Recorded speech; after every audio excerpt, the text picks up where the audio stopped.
send notes along. I sent notes. I slept for like 4 hours last night. Hi, baby. Wanna come on my lap? Willie! Happy birthday, big dog. Farley, wish Willie a happy birthday. A happy belated birthday. Come here. Come here, Titi. Aw, he's sad that his dad is at the GLAAD Awards, but he's gonna come back. He'll be back. James, thank you for, oh my God. Thank you for the 41 months.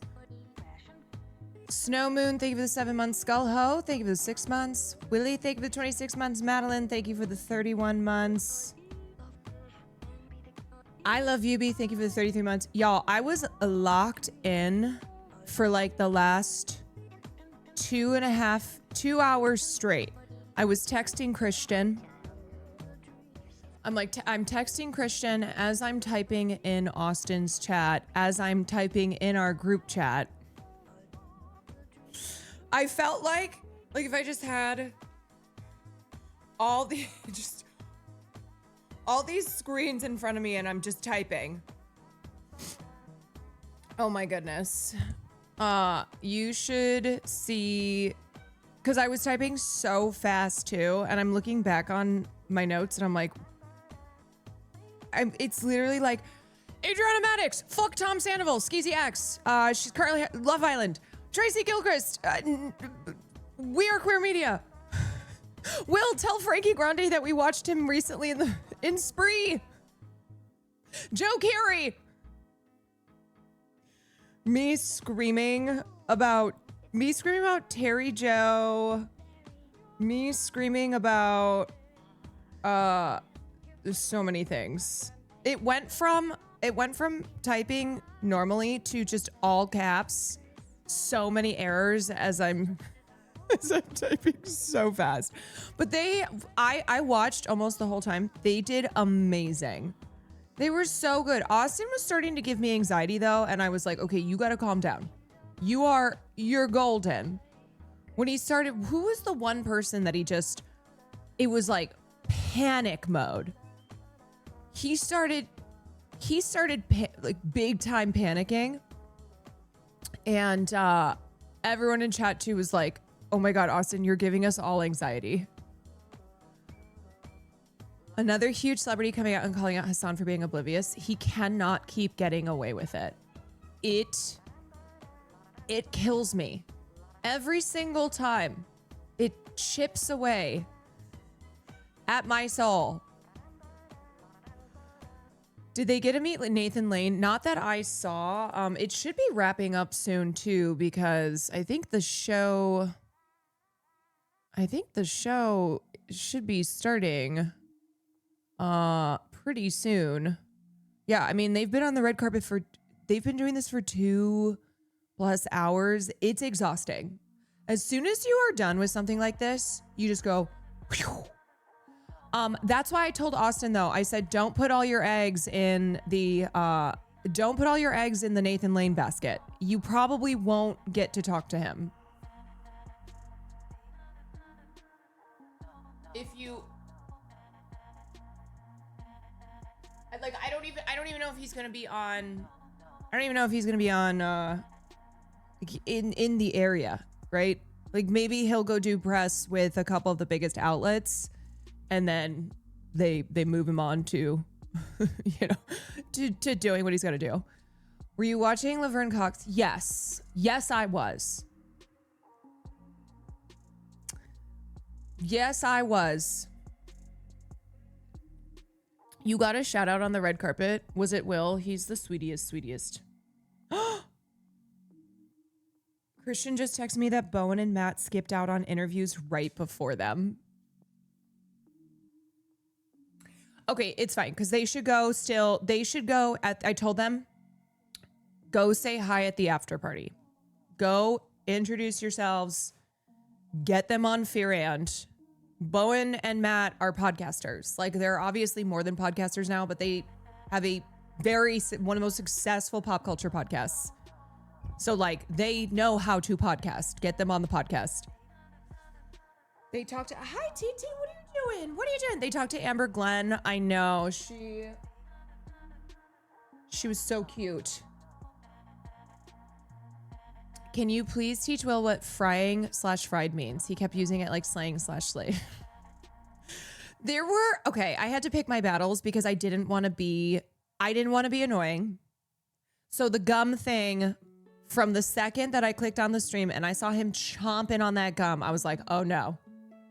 I think it has something to do with Will's ADHD or maybe just him being a man, but the way he chomps gum, there are so many times I'm looking at him like,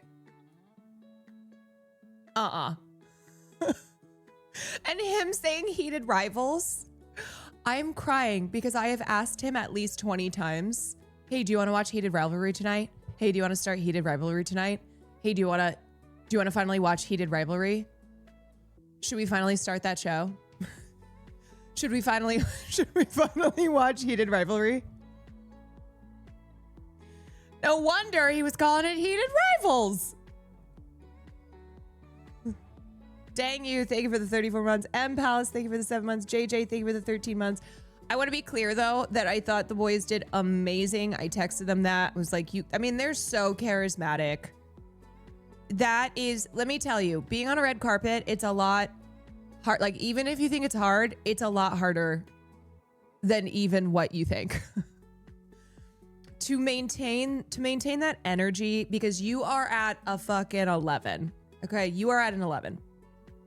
And just kind of the panic of not wanting to not know somebody who's very notable, or if you like mix people up, or when there's so much happening. And thank God, shouts out to Liam. God, I fucking love Liam.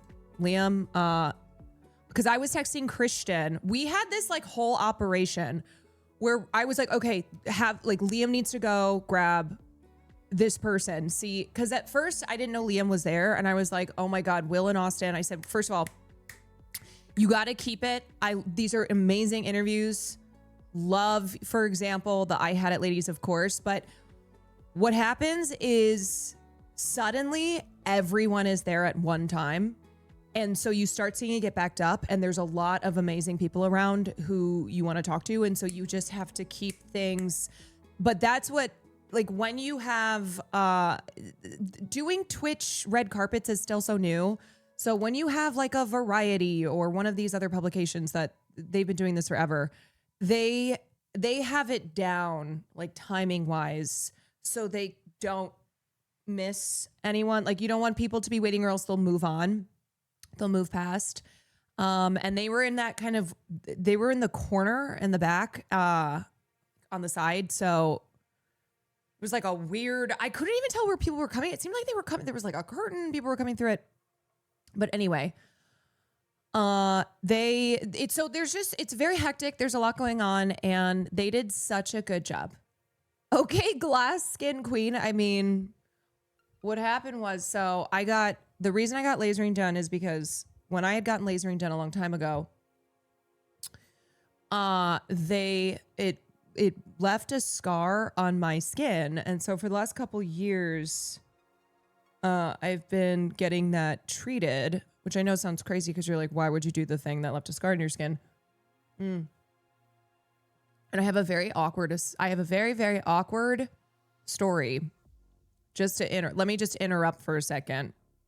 Let me interrupt myself for a second. So I was seeing this, I was going to this derm, and he had agreed to treat the scar for free because I think I talked about this, because I had gone in, paid for a laser a couple times when I had really bad scarring after a hormonal breakout. And then the fourth or fifth time that I went in, they had the setting way too high, and it burnt the shit out of my face, and it was horrible. So my derm was like, I feel like you have to tell the story every year. I know, because I haven't gone to get laser in about a year, but the story has changed.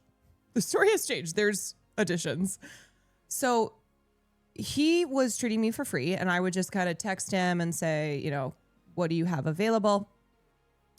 So I went last year, and then because of streaming and just busy life, I do not go as often as I used to. So I had texted or I had emailed my derm and I didn't hear back. So I went to Google the office, and I found out that my derm died. Like, I went to Google the office and then found out that my derm was no longer.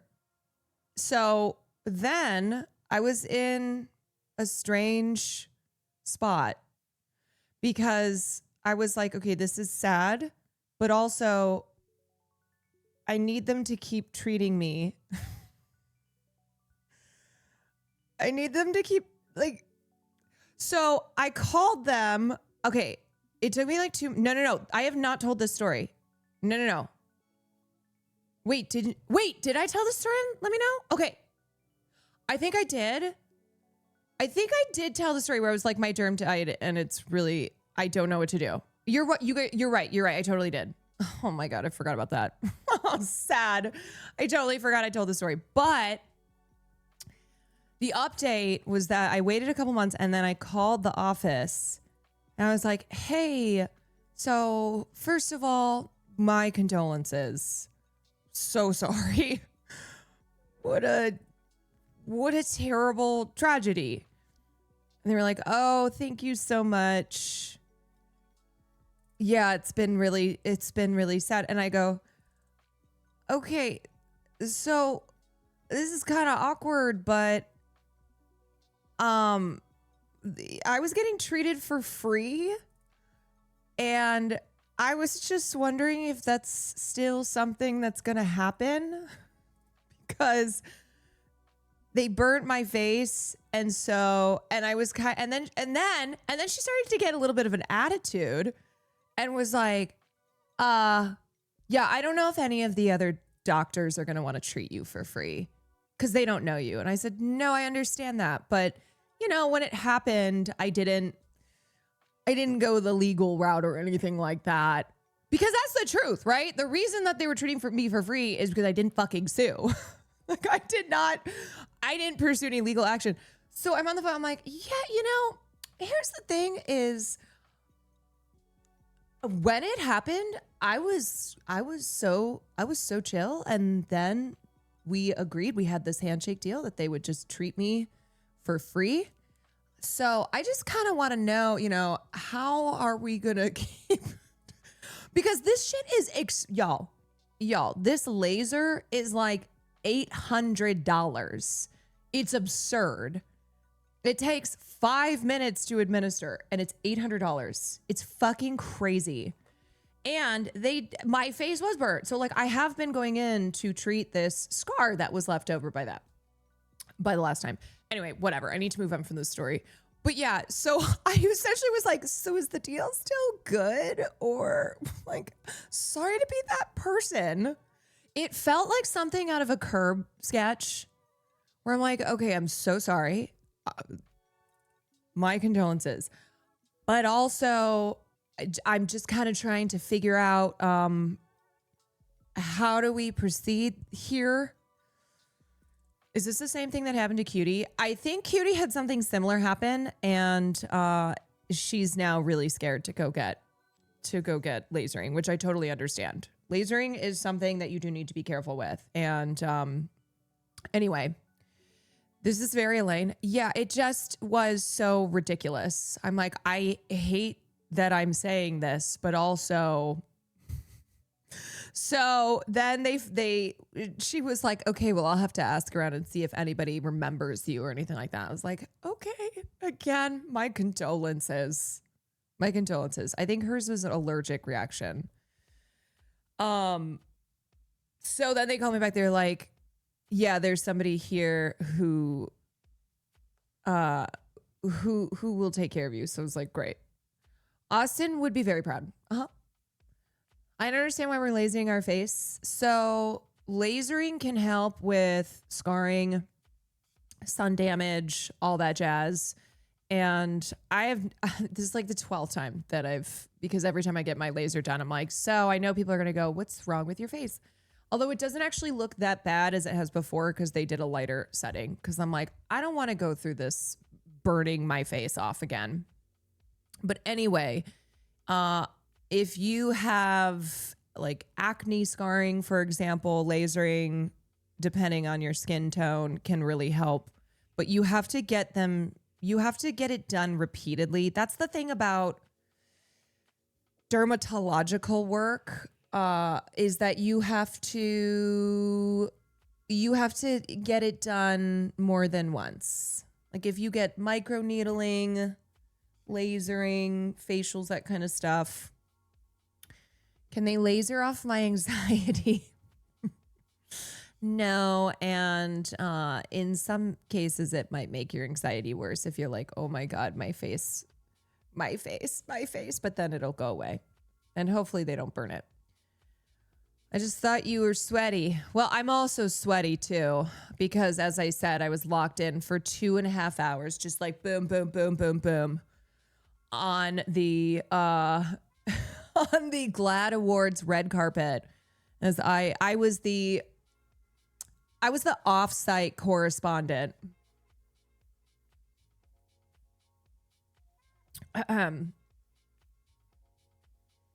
What do I do for my eye bags? Eye bags you can treat with, I know some people have used Botox or filler, depending. Like, I think that tends to be with, if you have really, really dark circles. I know for some people it's helped with that. Otherwise, get more sleep. When you wake up, take an ice cube for 1 minute. That helps too with inflammation in general. If you take an ice cube and for 1 minute, just run it along your face when you wake up, that will help with like if you wake up and you're really puffy and swollen. You were making boss calls to the red carpet. I sure was. I can't believe they met Peppermint. They met a lot of really, really cool people. Oh, the other thing is, you guys, can I be shady for a second? Can I be shady for a second? So, okay.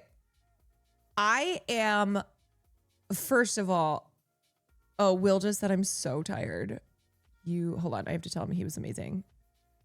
You were amazing.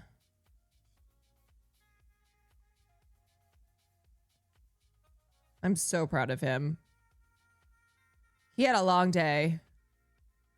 Woke up, they did the podcast early, and then had to go get ready for GLAAD Awards, and that shit will zap it out of you. It will zip, zap, Wait, Don Lemon is on? Stop it. Yeah. Stop. I don't. Yeah. I'm married. We have been trying to tell him. But send me. We have been trying to tell him so much about that. We've been saying Don's taking. He's married. Son, just come out. Yeah, literally, it's time. It's time. Of course they're talking about his son. We know he's not. He's I mean, okay, unfortunately for the this straightest man I know, one, and it sucks. and I've had it, it makes sense. Well, Sure.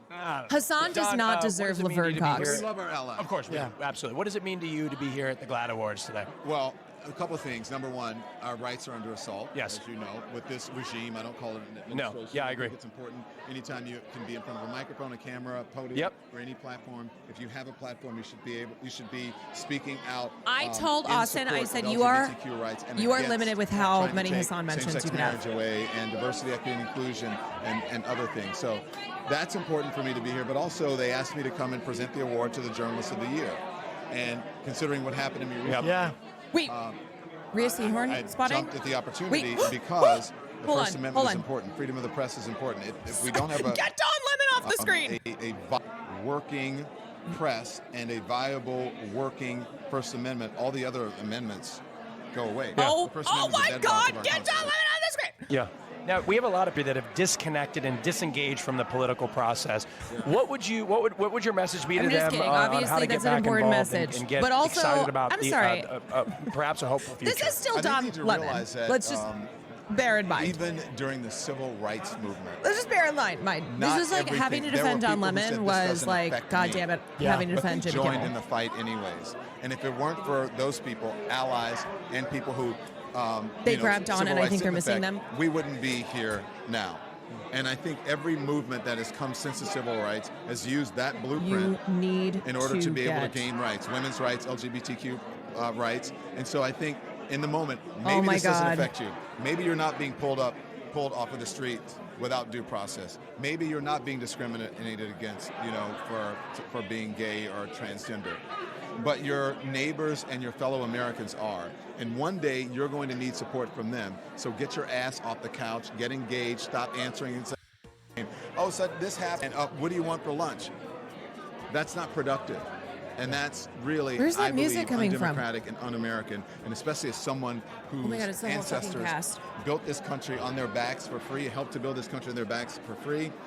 I think the ancestors would not be happy Wait, with where's you that for sitting coming on the from? doing anything. Oh, that's my music. Don, thank you so much. Oh my God, I was like, Absolute You pleasure. nailed that. You absolutely nailed it. Thank you very And much. This is live, so And they this is know. live. No, Yeah. this guy's. You did it. He's a and pro. we're gonna Twitch. Oh, nice. Yeah, and we know you're on Twitch too. Twitch.tv/Don Lemon. That's right. Thank you, Don. I Thank you, appreciate Don. it. Thank you God. so Yeah, much. pleasure, Don. I'm almost right there. Yes. I want to interview you. Oh my God. I was over there and I was like, I spotted you. I love your podcast. Oh my God, thank you. you. We would And I love was to be like, interviewed. Oh my God, I'm like, okay, God, wait, me let me, too. yeah. Can we do this one first and then Yeah, we're just. real quick and Thank then you so- right after that I love your coat, by the way. we'll come walk over to you. Can we bring the camera with us? Okay, cool. We'll do it. I would love that. Awesome. Yeah, Thank you so excited. much. Yeah, we'll do that right over here. Thank you guys so much. Oh, how exciting. I'm tweaking right now. We are This- Lemon. We are Lemon. Lemon crushed that. Dude, Lemon, did you like my question? Yes. Yes, okay. I mean, I was just, what? Get out of your head. I know, what? I'm What do you try- mean, boys? Chad, Chat, was I okay with that question? Was that a good question? I am so excited. I'm tweaking right now. I can't. Let me handle this next Yes, one. I got it. You got it. Was it good? I need you all to say hi, Multiple Carol, in members. chat at yes, once. Yes, Will. Spam it. No emotes. Yes. Oh wait, y'all. Just say, just wave, just say, Go grab them. go grab him. Liam, go. Liam, go. Liam, go. Liam, go. That cast right there.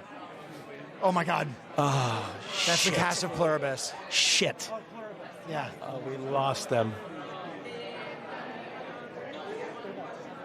Oh please. I'm trying. Chad, I'm trying. No. Yes. Oh, no. Oh my God. No, Please. Don't So- leave. Liam is trying his best. We can bring our camera to them. Oh please. We're mobile. Oh, Oh, no. They're gone. Damn it. Don was sick. Don was sick. We had to. I'm sorry, Chad. We couldn't. It was a we very couldn't good say no to interview that. with I'm sorry. Don. You understand the It was a predicament very- we were in. I understand. Was that a? Is that, Look at them. They're like. All right, Listen, we no, have to Don. go do an Don, interview. I love Don. Don is incredible. However, I am wounded. Oh, okay. But, We're yeah, going on camera. we Come have with to real quick. We have an interview. They want to interview us. Oh, there they are. Right over Oh here. God. We're gonna get interviewed over here. Oh wait, one sec. Oh my God. You guys go on camera. We'll go. You don't have to bring this. No. Bring the camera with us. Yeah, we want to do it. Yeah, of course. I'm sorry, chat. That was a flop. But I wanted to talk to Don Lemon really badly. It was one of the top people I wanted to speak to. I had a great time. Sorry. Austin is trying to You want to just, yeah, we were justify. just trying to move. Oh, you're good. Oh, they have a phone. He's like- Okay. Do you want to he's get like, me no, right no, in but our that was spot? huge, And then right? we'll That flip was on to good? the other side of the carpet? Wait, Okay. but that was still Let's just go good? back to where we were. We'll go on the other side. Okay.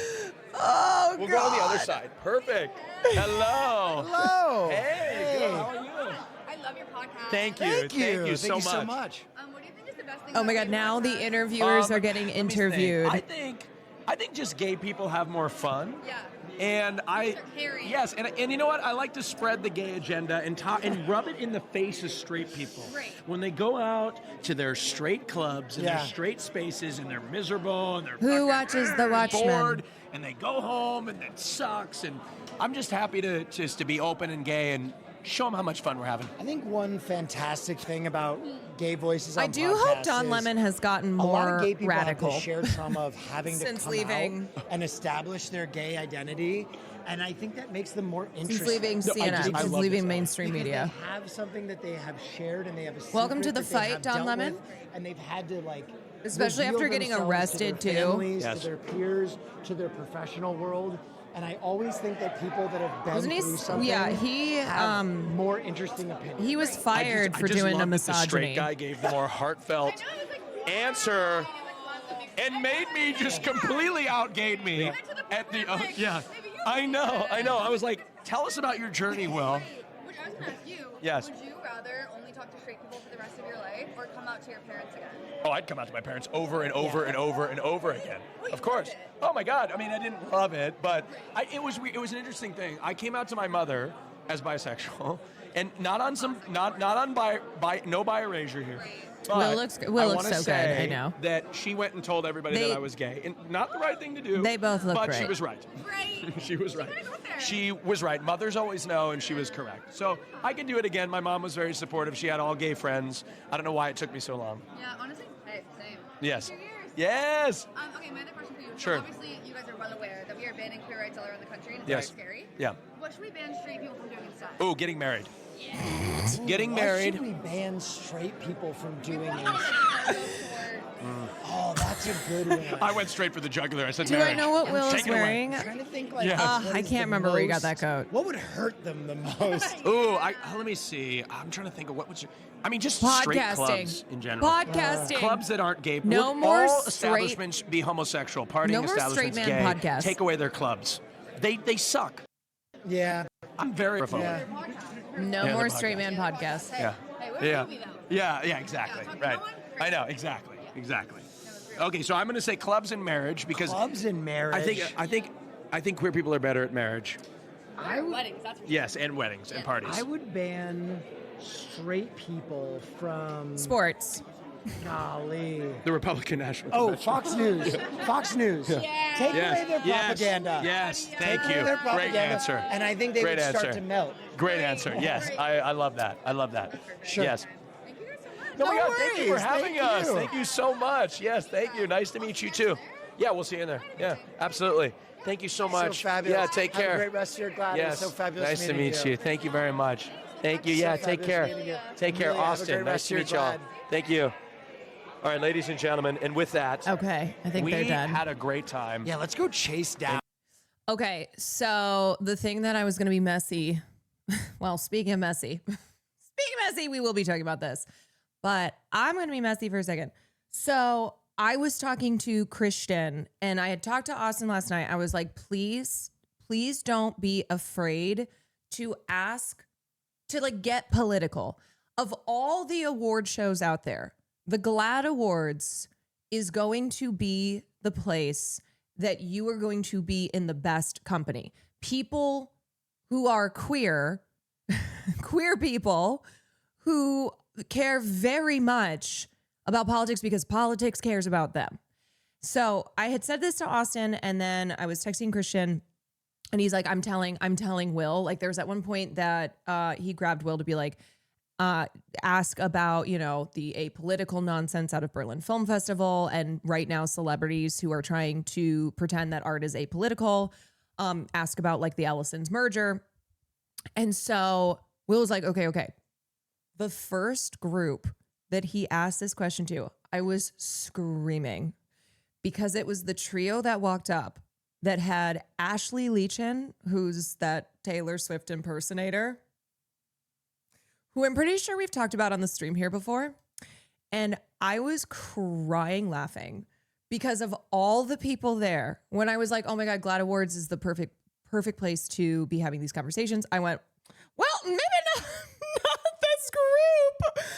The thing is, too, is that I was so worried because Will said, he drops the question. He's like, so I don't know if you saw, but at Out of Berlin Film Festival and other cultural, award shows and events, celebrities have been proclaiming art to be apolitical. And I just wanted to know, what are your thoughts on that? They went, you could hear a pin drop.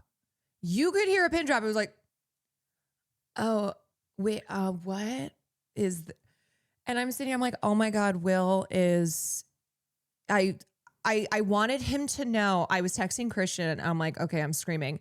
I said, please tell him to keep, like, this is the worst group. They were so good. And I said, chat was already cooking their asses before you even asked that question. So I don't want him to think that like he ruined this interview, because they also asked the question about heated rivalry. And it was the same, like, so I commented in chat, I said, which question is more difficult to answer? Art being apolitical or who's your heated rivalry? I genuinely thought they were going to be like, actually, art is apolitical. I think that they did not understand at all the words that came out of his mouth. And then Will did such a good job following it up where he's like, well, I just think that that's not true. And especially, here at the GLAAD Awards, we're celebrating queer art. And because queer rights are constantly under attack, queer art is a challenge to a political system that, I mean, he didn't say all this, but like, that's what he was trying to kind of help him out. Yeah. He tried leading them to the answer and, oh my God. I'm mostly joking, but they were doing the Gen Z stare. I was so concerned for a second because I didn't want him to go, oh my God, chat. Like everyone's, this just made the vibes really weird. I was like, no, you're perfect. You're perfect. The question is spot on. And pretty much every other conversation, they were talking to people who absolutely know what's up. The conversation with T.S. Madison, who is amazing. I am so glad they got to interview T.S. Madison. The girl that pretends to be Taylor Swift always is a psychopath, really, and us in the Taylor Swift community don't like her at all because she changed her whole personality just to be here. Yeah. Hold on. You did so good. I'm so proud.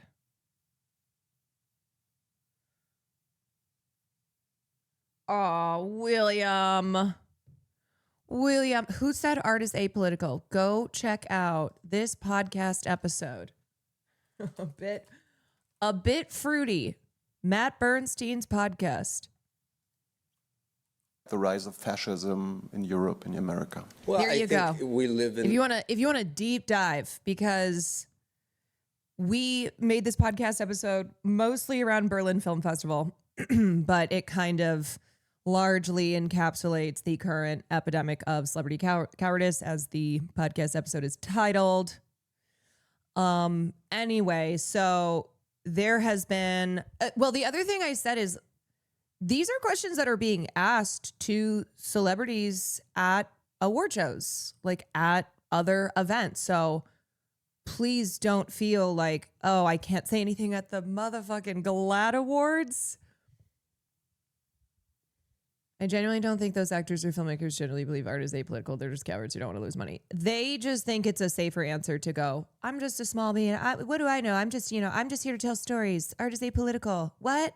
I haven't been paying attention. I don't know what's going on. Anyway, let's just talk about the movie. Love your new short form content era, y'all. Can I speak on that for a second? So last night after I finished stream, I remember that I was getting my face laser today. I was like, oh shit, I really wanted to make this TikTok about how this fucking Zionist group is currently trying to smear the voice of Hin Rajab. I talked about it on the stream yesterday. So, as y'all know, I am in my trying to learn how to create content outside of Twitch streaming. I didn't realize on TikTok that they will put music in. So I kept recording and I was like, why is there no audio? And I'm like Googling why no audio on TikTok. I simply could not figure it out. So I kept closing out of the app and then opening it back up to record it. And I was like, what the fuck? What is happening? Why do I have no audio? It's because it kept putting in a song. And I texted Sam, but she fell asleep early last night. And so I was just sitting here. It's like 4 a.m. I'm sitting at my desk going, I'm gonna end it all. I am so bad at this. Why can't I do this? Why? And then I finally figured it out. Why do they default putting in a random sound? I don't know. But just an FYI for anybody out there who's like me, if you're trying to make a TikTok and you don't know why you don't have audio, check and see if there's a random song that TikTok has put in. Okay. I have already reposted sad content. Oh my God, thank you.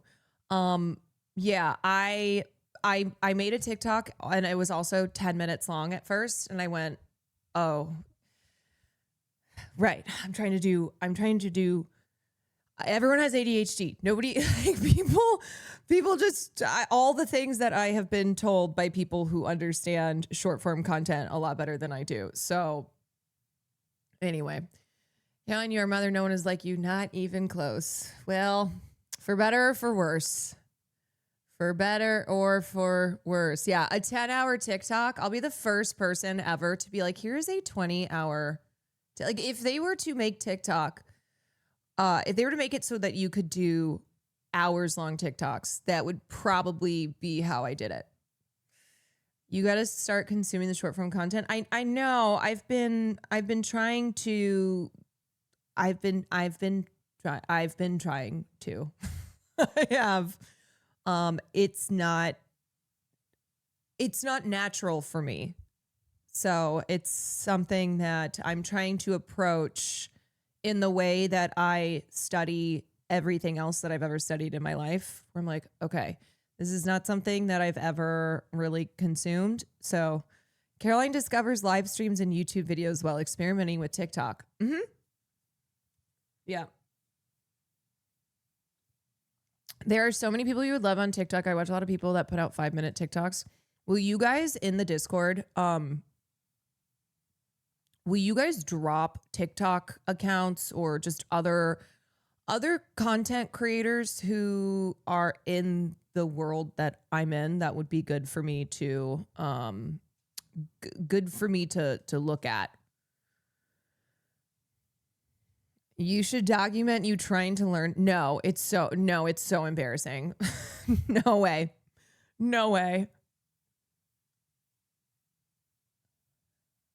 And I don't know why, but for some reason, when I first started trying to practice making a video to camera, I jump into there's a certain voice that I have, and it's my news anchor voice. It's my like, hi, I'm Caroline Kwa. Which is just really funny because then I'll watch clips on stream. I go, yeah, you can really see my personality. You know, I sound how I sound when I'm talking to people IRL. So why do I have this instinct when I have the camera like this to kind of jump into a different mode? Have you seen the communist Muslim TikToker lady? She's awesome. Her name is Lady Idzahar. I have not. No, I think there's maybe 5 people that I know on TikTok. Let's see how I started following people. Let's see how many I follow 14 accounts on TikTok, and half of them are my family.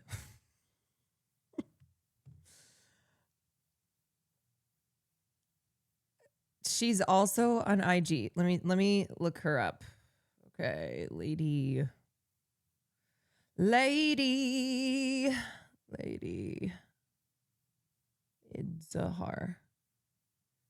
IDZA.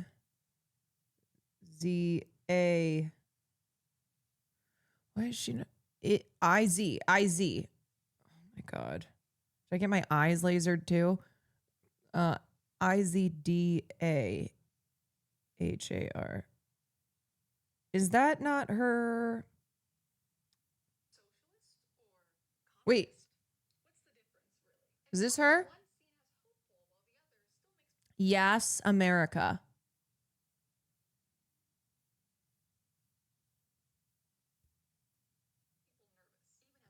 Yes, America. Okay. Also send me TikTokers who are in. I really want to like see. I really want to look at pop culture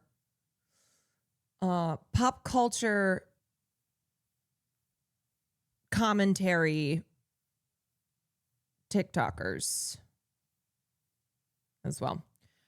By the way, if you talk about Israel negatively on TikTok, you are permanently shadow banned. Oh no, I'm well aware that I am trying to make content at a point that suppression has never been higher. Like, I am fully aware that the Ellisons are already blocking content on TikTok that is against the, say, current bombing and war in Iran. Of course, Palestinian, people who are advocating for free Palestine. Yeah, no, I'm well aware that this is a really interesting time to get involved. Mad C, thank you for the 4 months. Lady Jasmine, thank you for the 3 months. Philip, thank you for the 5 months. Fratello Rosso, thank you for the 18 months. Shanna, thank you for the 16 months. Dang you, thank you for the 34 months. One of the Pearl Mania. Wasn't there something with that guy though?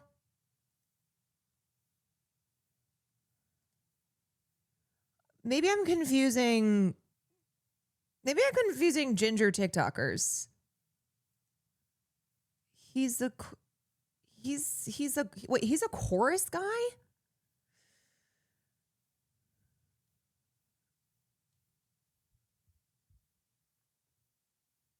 You're remembering him right. Yeah, I just remember there was something. There was also another guy. There was another guy who was like a Pearl Mania who was doing like really creepy. Who's this guy? He was like doing creepy fetishizing and sexualizing of Arab women. Oh, God, I'm trying to remember who that guy was. There's like a few guys. There's a few guys who started to pop off. Jacob Berger. Yes. That sounds right. Yep. Anyway. Oh, wait. No. Is Rathbone different from... What the fuck? Hold on. Rathbone is a different guy from Pearl Mania. See, now I am getting confused.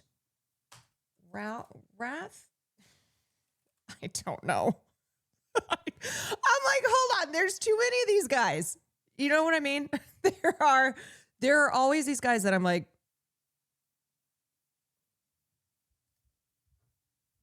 And then you see some shit and you go, yeah, that tracks. That tracks. So maybe, yeah, I think Rathbone, because in the beginning of Israel attacking Palestine, I think I had showed some of his videos, and then he kind of went off the deep end, and I remember seeing some stuff and I was like, oh gosh, okay. You know what? There's plenty of other voices out there. Yeah, he used to be cool but went crazy. Yeah, and I was like, there's plenty of other, and then I also was like, I would really like to focus on Palestinian voices, people who, this is not just like, this is very personal for them, and they have been fighting this for a long time. There's a small content creator by the name of Austin Show. Oh, see that straight guy? See that straight guy on Twitch? One of the straight guys on Twitch. Lola Overruled also sucks. No, not who I'm thinking of though. But another guy. It's another fucking guy. Anyway. Anywho, okay. One of my faves also does pop culture and politics. That says video currently unavailable. Excuse me. Whoever you just sent, Sarah Cha. I don't know if it's unavailable because it got blocked. Do you know Coco Mako for the pop culture? I am not kidding you guys. I know 5 people. Which should tell you though that all my opinions do come from me. my opinions are my own. I am completely unbiased. Maybe the only unbiased person out here. Do you know these people? Big Picture Pod. Yes, I do. I do know Big Picture Pod because I used to listen to a lot of film podcasts. Hello, darling. Hi, Bob. I'm headed home. Who are you talking to? I'm talking to chat. You're streaming? Yeah. You told me you were taking tonight off. No, I didn't. 100? No, I did not. I said Tuesday and Saturday. I set my schedule. But you had your face. I know, and it hurts like fuck, but I'm live. Oh. Yeah. All right. Well, I was going to ask if you wanted to get pizza and hang out. Oh, no. I have so much to talk about, though. Oh, it's okay. I'm sure most of it is me. No, you guys, please pull up chat, everyone. How much love was I giving to Will Neff? Were you streaming while you were watching it? Well, no, because I was fucking for 2.5 hours locked in, texting Christian, texting the group chat, posting in the stream chat because Austin was not reading the group chat. He was only reading from the stream. And then when he started panicking, I was like, oh my God, okay, everybody spam. It was I think it was T.S. Madison. So no, I didn't even do my usual prep. I didn't have my usual prep time because I was so locked in to y'all at the GLAAD Awards. Yeah, I thought we did pretty good. You did amazing. I can't believe we missed the cast. Oh my God, Will. I was actually screaming. I was screaming. We did get Don Lemon, who was awesome. I know you're talking to Don Lemon.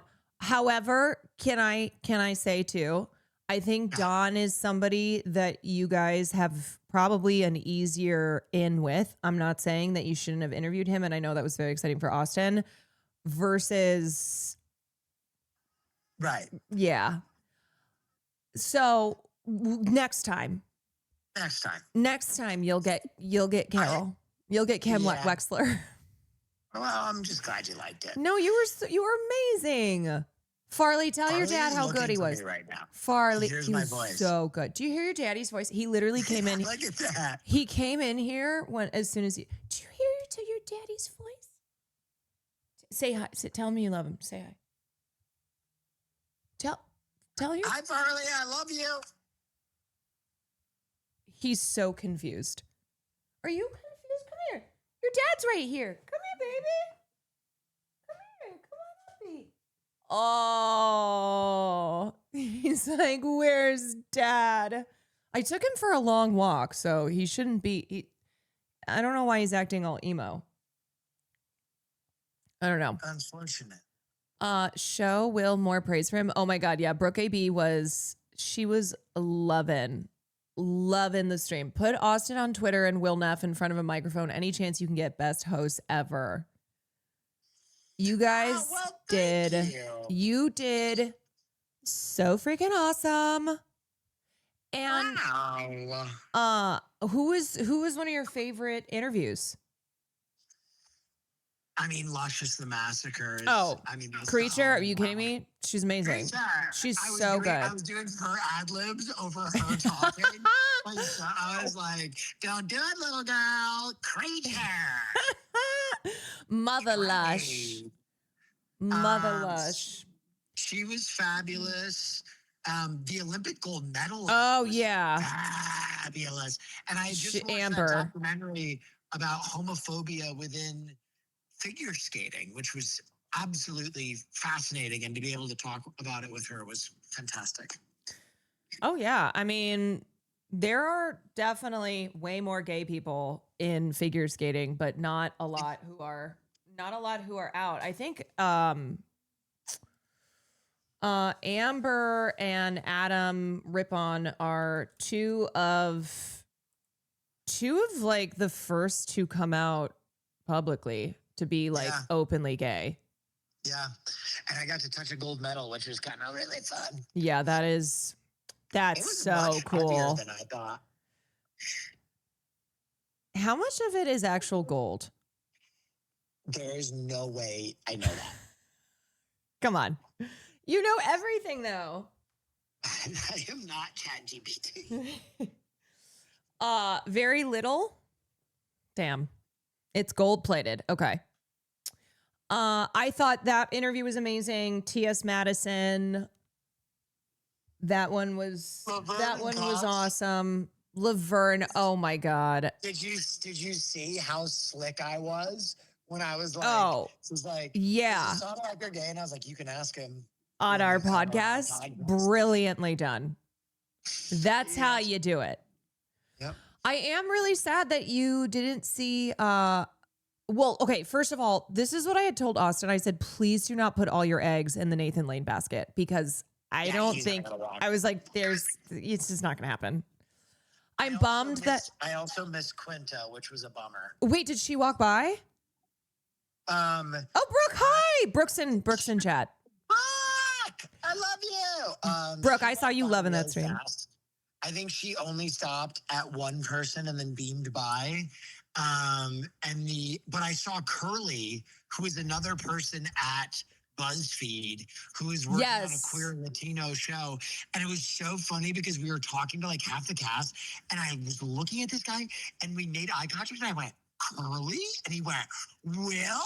And like right in the middle of our interview, we were just absolutely love gushing like, oh my God, I haven't seen you in 10 years. I know. What a fun reunion moment. It was real cute. I saw that. I'm so sad that I didn't see Tig Notaro. I didn't see Hannah Einbinder. Apparently, well, Christian told me that Bowen Yang and Matt Rogers had just finished doing interviews right before they got to you guys. No. Yeah, but are you not going to go to the after party? So, full disclosure, my seat for dinner was taken by Christian. Oh, he deserves it. He deserves it. I didn't want to split the couple up. That would have been weird if Christian couldn't have gone. So I gave Christian my seat for dinner, and I don't really feel like coming home and going back. But the only reason I would suggest going back is because that's where you can go, go up to Matt Rogers and Bowen Yang and invite them on your podcast, or at least have Austin do that shit if he's going to be there. Yeah, I'm gonna tell Austin he needs to work it. He needs to work it. I thought for a second you were going to say that full disclosure, you got bumped for the Taylor Swift impersonator. No. Will, can I just say, one of my proudest moments, I'm going to be so for real for a second, was when you asked that question about Berlin Film Festival. But then 2 seconds later, started dying laughing because of all the groups you could have talked to. Yeah, it flopped. It flopped big time. It was not your fault. It was not my fault. No, it was incredible. And I will say too, I don't know if you were looking at chat or if you're gonna go back and look at any moments, but chat was cooking them before you. Like, don't confuse like thinking that chat was saying anything in response to you asking that question. Yes.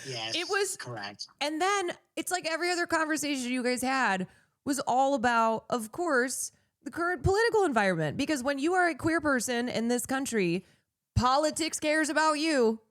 Yes.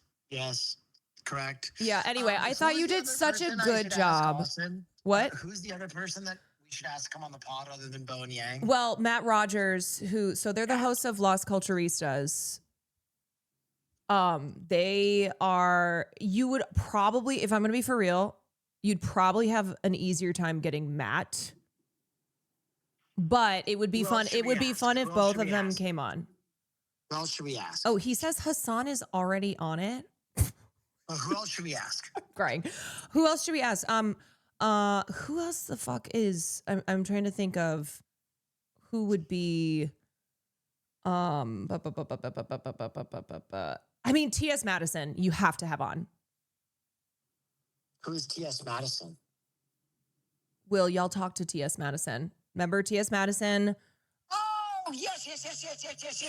T.S. Madison was with the owner of the Abbey. Yes, and T.S. is the first Black trans woman to star in and executive produce a reality show. She's an icon. She's so funny. She was fabulous. She was fabulous. She's amazing. He's tired. He's exhausted. He's exhausted. That was the first time I met T.S. by BTW. So. Austin did not know either. David Archuleta, who, funny enough, we were just watching on my stream the other day. We were like, where are these American Idol stars? David Archuleta is such a sweetie Petey, and he and Cutie could bond about being former Mormons. Yeah. Brooke is saying the streets are asking for Robbie GK. He's a 100 Thieves fan and streamer. Robbie GK. Okay. All right. Like the people that you'll probably have the best. Like if Austin Robbie GK is very hot. Well, is he? Oh.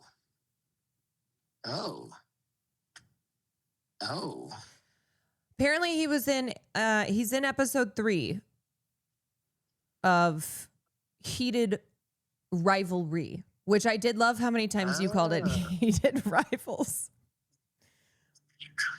You know what, lady? Yeah, you know what? Remember how many times I have asked you to start that show? Remember how many times? I'm doing. How many times? Caroline, I'm moving on from you. I'm moving on. You know what? I think you need to count your fucking lucky stars. Yeah, you know what? I'm done with you. I am the biggest gay ally, straight man, white man. You could have had little farty, tiny dick, conservative boyfriend with receding hairline. Wow. And you have Chad. Oh, you're telling me if I weren't with you, I would be with with a receding hairline conservative man. I'm just saying it happens to women all the time. Those are my two options. 1 in 5 women date a conservative man with a receding hairline. Oh, is that facts? So you're saying that I would be like dating Tim Pool? That's how the numbers shake out. Yeah, I would rather be single for the rest of my life. Right, that's fair. I'm just saying right now, it's like pound puppies. You know what I mean? Like there's a woman out there right now dating a conservative man with a receding hairline and a tiny dick. And you just need to count your blessings. I mean, there are starving kids in Africa. There are women that have to take mediocre to very poor dick from a fat guy with a receding hairline that votes for Trump.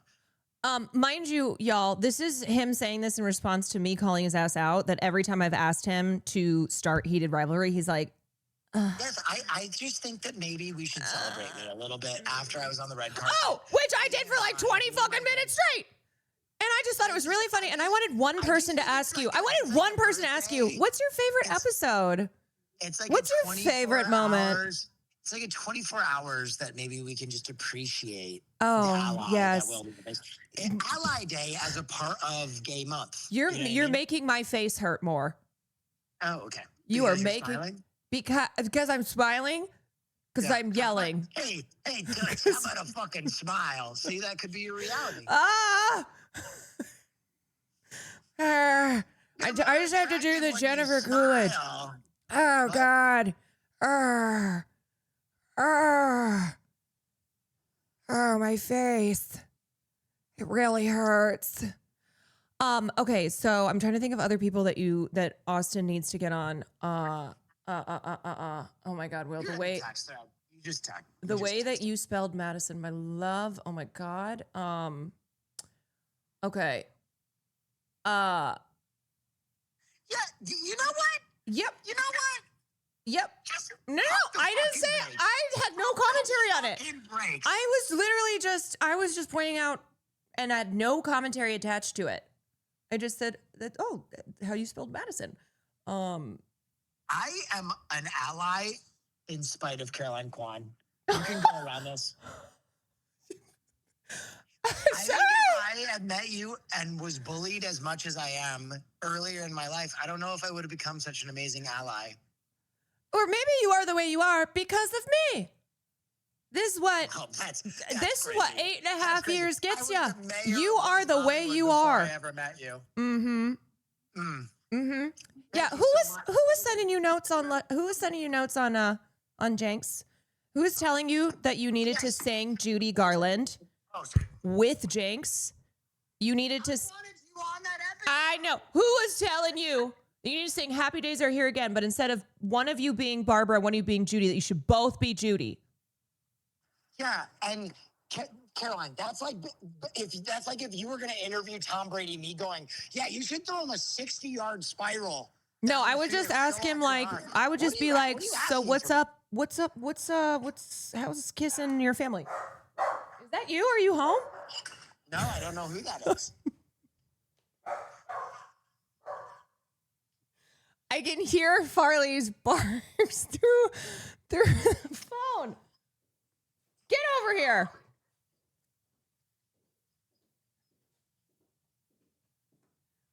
Aw, come here. I'm so proud of you. Oh, my baby. Enough. I am so, you do so good. You're so good. I was telling everyone, I said, look, if you have an understanding that working a red carpet is hard, it's so much harder than you actually think it is. Especially after waking up I at know. 8 a.m. I know. So you can walk your special needs dog. Come here, baby. Come here.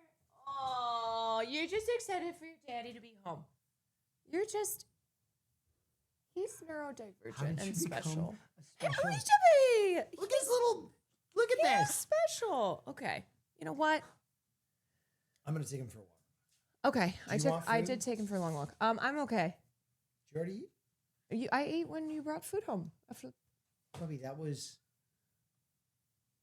I know, but when I get locked in, and I was so locked in, 5 hours ago. I know, but like I'll eat later. I'll eat later. But I think I just can't focus on anything but my face splitting apart. Okay. Anyway. Anon, thank you for the gifted. HMGB King, thank you for the 30 months. Brooke said that you did an amazing job. Yeah, well, she tweeted it, but then she was in chat. I told you. Brooke, if you're still here, Will misses you. I miss you. Farley misses you. We all miss you. Do normal people eat every 5 hours? I don't fucking know. I'm like, miss you guys so much. Oh, my Brooke. My Brooke. All right, y'all. Will had a great dyslexic moment when he told Sarah Kate Ellis, CEO of Glad it was spelled, yes, Gladd. You know what? They should just change it. They should just change it to Gladd. I do love that he didn't say Glad. Like, he knew there was an extra letter. He knew there was an extra letter in there. So, of course, this man thought it was double D.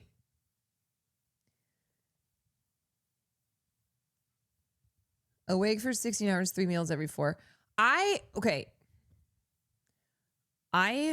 eat a meal in the afternoon, and then I snack all day. I'm a big snacker. And then I eat after stream, which probably not that great because that means I eat really late and I'm eating right before that I'm going to bed. But anywho, permission to give props to Will? Absolutely. Abso-fucking-lutely. He did so good. Oh my God, my sister already texted me, said, period, green screen, your first TikTok. We're doing it. We are trying. It would be pretty amazing if this led to people actually reaching out to the Academy and reporting these violations. Because it's like, the point I was trying to make is obviously this pro-Israel group is fucking reprehensible. Okay. But if you are a member of the Academy and you are caught doing this stuff, they can strip you of your membership. They can kick you out. And I'm just going to say that these people have enough power anyway. These are, powerful entertainment professionals. Wait, what happened? I covered this yesterday, but The Voice of Hin Rajab, which is the film written and directed by Kauthar Ben-Hania that premiered at Venice Film Festival, has a bunch of A-list heavy hitters who were producers on the film or have been, promoting the film for people to see it. There's a current smear campaign that's being waged against this film, and it's by this group called Creative Community for Peace, because they're just all about peace. They are speaking of apolitical, this group calls themselves an apolitical organization that's just trying to make sure that there's a fair balance here with the Israeli and Palestinian conflict. Like these are the words that they have on their website. So they are behind like the smearing of Miss Rachel, Hannah Einbinder, Mark Ruffalo, celebrities who are very, very outspoken. They are also directly connected. Like obviously they're not apolitical. Okay. They are pro-Israel group, but they're directly connected to a group that works with the Israeli government, has worked with the Israeli government for years. They're the ones who are helping to sue universities, to target student protesters. They are working on the narrative front. And it's not just, hey, there's no genocide in Gaza. It's also the West Bank is not under a legal occupation. Yeah, they are trying to they're trying to shore up support, and so much support from the American public has been lost for Israel. So they are working really hard to try and suppress all pro-Palestine speech and media. So they went after No Other Land last year. No Other Land, which won the Oscar for Best Documentary. And right now they're going after The Voice of Hin Rajab, which is a film that is about the real life murder of a 5-year-old girl, her 6 family members who were traveling with her as they were trying to escape Gaza City, and the 2 paramedics who were dispatched to try and rescue this girl, who received a guarantee of safe passage from the Israeli military, mind you. And it is obviously genocide is horrifying, just point blank horrifying. But this is one story that went global, and Hind has become a symbol for Palestinian resistance and accountability and justice for all who have been targeted by and killed and hurt by the Israeli state.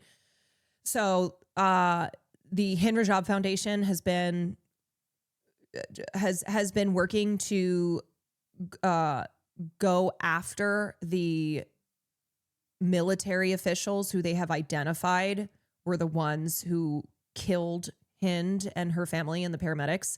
And they use the actual recordings in the film, the recordings that took place the day that the day that Hin was killed, and she was on the phone with the Palestine Red Crescent Society, and they have those actual recordings, and it is so incredibly gut-wrenching, and it is what we refer to as a piece of witness cinema.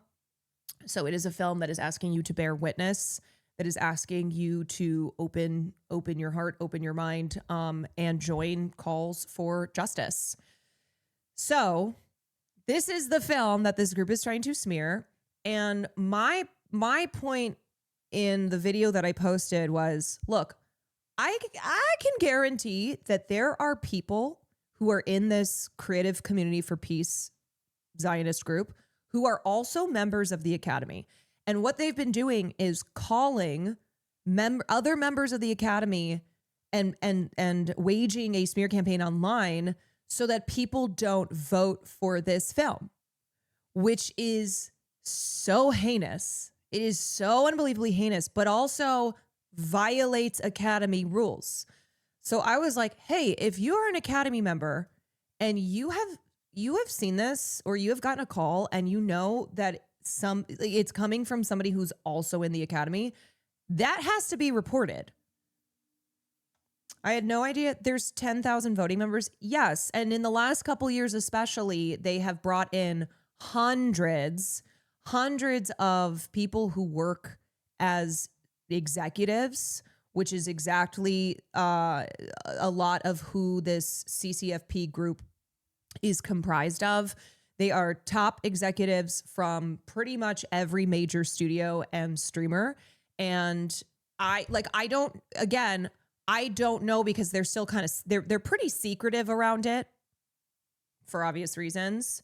So I don't know exactly who is in that group, like what the overlap is of who's in that group and who is also a member of the Academy. But I guarantee you there's overlap.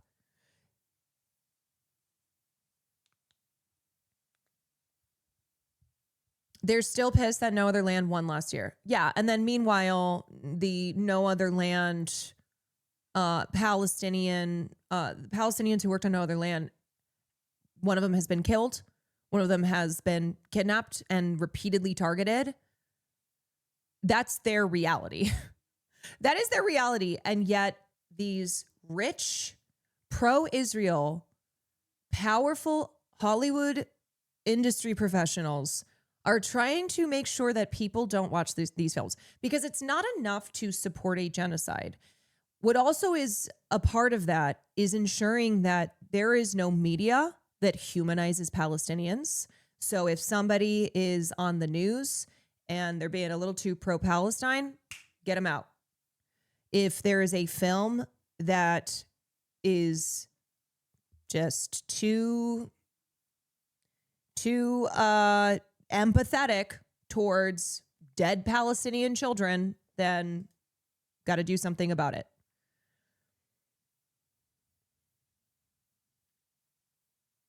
They're still being attacked for simply telling and showing the truth. And the reality is that has always been the reality for Palestinians for decades, because the power has always been so one-sided. The power has always been so one-sided. So for Palestinians, just trying to even get any opportunity to have their voices, their experiences, their perspective seen by the wider American public has been a big part of the struggle, like since the beginning.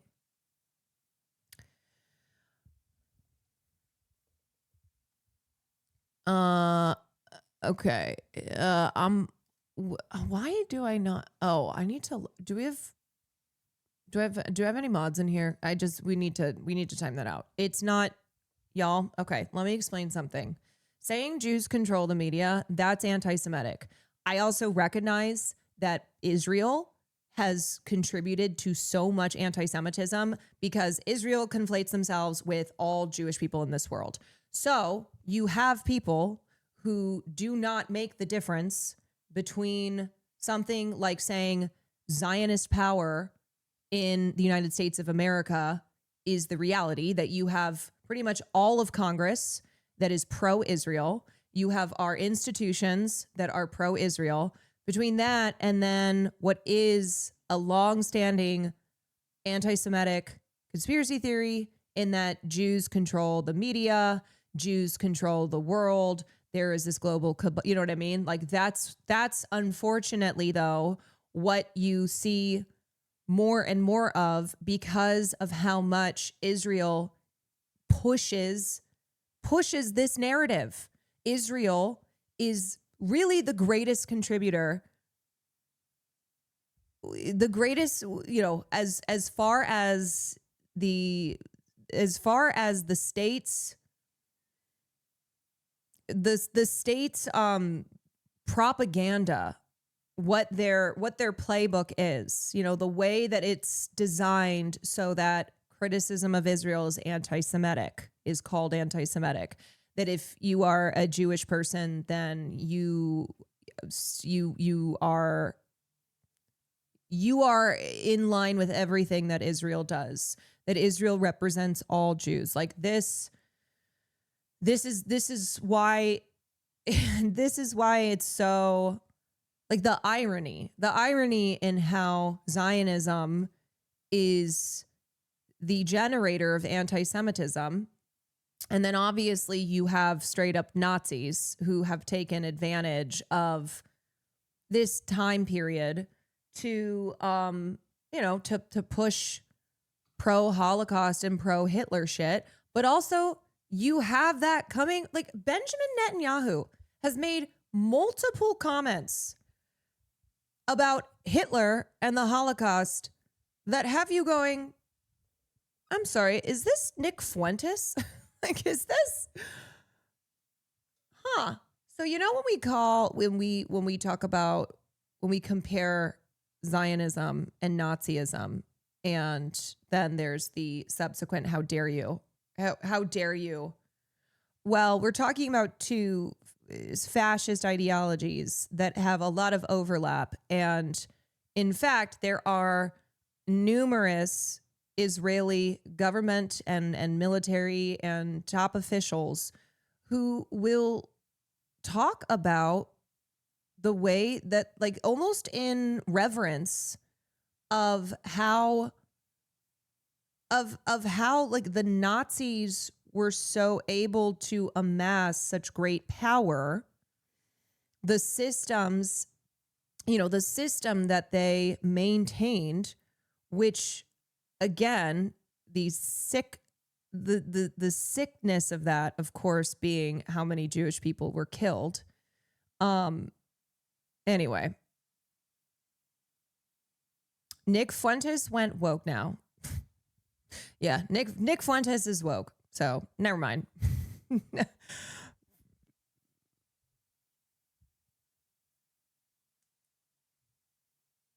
Anyway, all right. What was I talking about before I started? Talking about, yeah, it's not the Jews, it's Israel and America. And look, there are a lot of Jewish Israelis that support the genocide of Palestine, that support Israel's actions. Like that is a reality in Israel. And then in the United States, what we tend to see is a more generational split. So younger Jews in America who are not as propagandized as their older family members. Pretty much every Jewish friend of mine who's under the age of 35 is the one person in their family, aside from like maybe other woke cousins, who is an anti-Zionist. Like this has been a major split in a lot of Jewish American families. And I know that it's been really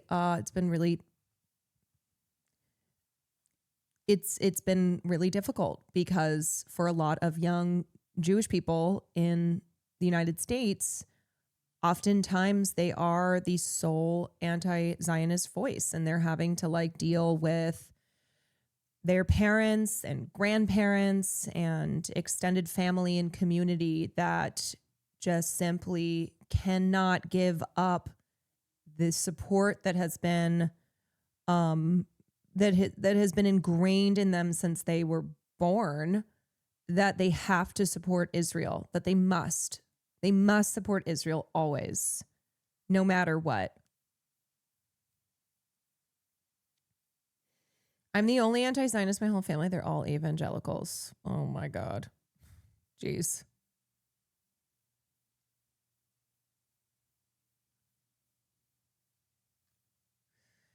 Y'all don't know what we're taught when we're young. It's crazy. Yeah, I mean, I'm aware because I have talked to a lot of my Jewish friends, and I understand that for so many of them, from when they were little tiny things, little tiny babies, the message was Israel, Israel, Israel. In Hebrew school, in temple, you know, in their communities, it was all, we must support Israel or the Holocaust will happen again. Israel is the only, if Israel doesn't exist, then Jews are not safe in this world. Israel is the shining beacon, the birthright of it all. Now we're at the point where the U.S. is letting Greater Israel get kick-started. Well, you know what's been interesting is that I have seen with the current war on Iran, especially this horrific war crime where we now know that it was the United States missiles that bombed, that did a double strike tactic on the elementary school where there were little girls who were attending, who go to that school, and most of them were killed. And I have seen some prominent Israeli propagandists. Hi, Caroline, genuine question because you look different. I got a face laser done. Do you recommend any kind of skincare? SPF. SPF always. Get a good moisturizer, SPF, every single day. Anyway, so what was I saying? Oh, yes, I've seen prominent Israeli propagandists who are throwing the U.S. under the bus, who are like, this was not Israel. Okay, this was an error by, like, they're basically going, they're pointing fingers at the other. And then I've seen American propagandists who are going, well, this wasn't us.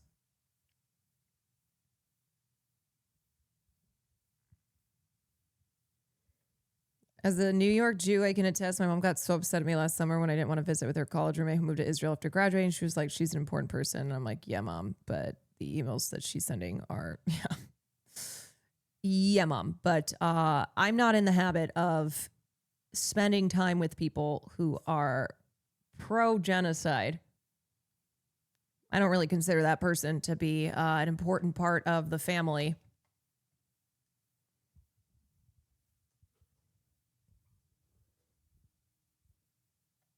At the end of the day, the U.S. and Israel are responsible. Oh, don't get me wrong. This is on both of them. Okay. Even if it was specifically a U.S. missile, even if it was specifically a U.S. bomb, it is still the United States of Israel. Like that is the team bad here. That is the big bad. There are people out there saying Iran did it. Well, that was a lot of the propaganda right when the news reports were breaking. The classic, oh, it was Iran that fired on their own school, just like, oh, it was Hamas that blew up the hospital. And we've seen this show before. Okay, this ain't our first rodeo. And now there have been investigations. There has been confirmation that it was not Iran, and it was a U.S. bomb. So it doesn't matter, though, if it was a U.S. or Israel, even though, again, Israel gets, it's like, it's the same. It's the same. It's the same. Okay. Let's talk about sports washing. Let's talk about Lionel Messi and Inter Miami, who were with Trump at the White House today. And I need you guys to know that they were there standing behind this man for 9 minutes and 43 seconds as he went on and on and on and on before he addressed why they were there. He is using sports people. He is using entertainers. He's using anyone who is going to go to the White House and be used as a prop. Okay, you are a political prop. You are there to whitewash the current crimes that the administration is committing. That they understand people are pissed off that there's a lot of noise out there, and they are using you, whether it is the men's hockey team or it is Inter Miami. So I just have to say, at this point where we are at, if you are still choosing to go to the White House, stand there as Donald Trump, lies and lies and lies. In this instance, he was talking about, we're bombing Iran, we're gonna keep bombing Iran, and you're sitting there and you're standing there clapping. You're being used in this, which means you're complicit. Okay, even if you don't know, even if you're like, well, I don't know what's going on, or I don't support all this stuff, you are a tool for them. Decline the invitation. Come on. Ladies and gentlemen, the President of the United States, Donald J. Trump, accompanied by Jorge Moss, owner of the Inter Miami CF, and Lionel Messi.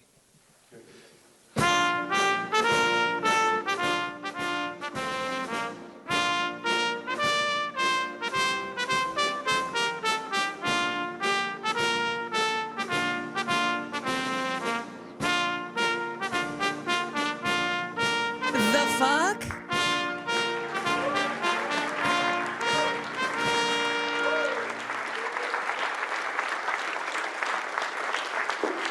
This is so embarrassing for them. I know.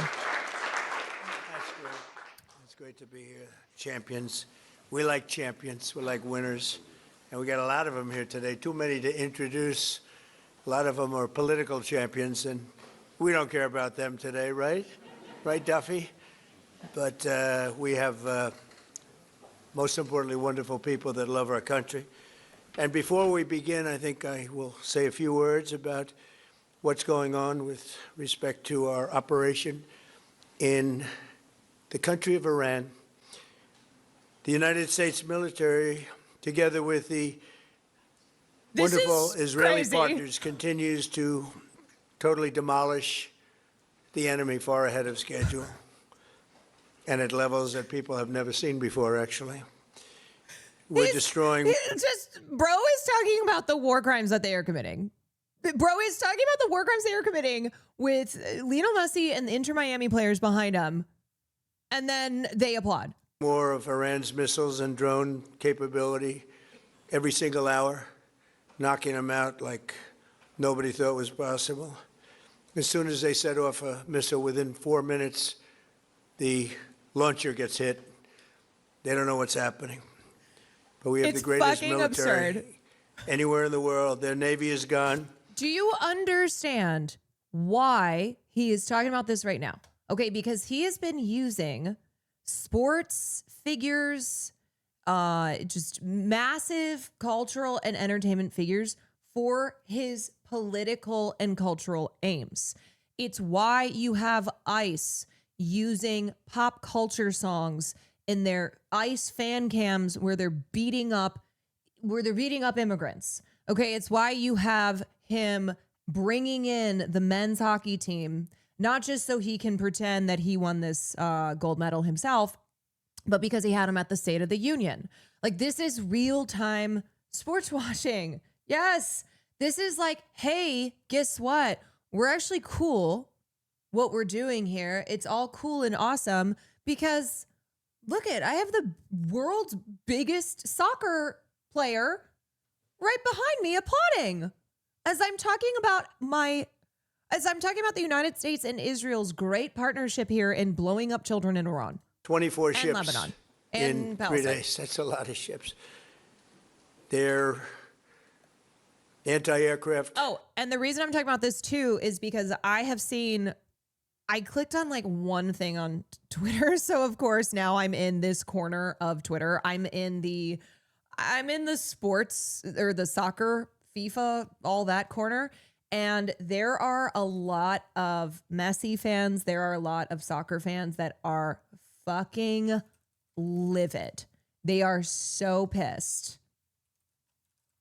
They are like, as you know, the biggest Messi fan, I am so disappointed.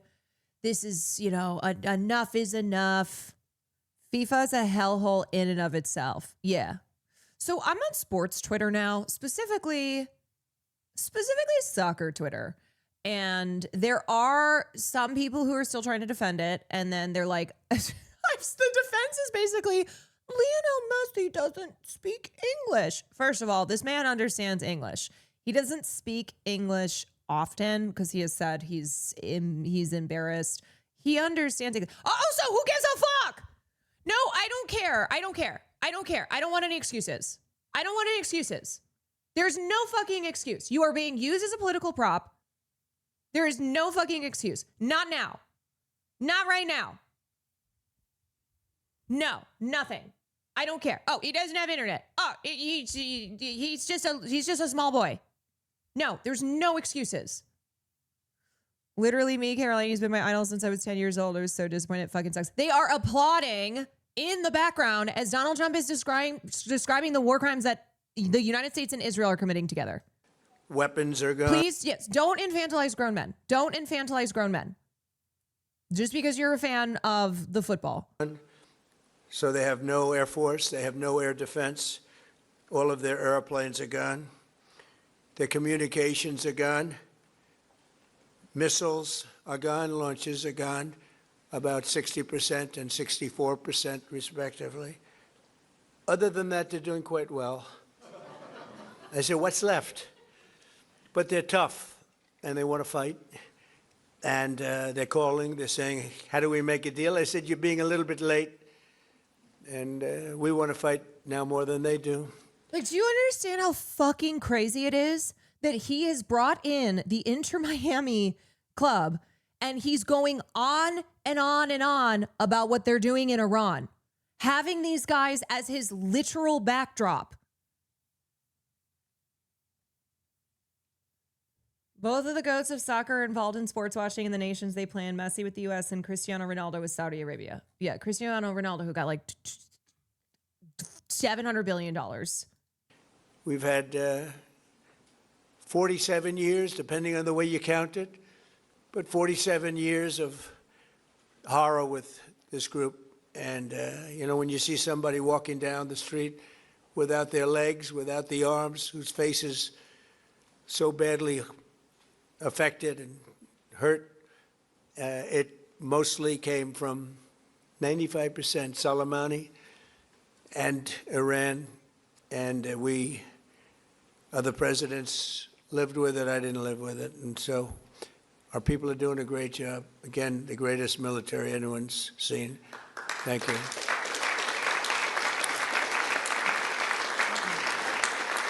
Thank you very much.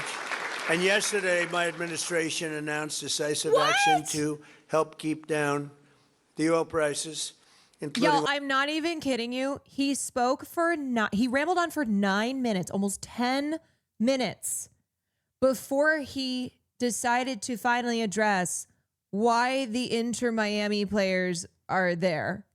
He went on for 10 fucking minutes. Oh my God.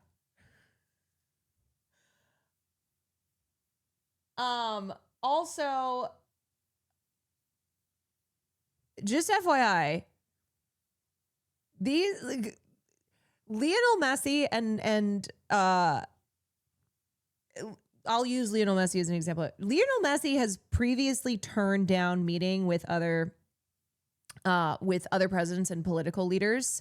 So this is something that not just him, but people who go to the White House that are being used as these political props have been capable of in the past. And like, you know that after Russia invaded Ukraine, that if any of these sports figures, if any of these celebrities were to go, I don't know, hang out with Vladimir Putin as he launched this illegal invasion on Ukraine, it would have been over. It would have been fucking over and done. Offering political risk insurance for tankers transiting into the Gulf. This as is you know, so, pretty dangerous I territory. cannot believe that. Further action to reduce pressure on oil is imminent, and the oil seems to have pretty much stabilized. We had it very low, but I had to take this little detour if it's okay with everybody. Scott, it's okay with you? Scott's the one who has to put up with it. He said, you have to do this now? I said, I have to do it, Scott, right? But it's been very strong, and everybody, including Scott, everybody feels we had really no choice. They were going to hit us if we didn't hit them, because they're crazy. And in the long term, the actions we're taking will dramatically increase the stability of the region and oil prices and stock markets and everything else. You know, we set the all-time record in history with the Dow going to 50,000. So Dow is at 50,000. It was supposed to be maybe, if we were lucky, within by the end of my presidency in 4 years. And just so you know, this is not even halfway through his entire rambly ass speech before he gets to the soccer players. He's talking about the Dow. He's talking about oil prices. He's talking about bombing and starting war in Iran. This is fucking absurd. The entire national team refused to go to the government palace after winning the World Cup in 22, which is where Maradona went in 86. After that, we've had a lot of side eye here for the entire team, Messi included. Yeah, well, as I said, I am now on sports Twitter. I am now on soccer Twitter, and people are pissed. I've seen so many tweets that are the translation of the initial tweet. People are mad. we did it in my first year. We did the S&P 500. We did that in a period of football. Less than a year. And that was even tougher than the Dow, they said, so it wasn't going to happen. But we have a great country. We have a country that's never done this well. We've had tremendous success in so many different ways. I built the military and rebuilt it in my first term, and we're using it more than I'd like to use it. Breaking news into CNN. It's ridiculous. It is ridiculous. Like, here's an example of one tweet. I'd really need them to stop treating Lionel like a clueless dumbass who doesn't know what he's doing. He's literally Messi. He can calmly say no to going, just like he's already done with plenty of other politicians. He wanted to go and he went. It is what it is.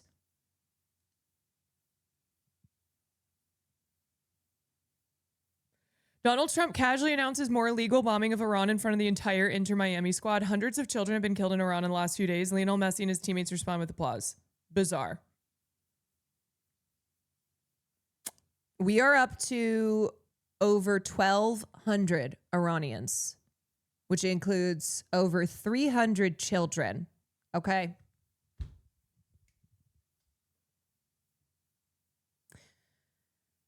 Ay, ay, ay.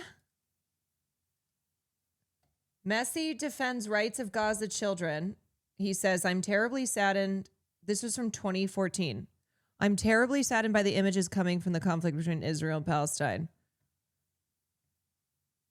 Children did not create this conflict, but they are paying the ultimate price. Oh, like they're paying right now. Caroline, my college professor, denied that the Palestinian genocide was happening today. Holy shit. You should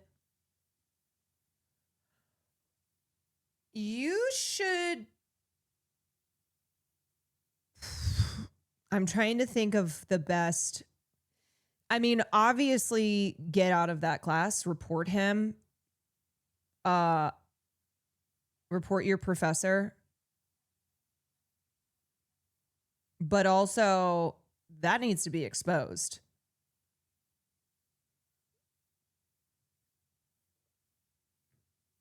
That is disgusting. There's places to contact about that. That is so vile. I'm sorry that was your experience there. Anyways, with Messi, it's like, brother, children are paying the ultimate price right now.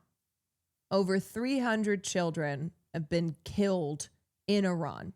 A school, an elementary school of little girls were all bombed.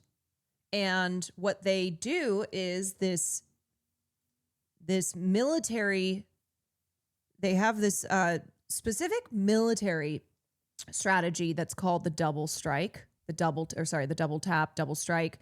And you might be familiar with it if you've ever seen Hunger Games, in the scene where they send in bombs, they strike children, and then when first responders come in, they strike a second time. There is a delayed, an intentionally timed second round that's designed to hit an even a larger vicinity and to kill first responders, to kill medical professionals, paramedics, and bystanders who rush in to help.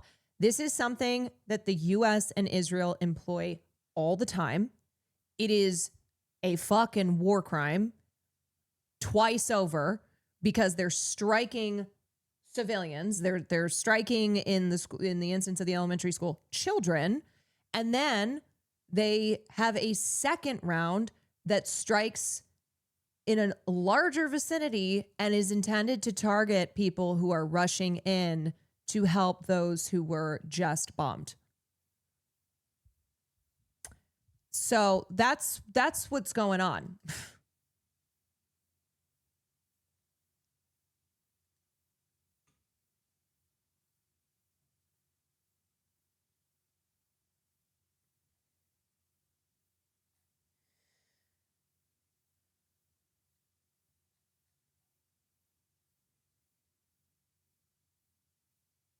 It's funny people getting upset at these players when they've been playing for one of the most corrupt orgs in the world. Yeah, I mean, look, fuck FIFA. Okay, fuck FIFA for sure. Last photo of Mikhail Merdoragi, a third grade student killed in the reported U.S.-Israeli strike on a primary school in Manab, Iran. He is waving goodbye to his mother.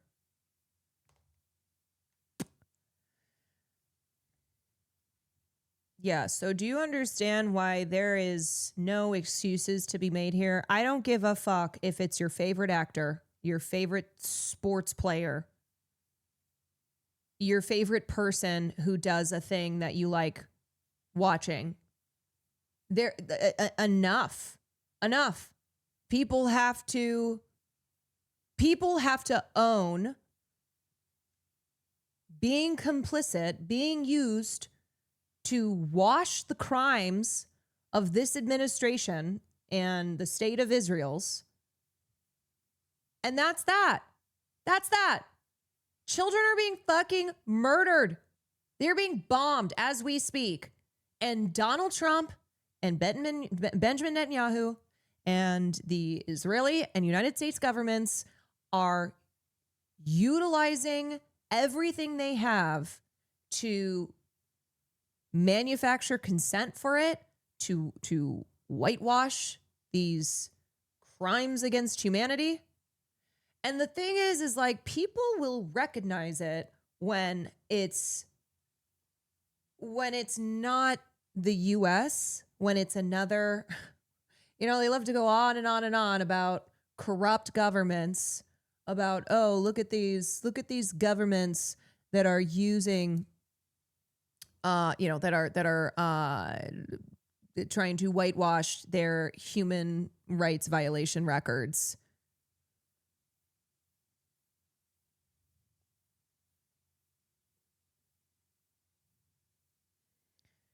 The U.S. wants all countries to feel the same fear sending their children to school as people do in the U.S., apparently. The school shootings that they allow freely. Yeah. Yeah, no. Dead children is more money for them. More power, more everything. Also, why is that ball so fugly? Yeah, so anyway, that's what I got to say on that. And honestly, if you are going to the White House and being used as a political prop, you deserve all the smoke. And I don't care if you are a professional dumbass, okay? If it's oh, well, they don't know what's going on. It don't matter. It don't matter.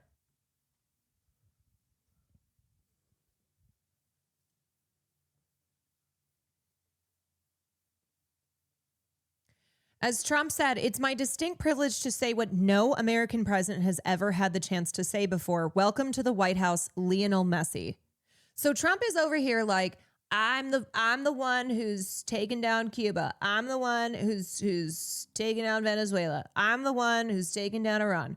I'm the one who's got Lionel Messi in the White House for the first time. Like, this is the kind of shit that he brags about, that no one else but me is capable of, like, doing what past presidents have, with all the crimes that they have committed, still refused to do.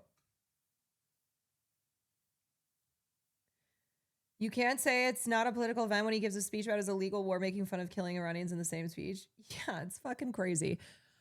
Okay, let's talk about Kristi Noem. So, as I had predicted weeks ago, Kristi Noem was going to have to fall on the sword. And see ya to this fucking bitch. Okay, Kristi Noem is so evil. She is so evil, and she deserves nothing but pain and suffering for the rest of her life. Now, does that mean that we are better off? Well, no, because you've got Mark Wayne Mullen. What a name. Mark Wayne Mullen coming in. And make no mistake, he is just as vilely right-wing, as villainous towards immigrants as Kristi Noem was. And the reason that this has happened is because the PR around ICE and DHS has been really bad. I think it was some recent poll. Let me see if I can find it. Yeah. Abolishing ICE is now at a record high level of support in the United States. 50% support, 39% oppose. Independents are now plus 17 on abolishing ICE. Moderates are plus 6. 23% of Republicans now support abolishing ICE. That is a huge, huge increase. So the Trump administration is aware that murdering Americans in broad daylight in the middle of the street has not resulted in good press. People are really fucking pissed. People are pissed about ICE coming into their communities. People are pissed about ICE killing their fellow Americans, treating immigrant families like they are all criminals. Wow, shocker. Even Fox News, of all places, confirmed that was one reason she was let go. Yes, Kristi Noem is being thrown under the bus because they are trying to they're trying to win back some good PR here. They're like, look, it's not us, it's her. Okay, all this shit was happening because Kristi was just too out of control. She's just too out of control. And now we're gonna bring in a guy who equally sucks, but will hopefully not have as negative of a reputation as Kristi Noem currently has. Kristi Noem was also, you guys, this is fucking crazy. She was fired when she was speaking live. It also or she found out. CBP, ICE, CWMD, which is countering weapons of mass destruction. So some of you may have gone through some of those trainings to help us detect some of the threats here in our homeland, and also some of the trainings that it takes as far as responding to fires and 911 calls in different specific situations. We have intelligence agencies. We also cover FEMA. FEMA is a disaster response agency, but it also is the agency that's entrusted to run the government on our very worst day. If we had a tragedy in this country where we needed someone to step up because our leadership was not able to, agencies, it also includes CBP. She was speaking live in Nashville and had no idea she had been fired, which is so par for the course when you work in the Trump administration. And just remember that you can pledge your loyalty. You can bend at the knee and kiss the ring. But as soon as your holy leader has decided that you've served your purpose, that, oh, sorry, but you got to go, then that's it. Then you're out. You are disposable. You are disposable. Sorry to... And Kristi Noem is out as the Secretary know. of the Department of Homeland Security. We have a team of reporters on this. Let's start with Kristen Holmes at the White House. Kristen, it was Mike Rich, thank you for the like 5 10 months. minutes Desmond, ago thank you for the that you 3 were months. reporting that her job Morphine, was in thank jeopardy, you. and now it's official.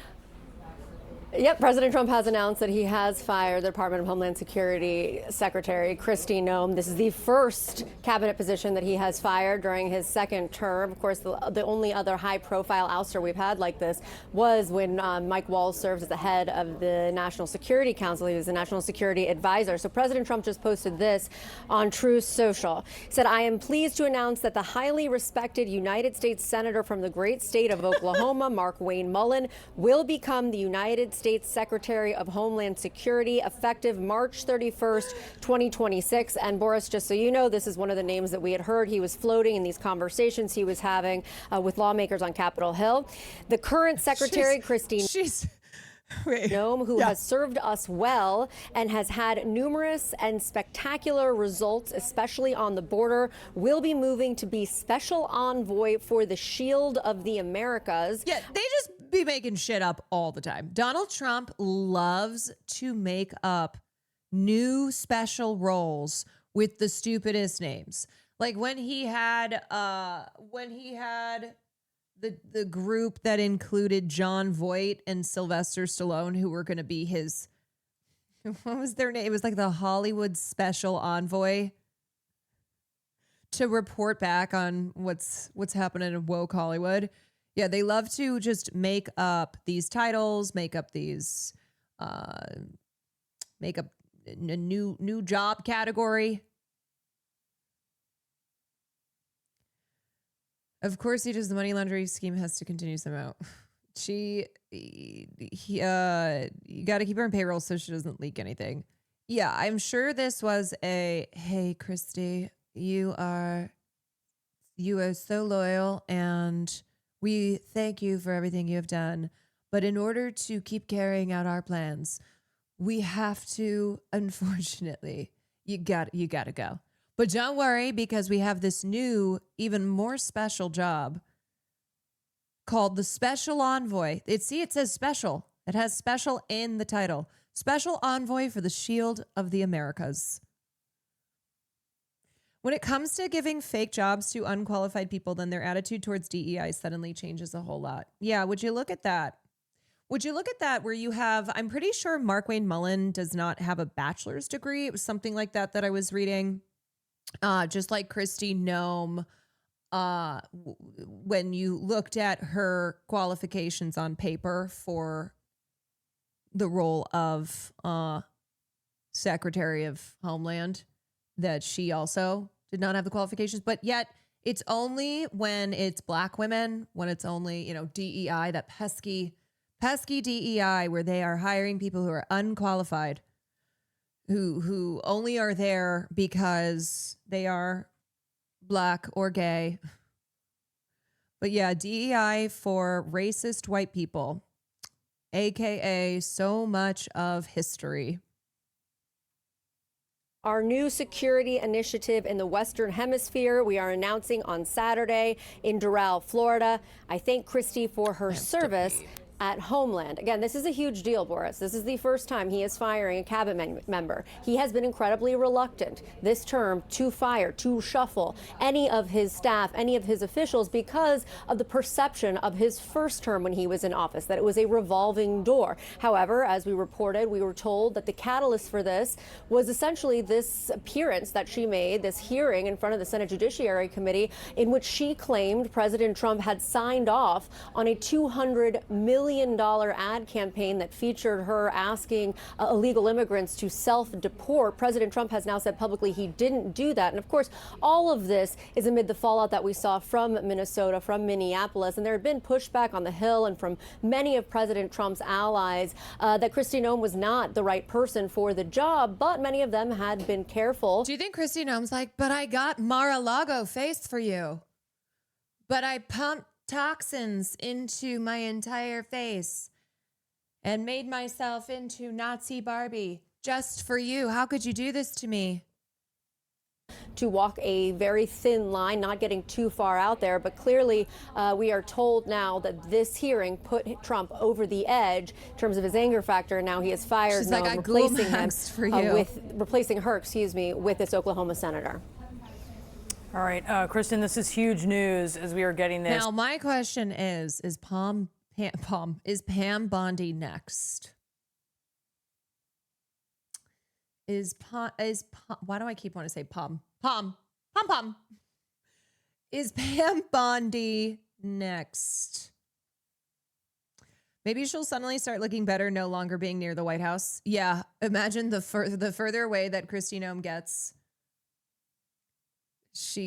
her face starts to go back to normal. That Trump is replacing Kristi Noem as DHS secretary and moving her to a special envoy position, which is certainly a demotion and something that is meant to give her a little cover as she is getting ousted here.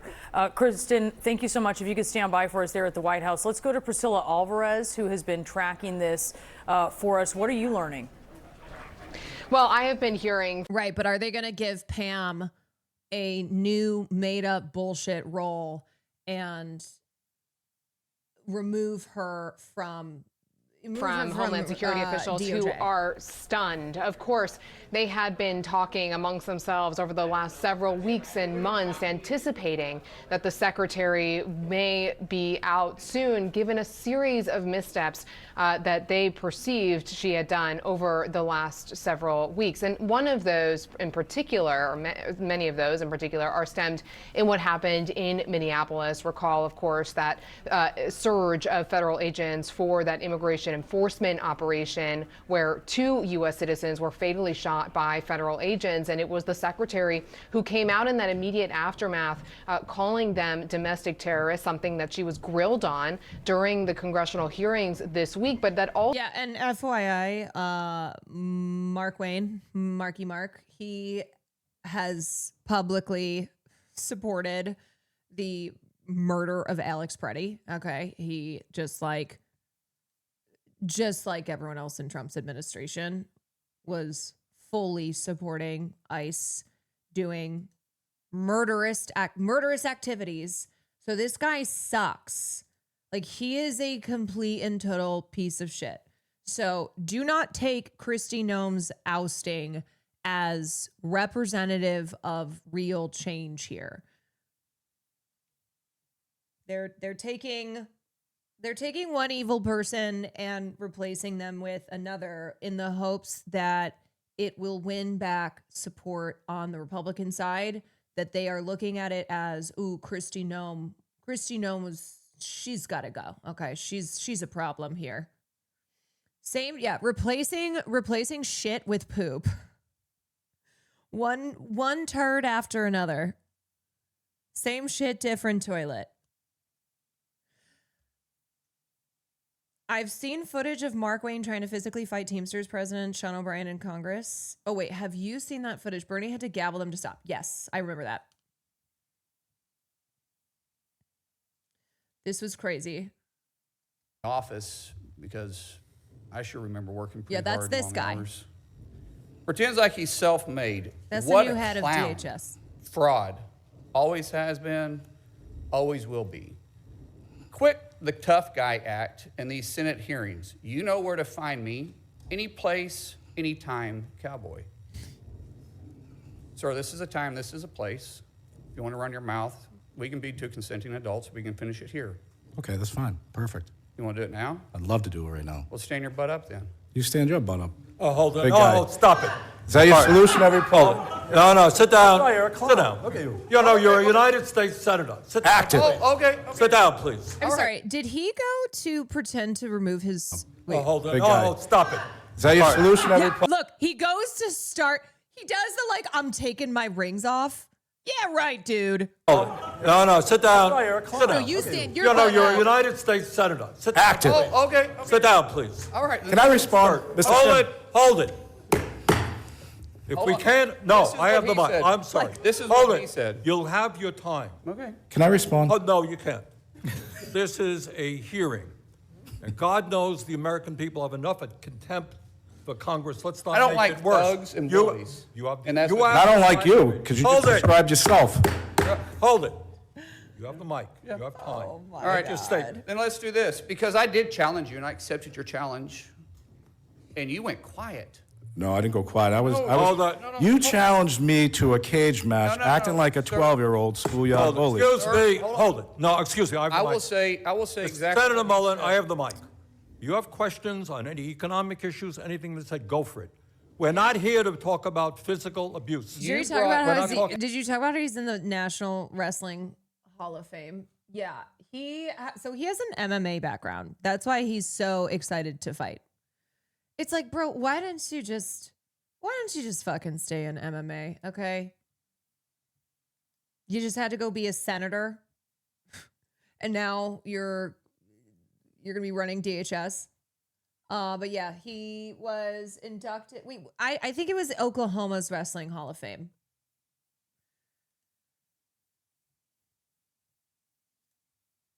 Of course I And did. let me show you his hearing, because I want to expose this thug to who he is. And Could you not point at me? That's disrespectful. I don't care about respecting you at all. I don't people respect that you at all. respect. So All right, hold let me it. No, you. No, you. You're one of Now, hold 100 it. of the most Hold elite it, people please. acted. Please. All right. This is excuse me. This is a hearing to discuss economic issues. All right. If you have questions for Mr. O'Brien or anybody else on what he has said, go for it. But we're not here to talk about fights or anything else. I'm quoting exactly what he said. You can and say this what is- you want, This is but- your witness This you is brought. my And let me. witness. I'm exposing him. I know can you. ex- I as know what long you as are, you but what want. am I? In No fight. 2013, Nope. in 2013, O'Brien was God, suspended get by Bernie the a stig. Teamsters for intimidating your own members. In I 2014, you were part of, what would you say, organizing.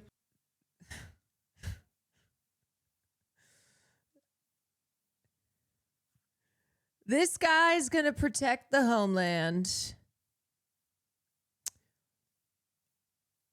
Yeah. The perfect kind of bully to have in this role. The perfect person to be targeting disabled immigrant children, you know, ensuring that ICE agents who kill unarmed American citizens get off scot-free. You know, the real threat in this country. You just know he's racist as fuck. Yeah.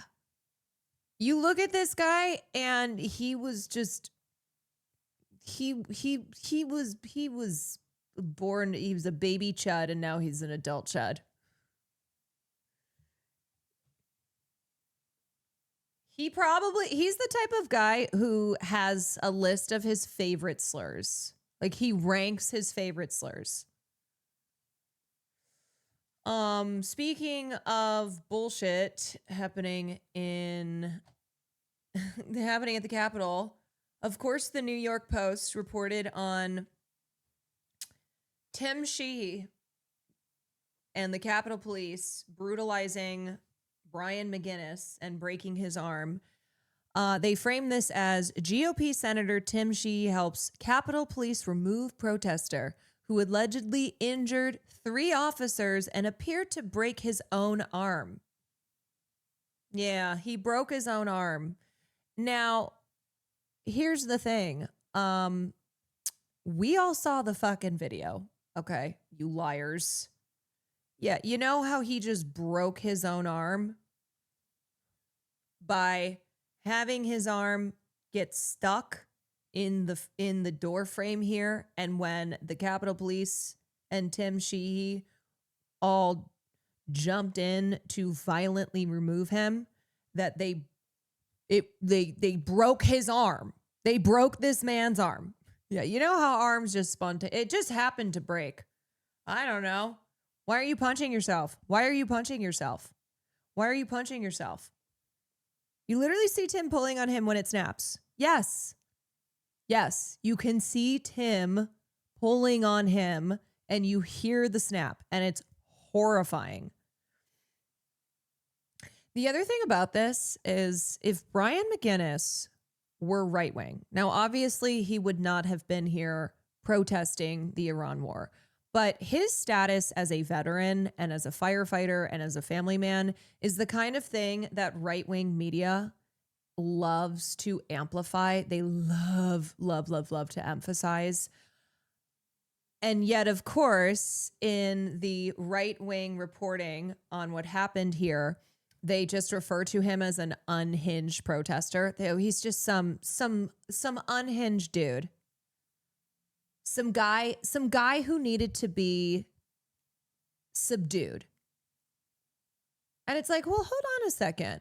Aren't y'all usually all about respecting veterans, respecting cops and firefighters, people who have, dedicated their, as you say, dedicate their careers to helping the public? Don't you love white family men? Yeah, he's literally in dress uniform. He is in his uniform as they were brutally removing him.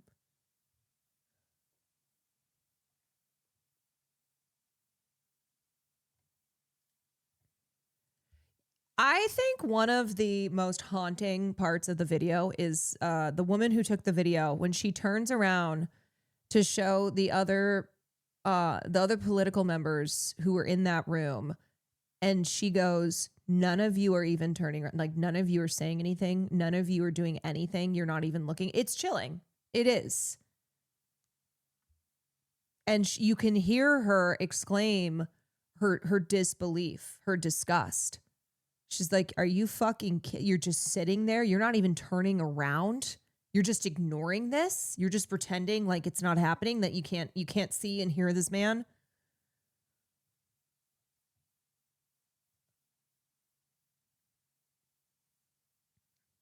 Here's what he said before he went to protest.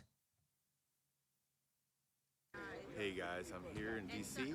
trying to speak out against the Senate and ask them why they're going to send our men and women to harm's way when our elected officials said that there would be no war. Anybody who feels disillusioned and betrayed by our government, you're not alone. Join us in demanding accountability for this betrayal. Free Palestine, free America. Let's go. Hey guys, I'm here in D.C. Yeah, and then they broke his arm and charged him with assaulting officers. This is what a patriot looks like. You know what? There have been some real standout images in just the last couple months alone. This one, the image of the Epstein survivors standing behind Pam Bondi as she's screaming at the Democratic Congress members who are grilling her as she's, more going just more and more unhinged, and ignoring the women behind her who have their hands raised.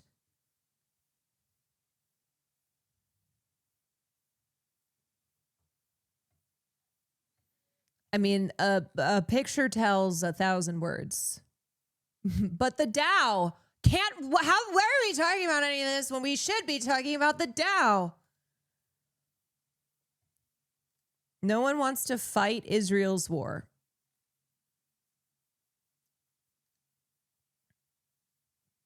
Now that is a real patriot. Trump says, I guess Americans should worry about Iran retaliating on U.S. soil. Like I said, some people will die. They're calling it the most reassuring wartime message to the American people of all time. Some of you will die, and that's a risk that I am willing to take. Wow, I feel so inspired. You know what? Sign me up. Yeah, hell yeah.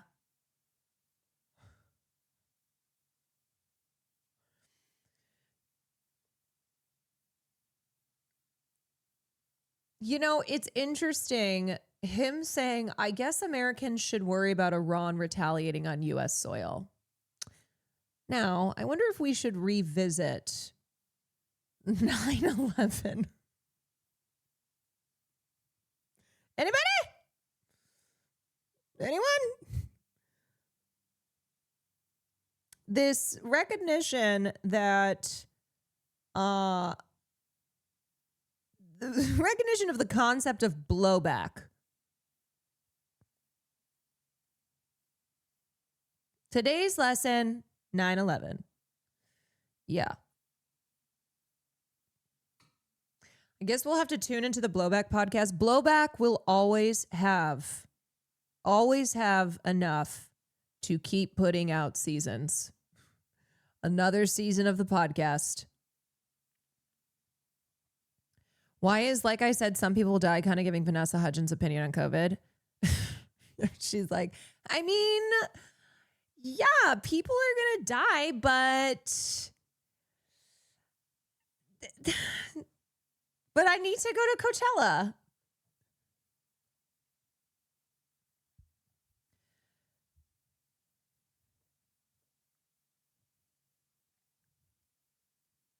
He's basically saying just make it. He don't give a fuck. If you think Donald Trump gives a fuck about you, if you are a person in this country who's not a billionaire, okay, you're not a CEO of a Fortune 500, you're not a big tech leader, Donald Trump does not give a flying fuck about your life, about you. Donald cares about Donald. Donald cares about people who can be of service to the Donald Trump project, the Donald Trump empire, except for maybe Zoran. The one person that he likes, who he's not quid pro quoing.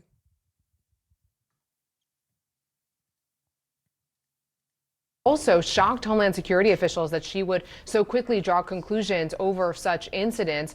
And recall, too, that President Trump, in the aftermath of those shootings, had dispatched White House border czar Tom Homan to try to resolve the issues on the ground. It was the most high-profile rebuke over the course of the last year of the secretary and the way that she was managing the department and the immigration enforcement mission. Now, of course, the White House said at the time that she was in lockstep with Tom Homan, but it was also clear internally that there had been long simmering tensions there. So all of this to say that it had been building over some time now, what was happening in the department, the management of the department between her and her chief advisor, Corey Lewandowski, who was serving as a special government employee. There had been what all was he advising her on? Multiple concerns from within the department about the way that she was handling things, even most recently when she said that she was suspending TSA PreCheck, and then the department had to reverse that within hours.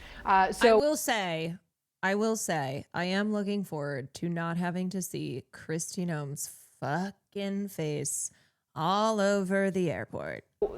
So this has been just a shock for a lot of Homeland Security officials who, even though they thought the writing was on the wall with her leaving at some point, the fact that it has happened now in the wake of these hearings just has them all scrambling. Priscilla Alvarez, please stand by. Let's go to Manu Raju, who's live on Capitol Hill. Manu, I promised that at some point I would ask you about the situation with Kristi Noem and these hearings. Clearly, they were disastrous. Yeah, and no question about it. And there had been a lack of support for Kristi Noem throughout, and a growing number of Republicans expressing frustration, concern, and actually, frankly, not even saying if they would support her continuing in the job. And no doubt that echoed at the White House, and the President Trump clearly had some of those similar concerns as well. But I want you to listen to what some of the Republicans told me just in the last day about whether they would continue supporting Kristi Noem staying in that job. Do you have confidence in Secretary Noem? Time will tell. I feel like Cash might be next over Pam. Pam doesn't look as big of an embarrassment as Cash for Trump, in my opinion.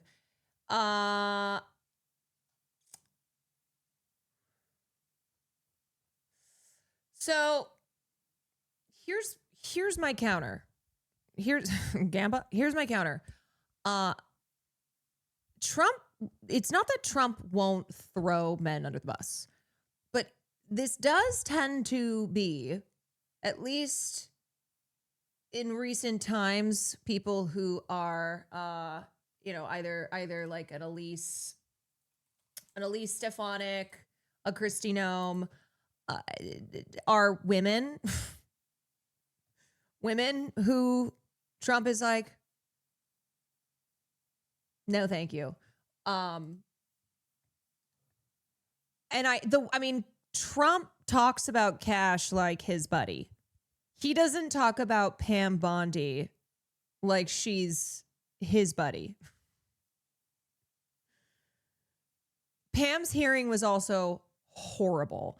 And when it comes to Epstein, more of the public perception of who's to blame, like who they should be mad at, is Pam Bondi over Kash Patel.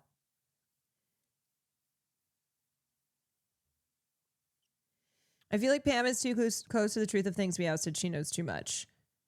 Yeah, but I don't think this is necessarily a Pam Bondi goes and then suddenly she tells all, because she's complicit as well. Pam has been complicit for a long time. And as I said, they might just give her another bullshit position. Oh, the special attorney to freedom. The special attorney to freedom. Something like that. Would you vote for her again if you had a chance? Time will tell. Do you have confidence in her? I'm not going to answer that. That's not my decision. But you voted to confirm her. That's not my decision. If the president, that's up to the president. I want to be a team player, and I want to secure the border, and I want to enforce our immigration laws. But I'm tired of trying to explain behavior that is inexplicable to me. Well, if you had a chance to vote for her again, would you? I'm not going to answer that, Manu. You can try 1,000 times, mate. Lots of luck to you. You can try. Now, Barclay Mullen almost certainly would get the support of a majority of United States senators to be confirmed as the next Secretary of Homeland Security. The Senate tends to look favorably upon its own. He has served in this body for 3 years. He's a former House member for about 10. I could see him just getting out there, right alongside ICE, beating the shit out of little babies, little immigrant babies. Years. He's a former mixed martial arts fighter as well, and he's also been a staunch defender of President Trump. He might not be able to resist. He might not be able to resist once he gets in there and he's like, "Can I have a try? Can I try? Can I have agenda? Is it my turn?" It's unclear exactly when it was informed to Mullen that he would be Donald Trump's pick, because he did speak to reporters at about 12:30 this afternoon. He was asked about these rumors about Trump floating his name as a replacement. At that point, he said he had not spoken to Trump all week. And then he was holed up in the number 2 Senate Republican's office, John Barrasso. He was not seen for some time. He left the Capitol without commenting, perhaps taking a call from the president at that point. So a surprise to many here, and maybe even to Senator Mullen. Guys. That's some fascinating color as Mullen leaves Capitol Hill, potentially taking a call from the president, refusing to comment about Trump considering him for DHS secretary, and just moments ago, Trump confirming that the new DHS secretary is Senator Mark Wayne Mullen of Oklahoma. In our national lead, Homeland. I am going to give South Park some credit here, possibly, in bringing down Kristi Noem.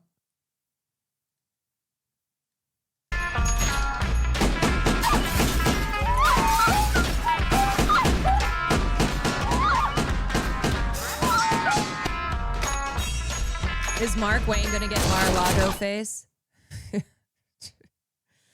Yeah, he's gonna he's gonna show up and his face gonna be like just so frozen with tox. I do think South Park let a lot of normies know about the dog thing. The dog thing has always been so crazy evil. I don't know how anybody who learned of Kristi Noem killing her dogs, went, yeah, no, this woman is stable. Oh, shit. I don't want to speak too loudly about.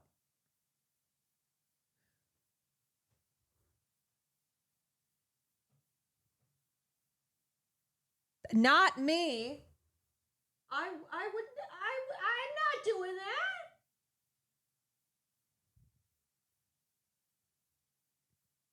Farley's like, who's killing dogs? Huh? I heard you. Just slow walked away.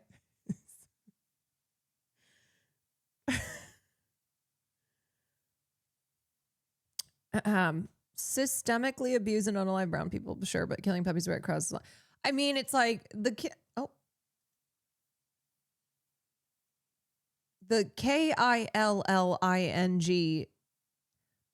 PUPPIES. That part was before she became head of DHS.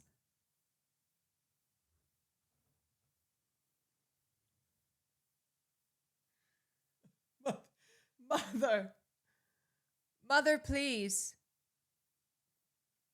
He does. I think he understands what I'm saying. So I'm not gonna speak on that anymore. He's like, you think I can't Secretary spell? Kristi Noem is back on You taught Capitol me to Hill spell. today, facing bipartisan criticism for her job performance. Yesterday from senators, today from House lawmakers, both often focusing on the aggressive, many would say overly aggressive, immigration crackdown in Minnesota and elsewhere. One Republican senator giving her a particularly harsh assessment. What we've seen is a disaster. Under your leadership, Ms. Noem, we're beginning to get the American people to think that deporting people is wrong. It's the exact opposite. The way you're going about deporting them is wrong. I read your book last week. The one where she details ANNIHA.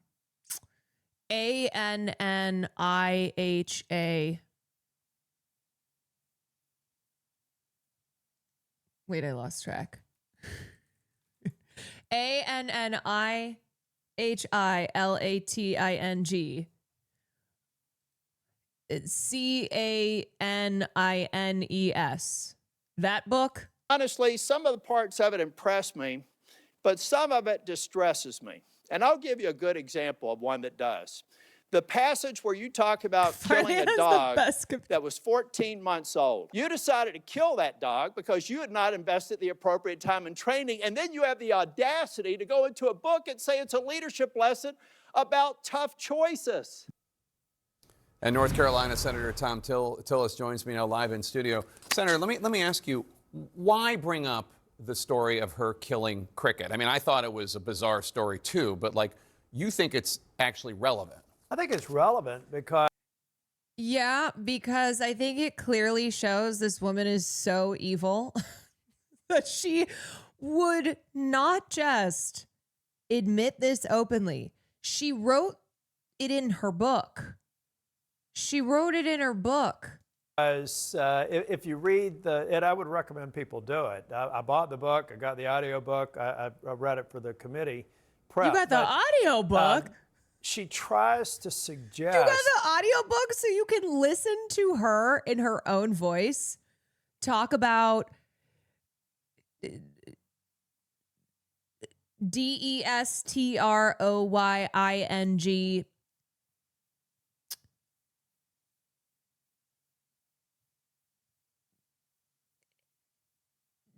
I don't know another word for DOGS,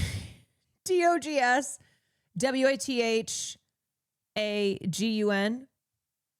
That a 14-month-old dog that's only halfway through what most people who train dogs, particularly for hunting purposes, is necessary to have that dog be reliable. So she gets angry at a dog that she puts into service long before it should, and then goes and kills it in the backyard, and before that dog is dead. She made a bad decision there.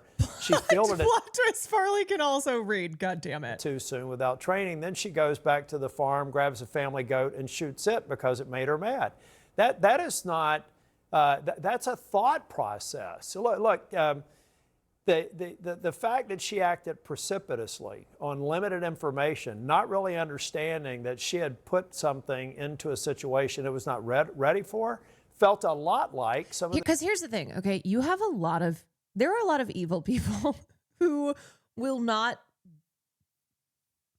look twice, will not give a flying fuck about, say, kids being killed in the Middle East. But when it comes to animals, that's where they draw the line. Okay. It's giving the meme from Community. I can excuse a genocide, but harming animals is where I draw the line. Kristi Noem is so fucking, she's even past that. She's like, oh yeah, no, there is no line. There is absolutely no line. You can excuse racism, but you draw the line at animal welfare. Animals is where she will personally draw the GUN. Yep. The decision making that was done in many... Isn't that also a thing with serial killers? Isn't that one of the tells, is that they harm animals when they're younger? And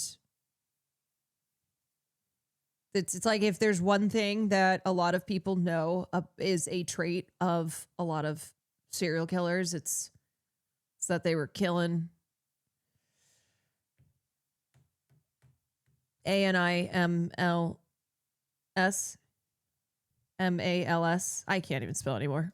I can't. Like calling Renee Good and Alex Preddy domestic terrorists. Immediately jump into that. So she was rationalizing killing a dog behavior Just because a it didn't total perform properly. But she lack was of wrong. empathy. She could have had that dog perform properly.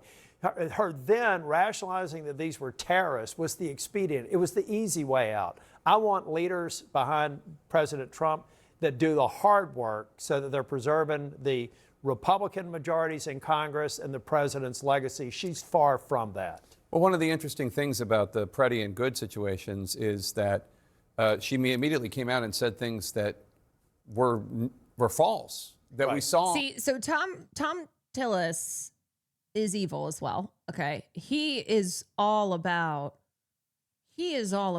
brutalizing immigrants, more concentration camps, more family separating, more all of that. But what he is concerned with is not having someone who's like Cruella DeVille running DHS. He's like, look, this is a distraction. This is causing a problem for what we're trying to get done here. She also says in the book that she had a stare down with Kim Jong-un as if she's so brave and it's a provable lie and she's never been in the same room as him. Why would you lie about that? That is so strange. On video were not true. And no credible. And look, the reason why I asked her who Tom Homan reports like to, that is easily disprovable. And she said he reports to the president. Right. If there is no better example of a vote of no confidence as somebody who was in front when the Preddy incident occurred, and now she, murder, who is the head of Homeland Security, is replaced by somebody for a Homeland Security mission who doesn't actually even work for the Secretary of Homeland Security. That's a vote of no confidence, in my opinion, by the president. So your Republican colleague, Senator Kennedy, was also critical. He was here earlier, and he was specifically critical about a multi-million-dollar ad campaign that DHS ran. And the secretary told him it had been a competitive bid process for the contractors who produced it, and the president had approved of the ad campaign. Democratic Senator Joe Neguse questioned her about the contractor that made these ads, Safe America Media, today. Take a listen. Senator Tom Tillis's office releases audio of more threatening calls. North Carolina Republican Senator Tom Tillis's office released more audio recordings of death threats he's received in recent days. Tillis's office said last week that threats against the senator have increased in the first 2 months of the Trump administration as protests target Republicans around the country. Tillis released a portion of a threatening letter he received, along with voicemails left at his office. The senator's staff said Monday that the release prompted even more threats, and even posted some on YouTube. I'm just calling to let you know that I listened to the Raleigh News and Observer, their short video where they released some of the threatening phone calls and messages that you've been getting. And I just wanted to let you know that that has just been absolutely the joy of my week, listening to those. My favorite one was the old guy, the really old guy who threatened to, I think he threatened to bash your head in with an axe handle. It was Bernie Sanders. He was the old guy. That one was hands down. I love women's joy. I think we should celebrate it. I think we should always honor it. My favorite. But anyway, that was the most joy I have felt in weeks. So if you could please release some more, that would be awesome. It is Women's Month. It is March. Hashtag Women's Joy. And the comments that supported that video were just, they were just chef's kiss. They were so good. I saved it so I can listen to them over and over again and then read the comments. It's so good. So please keep releasing those. Keep those coming. It's giving me life, and it's about the only thing these days it is that you're doing. So yeah, keep them coming, and I'll look forward to some more. You, Tom, any of you who work for him. I've had it won Best Podcast. That's so exciting for them. You guys forgot free speech was a thing. I hope Tom gets. I might drive to North Carolina and shoot him dead in the streets like the dog he is. He's scared of death threats. We're scared of the way he is going to turn our country into a by taking bribes. Christy Noem's like, wait, what's that about? What's that about shooting dogs? And siding with the oligarchs. I hope Tom gets kidnapped and his wife and children and his children's children get tortured in front of him. I might come do it myself. You're all going to die. Tom's going to die when the bullet hits his brain and he drops to the ground and the blood starts pouring out of his head. No, just to be clear, I am not condoning. We don't Fed post here. I was actually not aware of these. I have never heard this before. And we were just talking about Tom Tillis because he's on CNN with Jake Tapper. And remember, Tom Tillis's office did release this themselves. All the patriotic Americans will be thankful, cheering, clapping. When his office blows up and everyone inside that is contributing along with him dies. Oh my God. The patriotic Americans will be clapping, joyous. I can't wait till Tom is dead. The time is coming. Look out. Hey, I saw you released all the death threats, and I just wanted to say good for them. You guys deserve it. I hope you get more. I hope they get worse. I hope you are scared to come out of your house and leave your office, and I hope you do die soon. I just want you to know that the only thing I hope and pray for every day is your death.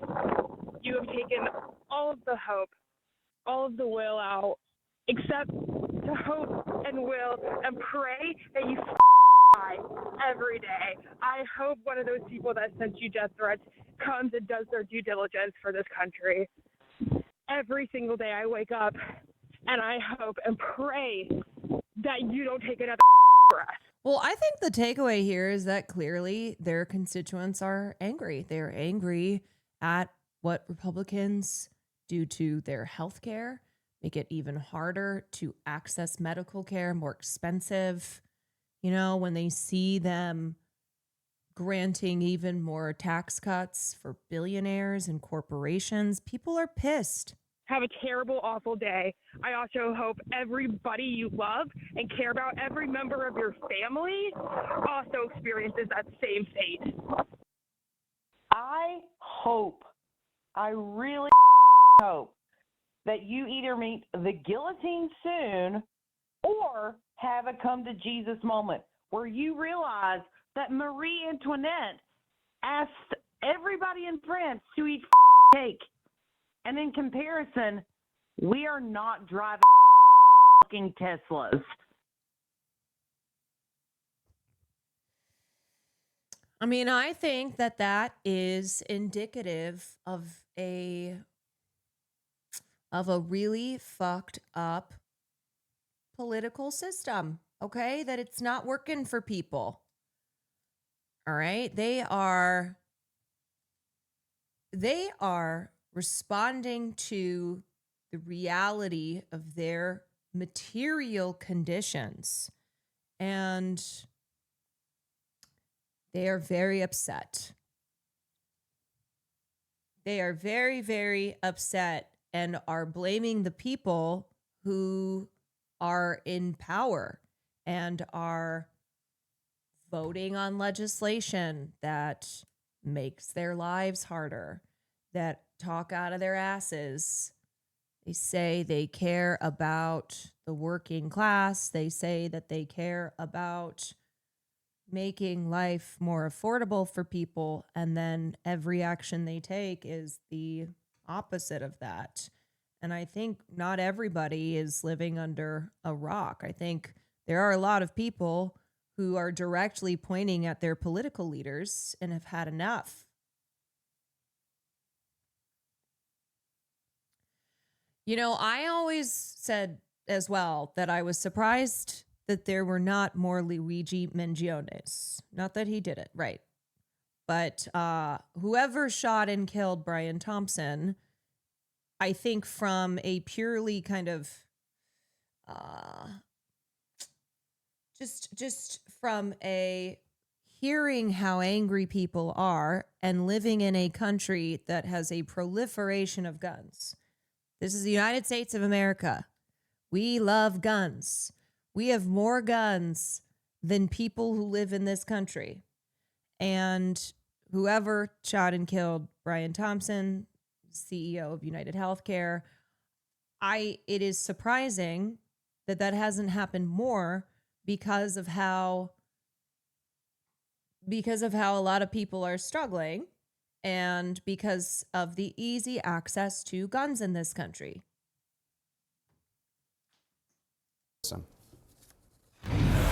Where's Safe America Media headquartered? I don't know. I don't know either, Madam Secretary. We can't find it.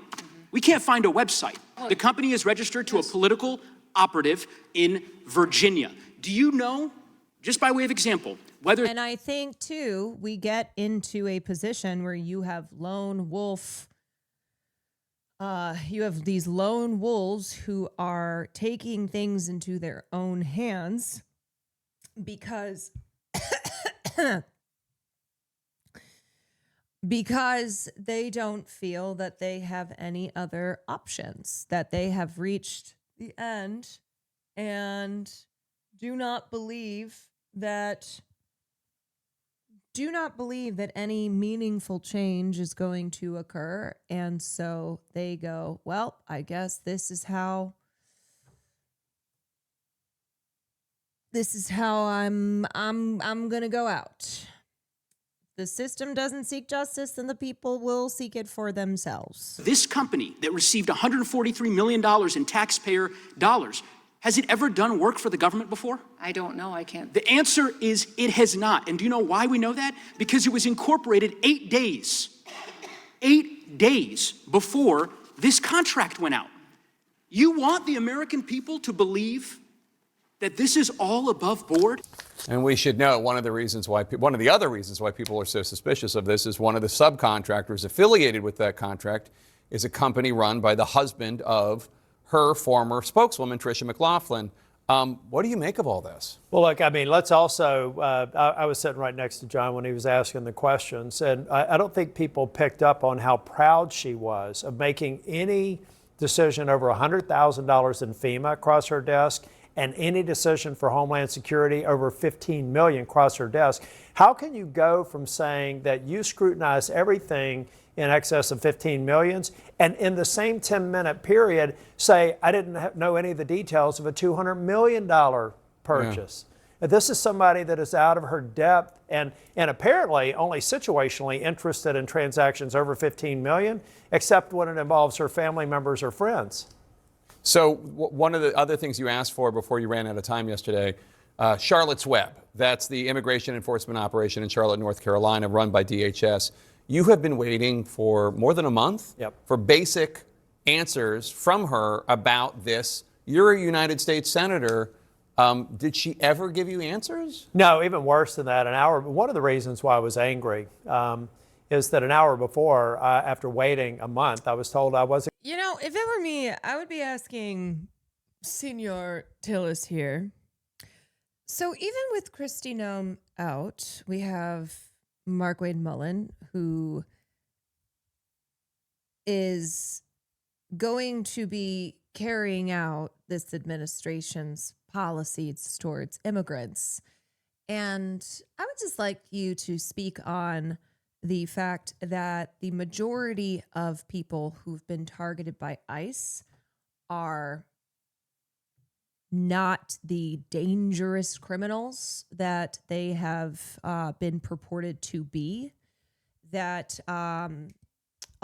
just go through the list. Go through the list of myths, of lies that are told about the border, about criminals crossing the border, the so-called invasion. You know, maybe it's like let's get to this problem here because Mullen coming in is only going to be the next hog who's carrying out these really inhumane policies. It's like you have kids being abused in detention centers. They are being forced to remain for months on end, no rights whatsoever, in really vile conditions. I'm going to get the data. I asked for anonymized data that recorded the incidents, the outcome, whether a person was illegally present or not, were they detained. Just the oversight responsibility of the legislative branch, yeah. She says that she's got a world-class law enforcement organization. I could go to a small town in North Carolina and they could produce incident reports immediately for me. So she either doesn't have it or she doesn't like what it's going to say. And my suspicion is that she had a very low success rate. In that hearing, she made it a point to reserve the first few rows with victims of people, family members and survivors, angel families, for people who were harmed by these people that I want deported. She was trying to say that but for her, that wouldn't happen. I think because of her, not enough of them are being apprehended because her and Stephen Miller are more worried about hitting artificial numbers that sound big. But when you dig below the surface, like I want to do with Charlotte's Web, I want to understand what their success rate was. Thank you for the 9 months. If they're successful, they should be moving heaven and earth to give me that information. The fact that they're stonewalling makes me really concerned with what I'm going to find. And if I don't get the information by Okay, enough. I'm done listening to this man. Let's talk about Britney Spears. Then we'll talk about the collapse of the Toronto Film Critics Association, which is super deserved. Okay.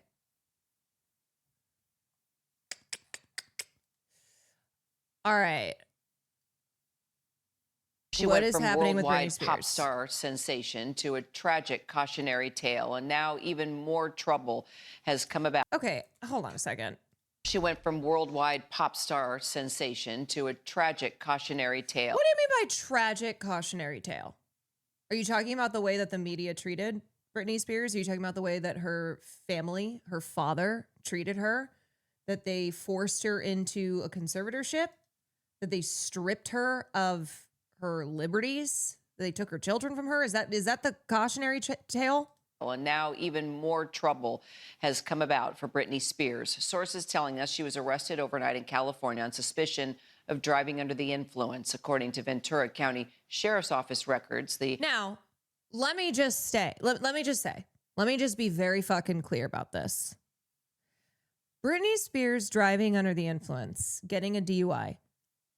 I would never condone that. Okay. No, I don't think it's good for people to drink and drive.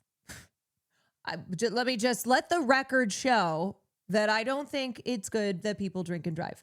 Now, my problem here is that ever since Britney Spears was finally released from her conservatorship after 13 years that she was forced into a conservatorship. Every time Britney has either posted a video of her dancing, said something that maybe doesn't totally make sense, but who gives a shit? Or now in this case where she just got a DUI last night, immediately people jump to talking about how she should be back in the conservatorship. That she should never have been, oh, maybe we were wrong to say free Britney. Oh, maybe we were too woke and we got that wrong. No, fuck that shit. Fuck that shit. Do you know how many people have DUIs, first of all? Do you know how common DUIs are? And again, I don't think it's cool to drink and drive. Please do not do that. So many people have DUIs. Are we calling on them to be thrown into conservatorships? Are we saying, oh, we need to take this woman's, take everything away from her again? Are we forgetting to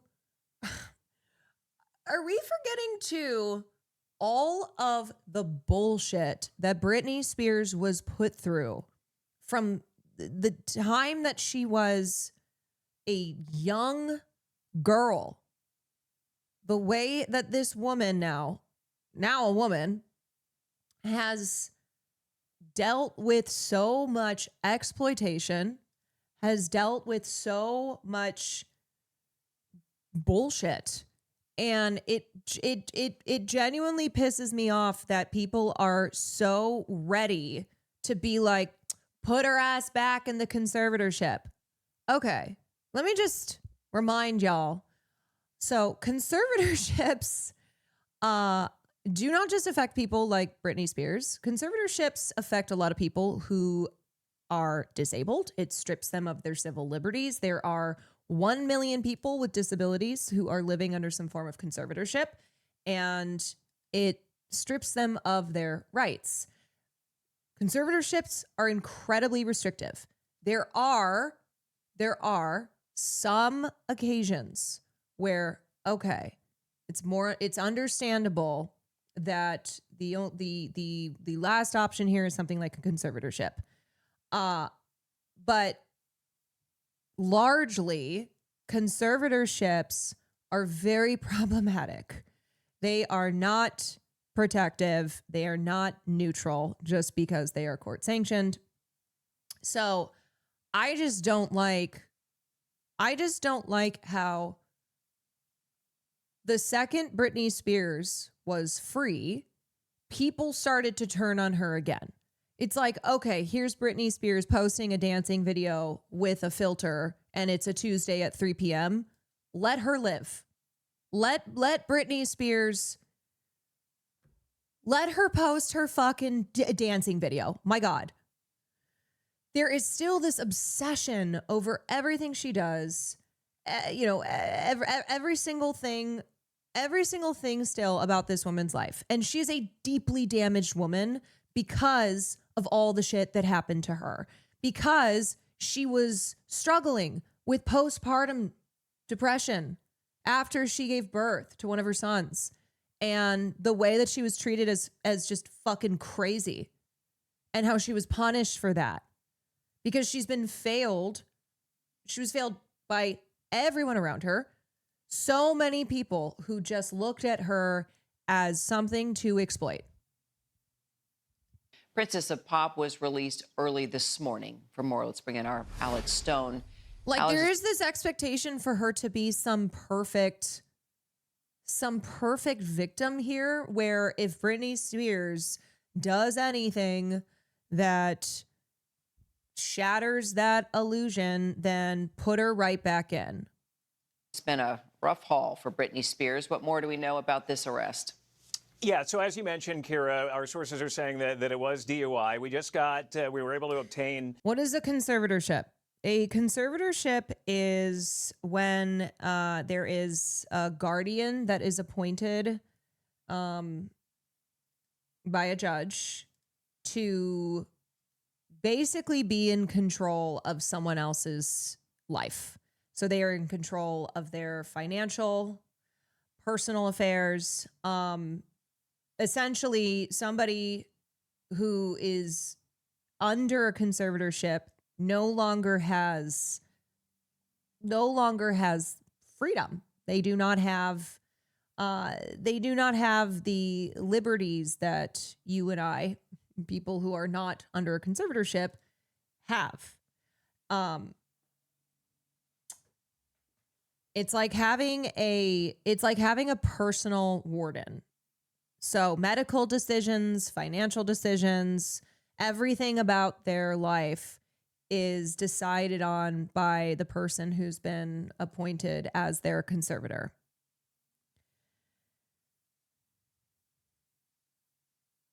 It's kind of like power of attorney, jack to hell. Yes. And Britney Spears was forced into a conservatorship where her father and her attorney were her conservators, and it lasted for 13 years. And it wasn't until 2020 when there was a massive social movement, #FreeBritney, that called for ending the conservatorship that she was in. And there was the documentary that came out on Hulu that a lot of people watched, and I think it really generated a lot of empathy and understanding for Britney. And anyway, Jamie Spears, her dad, real piece of shit, he fought for a long time that maintaining this conservatorship was what was best for Britney, that she can't be trusted to be in control of her money, of her health, of her family. And she kind of became a symbol, I would say, of reforming conservatorship law because of how huge this was, because this did end up getting terminated. And it also led to people reassessing Britney's life and history and understanding the years of abuse and mistreatment that she faced. And like how the media, how the tabloids played a big role in leading to her mentally breaking down, that there was so much that was going on in her life. Like, oh my God. And they would just hound her. They would hound her. There are so many heartbreaking clips where she is clearly not doing well, and they won't leave her alone. And she's like, please just leave me alone. Dispatch audio that. And even worse, once that judgment is made, someone under one then has to go through a legal process to escape it, yet they don't even control their personal finances, so good luck. Yeah. Once you're in a conservatorship, first of all, you don't get a say. You do not get a say in deciding whether or not you're put into a conservatorship. And yeah, it's very hard to end one. And that's why it took Britney so long to get out, because she didn't have access to her finances.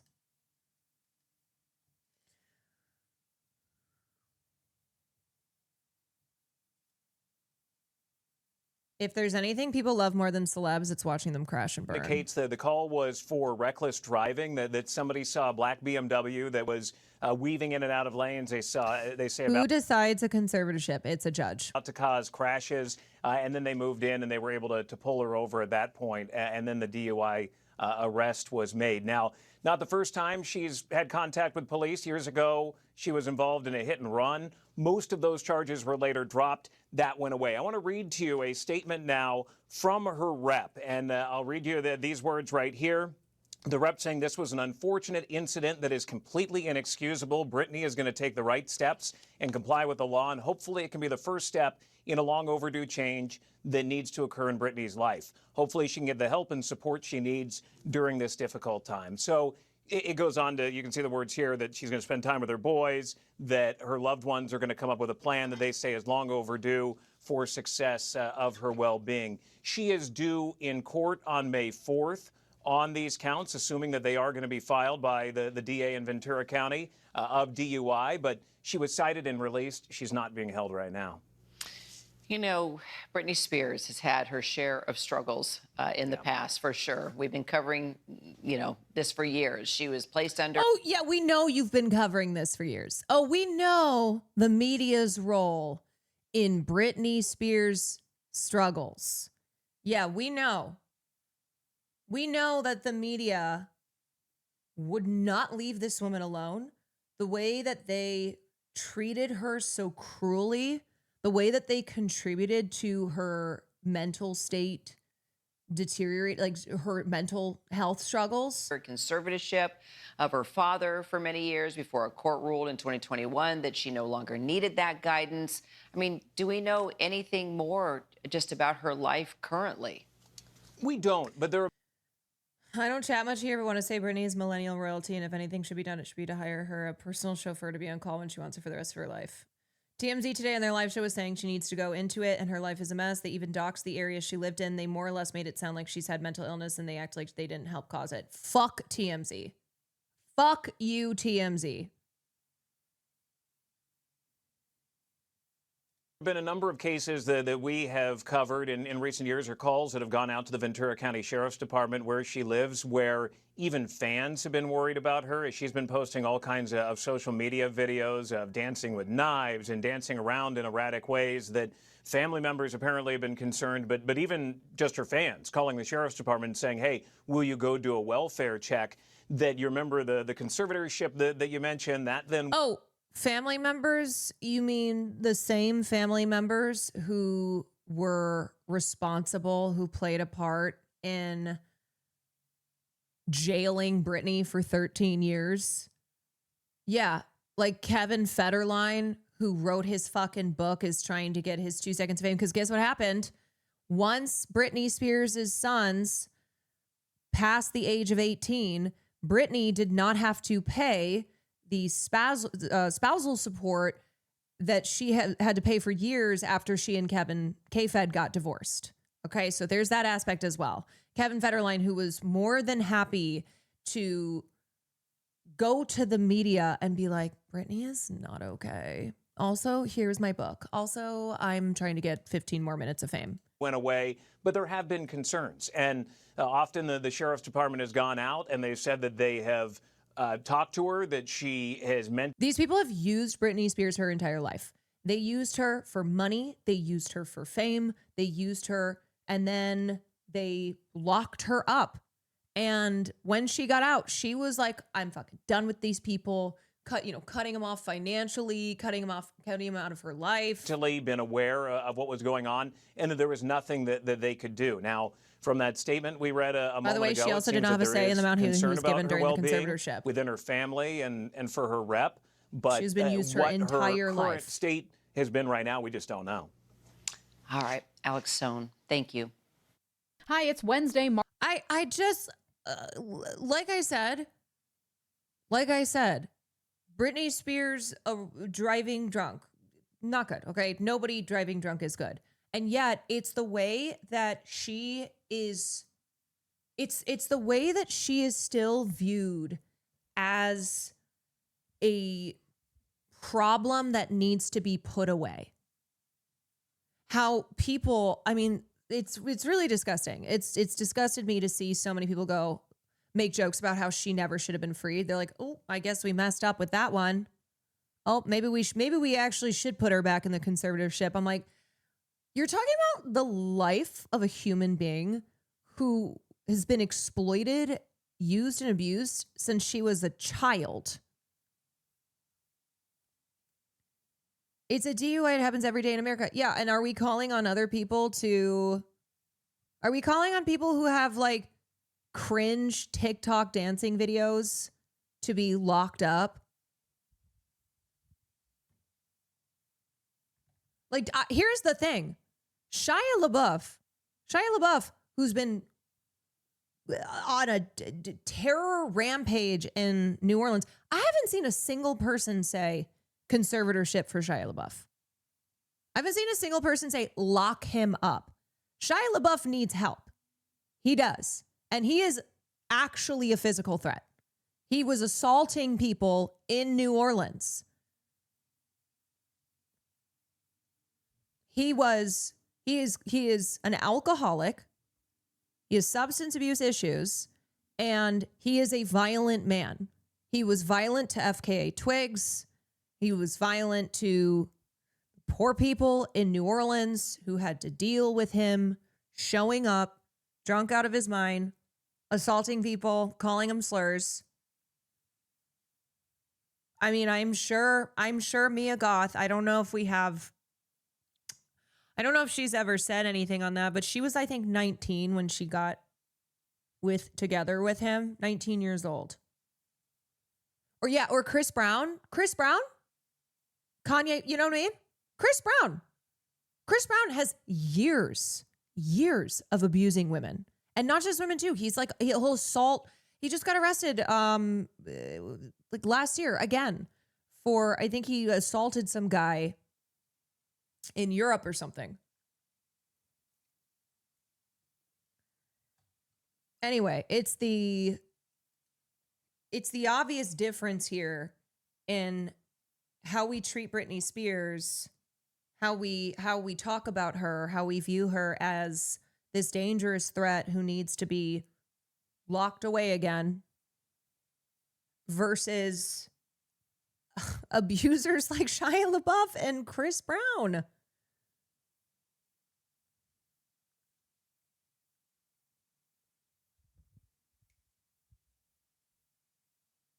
Lucky is my favorite Britney Spears song, and its message is the realest thing she's written. You will never have me saying that Britney Spears should be back under the conservatorship, that was something that she deserved, that was the thing that was best for her. You will not have me hate this woman and treat her like she's disposable. Being a rapist or abuser is socially more acceptable than being Britney Spears.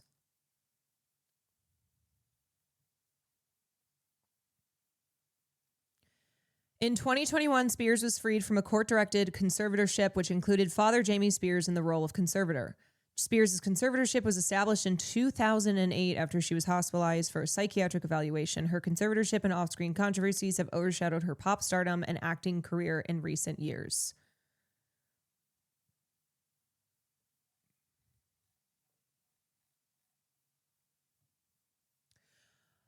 Britney Spears should be supported in the ways that she needs to be supported.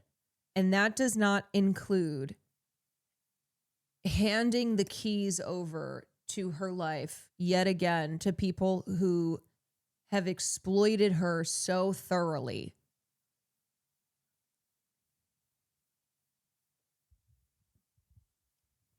We still treat men's mental health when they are acting narcissistic and dangerous as something to legislate around loneliness, but women's mental health is an excuse for these repeated humiliation rituals that act like we all haven't made poor anecdotal choices. Yes.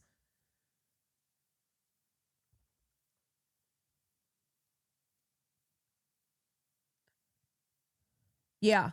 I mean, there is just culturally so much with the way that we treat women's mental health issues, mothers' mental health issues, the expectations that we have on mothers, how mothers are supposed to be.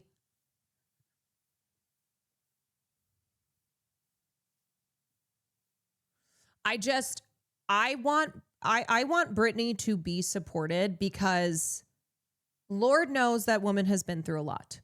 Do I think that Britney Spears does not have mental health struggles today? No. How could she not? How could she not still have struggles today after everything that she went through? And she's talked about in the years that she's been free, opening up and trying to take back her agency, talk about her life, tell her side of the story. How who the fuck does she have in her life that she can trust when everyone around her just used her and then threw her in the trash? So I want Britney to have the support that she needs and that she deserves. And I want people to recognize that we are still treating Britney the way, the way she was treated her entire fucking life. It's like, oh, you don't actually want this woman to, you just, you listen to her music, you enjoyed the pop star Britney when she was 16, 17, 18, 19, 20 years old. And then as soon as, Britney is doing things that women shouldn't be doing. She shouldn't be behaving this way. Never mind all of the surrounding circumstances that are causing her to behave this way. I mean, read her book or I don't know, listen to, I think it's You're Wrong About has a 3 or 4 podcast mini series diving into Britney Spears' life. And one of the parts that is in her book and that they talk about on the podcast is that infamous moment when she shaved her head.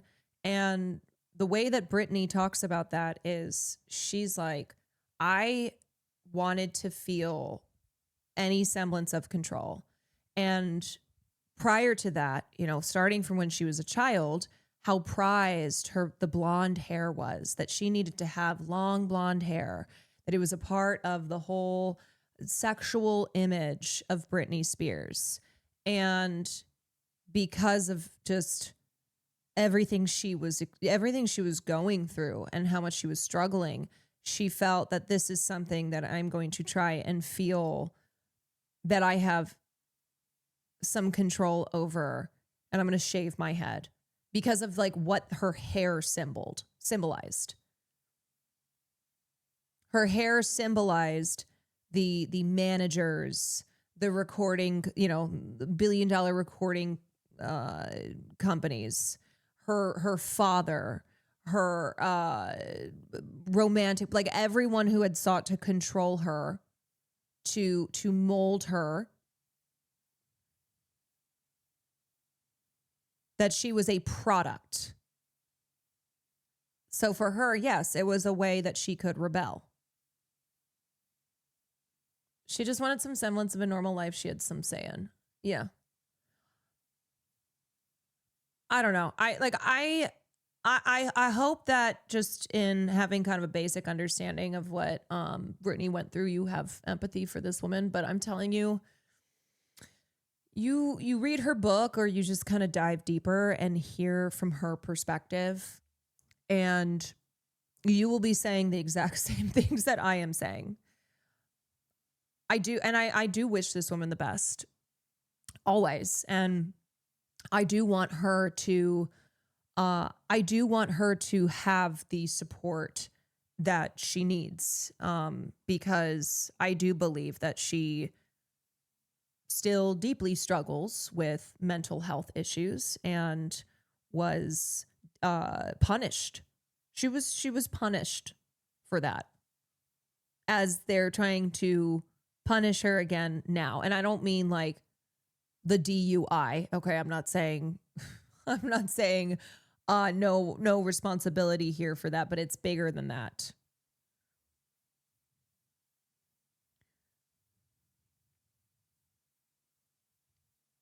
I saw a clip yesterday on Talk with Diane Sawyer and how she was to blame for young girls are behaving, and mothers were saying, really, if I had an opportunity to shoot Britney Spears, I think I would.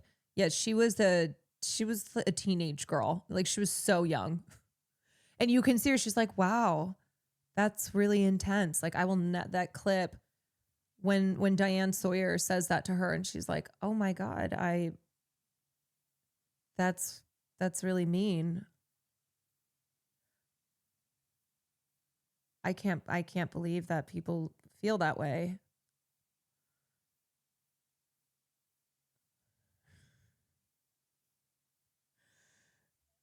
Fran. Fran.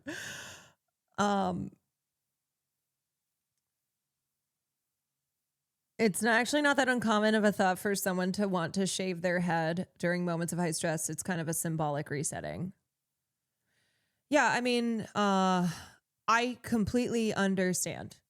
I did not shave my head, but I have had a couple moments in my life where I've chopped off my hair. And just the kind of the feeling of power and control in that moment.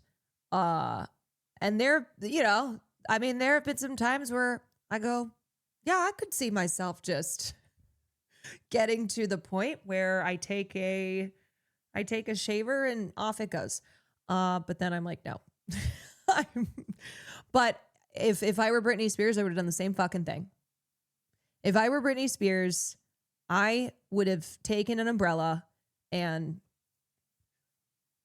tried to beat in the window, break the window of the paparazzi who wouldn't leave me the fuck alone, shave my head, have mental breakdowns. I have mental breakdowns and I'm not Britney Spears. I have mental breakdowns and granted, there's so much that there's so much bad that I'm aware of and I talk about all the time.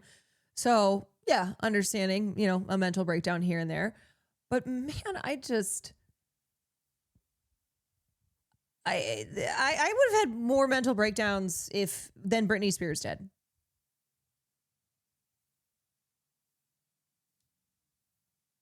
I shaved my head. It felt great. I looked so snatched, but everyone thought I was crazy. I have zero regrets, even though my hair is long now. It was really freeing, especially after being physically abused. So it's freeing. It's taking back power.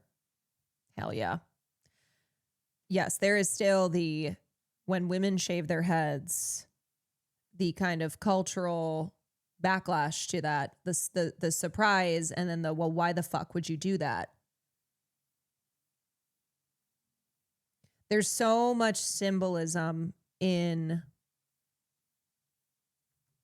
hair, and I think especially for women, long hair, and kind of how that has been a prize, like that's been prized, and the way that so much language around when you see a woman and she, like the blue-haired social justice warriors, how that became just an insult for women who did not fulfill societal gender expectations and norms.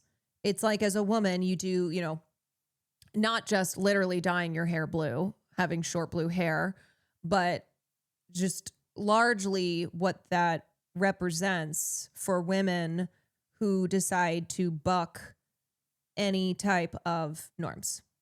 Yeah, when Jada Pinkett shaved her head and everyone called her a man. Or they'll be like, do you have cancer? If you have a shaved head as a woman, you better have cancer. That's how that goes. You're like, oh, I'm so sorry. I'm so sorry. You have you're dying. You're dying. You're like, no, I'm not. I shaved my head, changed my name and my pronouns, and it was the best thing ever. There's a real sense of freedom in that, a real sense of like owning your identity, doing what the fuck you want to do, not doing what is forced upon you that makes you feel every day like you're not a human being with agency. Now, obviously, if you're a person who has long hair, I have long hair. I love, I love having I love having long hair. I've always loved having long hair, even though there have been times that I'll like cut it off. But I do understand Britney Spears shaving her head. I do understand people who see the symbolism in something like hair and feel that they are that they are in control of their identity, of their, you know, having agency in getting to choose how they look. Women on the right all having to have the same haircut, and it's symbolic of how limited their view of femininity is. Yes, it's the classic Fox News bleach blonde hair, right? Like the makeup, heavy, over the top makeup, bleach blonde hair, and it's the homogeneity of that. It is the you know, obviously white beauty ideals. White woman, blonde hair, same haircut, same type of facial surgery, same type of makeup.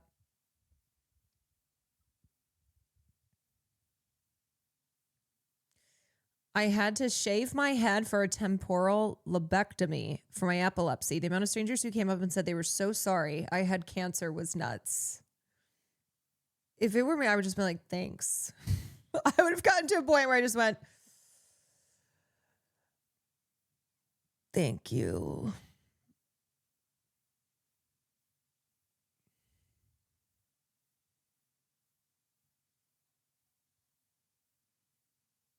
So much. Yeah, thank you. Here's my Venmo. You can pay. You can buy my coffee.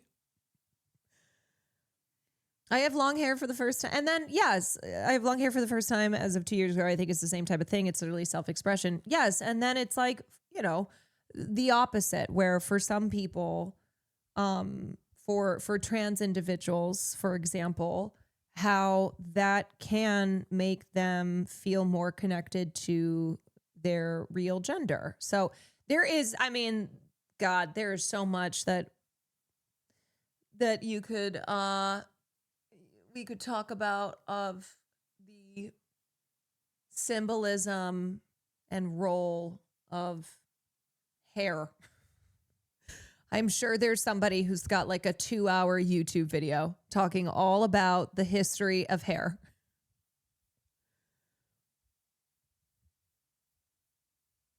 Yep, I used to have long hair to my ass as a woman. Now I have a mohawk as a man.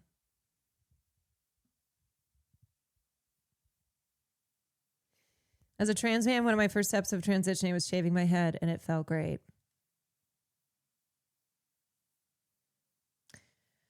Hells yeah. Anyway, free Britney, always.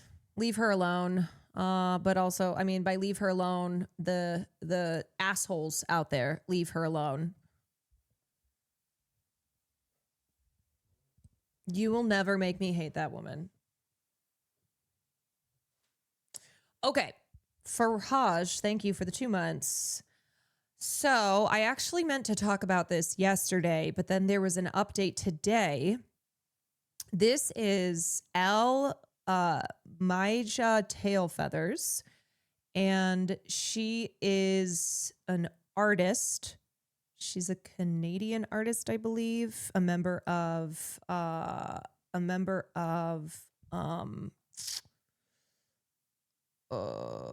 first, oh gosh, sorry, I want to get this right. She's an Indigenous woman, but she's a member of First Nation. Which one is Kainai First Nation. She is a filmmaker, actor, writer who lives in Vancouver.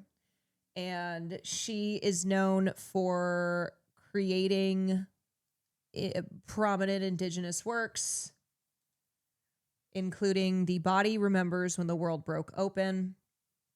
She's of Blackfoot and Sami descent. Okay, so why am I talking about her? Because She won an award at the Toronto Film Critics Association, and it was for a role that she acted in a film called Sweet Angel Baby. So she picked up the Best Supporting Performance in a Canadian Film trophy for her role in Melanie Oates' Sweet Angel Baby. And during her acceptance speech, she spoke in support of Palestine. And I don't know if if we have a clip of her speech, but we do have her full letter to the TFCA as to why she's turning down the award. Okay. Which I will read. So she wins this award on stage, delivering her speech. She speaks in support of Palestine. And her speech was cut. The portions of it where she talks about Palestine were censored. And obviously that is awful and also just very reminiscent of what we've been experiencing a lot in the United States of America. This has happened in Canada, but hate to say it, there is censorship occurring in Canada as well, particularly as it pertains to the Free Palestine movement. So Elle said, well, then fuck your award. Fuck your award. I am returning this because I, as an artist in good conscience, cannot accept this, knowing that my speech was censored because I spoke of Palestine. And let me read the full letter that she sent. Firstly, I would like to thank the TFCA for recognizing my performance in Melanie Oates' beautiful film, Sweet Angel Baby. Playing Tony was one of the highlights of my career, and I am deeply proud of that film and all that it offers, especially as a queer Indigenous woman. As a filmmaker, I have profound respect for the work of film critics, so I do not take that recognition lightly. Regretfully, I am writing to inform you that I will be returning the award due to the TFCA leadership's choice to censor my words on Palestine. I was unable to attend the gala in Toronto, so I sent in an acceptance speech by video. The following statement was removed from the video. When we were shooting Sweet Angel Baby, October 7th happened and it changed everything. I just want to say that my heart continues to be with the people of Palestine who are experiencing this ongoing genocide, and thank you to anyone in this industry who's been brave enough to say anything. That was the part that was removed. I believe it is fair to directly quote Joanna Schnellner's email, as she is your president and is speaking on your behalf. So here is what she said regarding the censorship of my words. The simple answer is, we edited your video for length. Oh, that's what the BBC said as well when they had to cut out Akinola Davies Jr. saying Free Palestine. For what it's worth, we edited other people's as well. All the videos were approximately 1 minute long. We pulled from your video what we considered to be the most important, most representative minute, which was you talking about how rare your role in the film was in cinema and thanking your director. We thought that that was truest to the spirit of your acceptance and to the show in general. But the production team and I, of course, did have a long conversation first. We did not make the cuts lightly. We honestly were not trying to censor your political views. Personally, I happen to support them. But we felt if we used the last minute of the video, it would not represent fairly what you had said in the rest of it. And to be fair, we also felt that wouldn't be fair to you. You wouldn't be in the room to speak for yourself, and we didn't want to be in a position of speaking for you if anyone questioned what you said. I hope this makes sense, and I'm very sorry if this casts a pall on how much we admire the film and your performance in it. You were the first person to receive this award. It's a new category for us, and your win is richly deserved. And then this is Elle continuing on in the letter that she wrote. For context, when I was asked to send in my acceptance speech by video, there was no mention of time constraints. In fact, I was sent a PDF document entitled How to Make a Thank You Video with technical specs on how to film my video. Nowhere in the document is a time limit mentioned. My video in total was 2 minutes and 26 seconds. I refuse to accept that this choice had to do with a time limit, especially knowing that my statement on Palestine was 2 sentences long. I am also aware that those who gave acceptance speeches in person were not subjected to time constraints. Instead, it is clear that a choice was made to neutralize and censor my words with the paternalistic excuse that I somehow needed protection from my own words. That is deeply troubling. I use those words in my video recording specifically because I would not be in the room to say them with a mic in my hand. The TFCA Awards are a celebration of cinematic expression, and censorship is the enemy of expression. I am profoundly disgusted and ashamed by such an act of censorship. Neutrality is a form of violence. The choice to be apolitical is political. Goddamn, I need every motherfucking celebrity in Hollywood who's trying to claim apolitical status to hear this. She is putting them to shame. This is how you have a moral conscience as an artist. Fire writing. This is how you show, actually, this is bullshit for celebrities, for artists to try and deflect away from speaking at all to the current environment that we all find ourselves in, and we are all creating art that is reflecting this world that we live in. When somebody tries to be like, oh, art, you point to someone like her and this speech, L. I cannot in good conscience accept this award now that it has been tainted by censorship. I do not know how this rupture can be repaired, and I'm not interested in receiving an apology. The moral injury that I carry with me cannot be undone. 2 years ago, I left social media following consistent harassment from numerous industry professionals. A producer, a publicist, and a photographer all came to mind. I also left social media because I could not make peace with continuing on with business as usual while the Canadian government, the same government that funds our cultural institutions, continued to arm Israel in its relentless assault on Palestinian civilians. I am also aware of backdoor conversations had by people in positions of power in this industry concerning my views on Palestine, which has likely impacted my career and livelihood. People talk, and this industry is small. I refuse to be silenced. I refuse to stand on the wrong side of history in order to placate people who abuse their positions of power.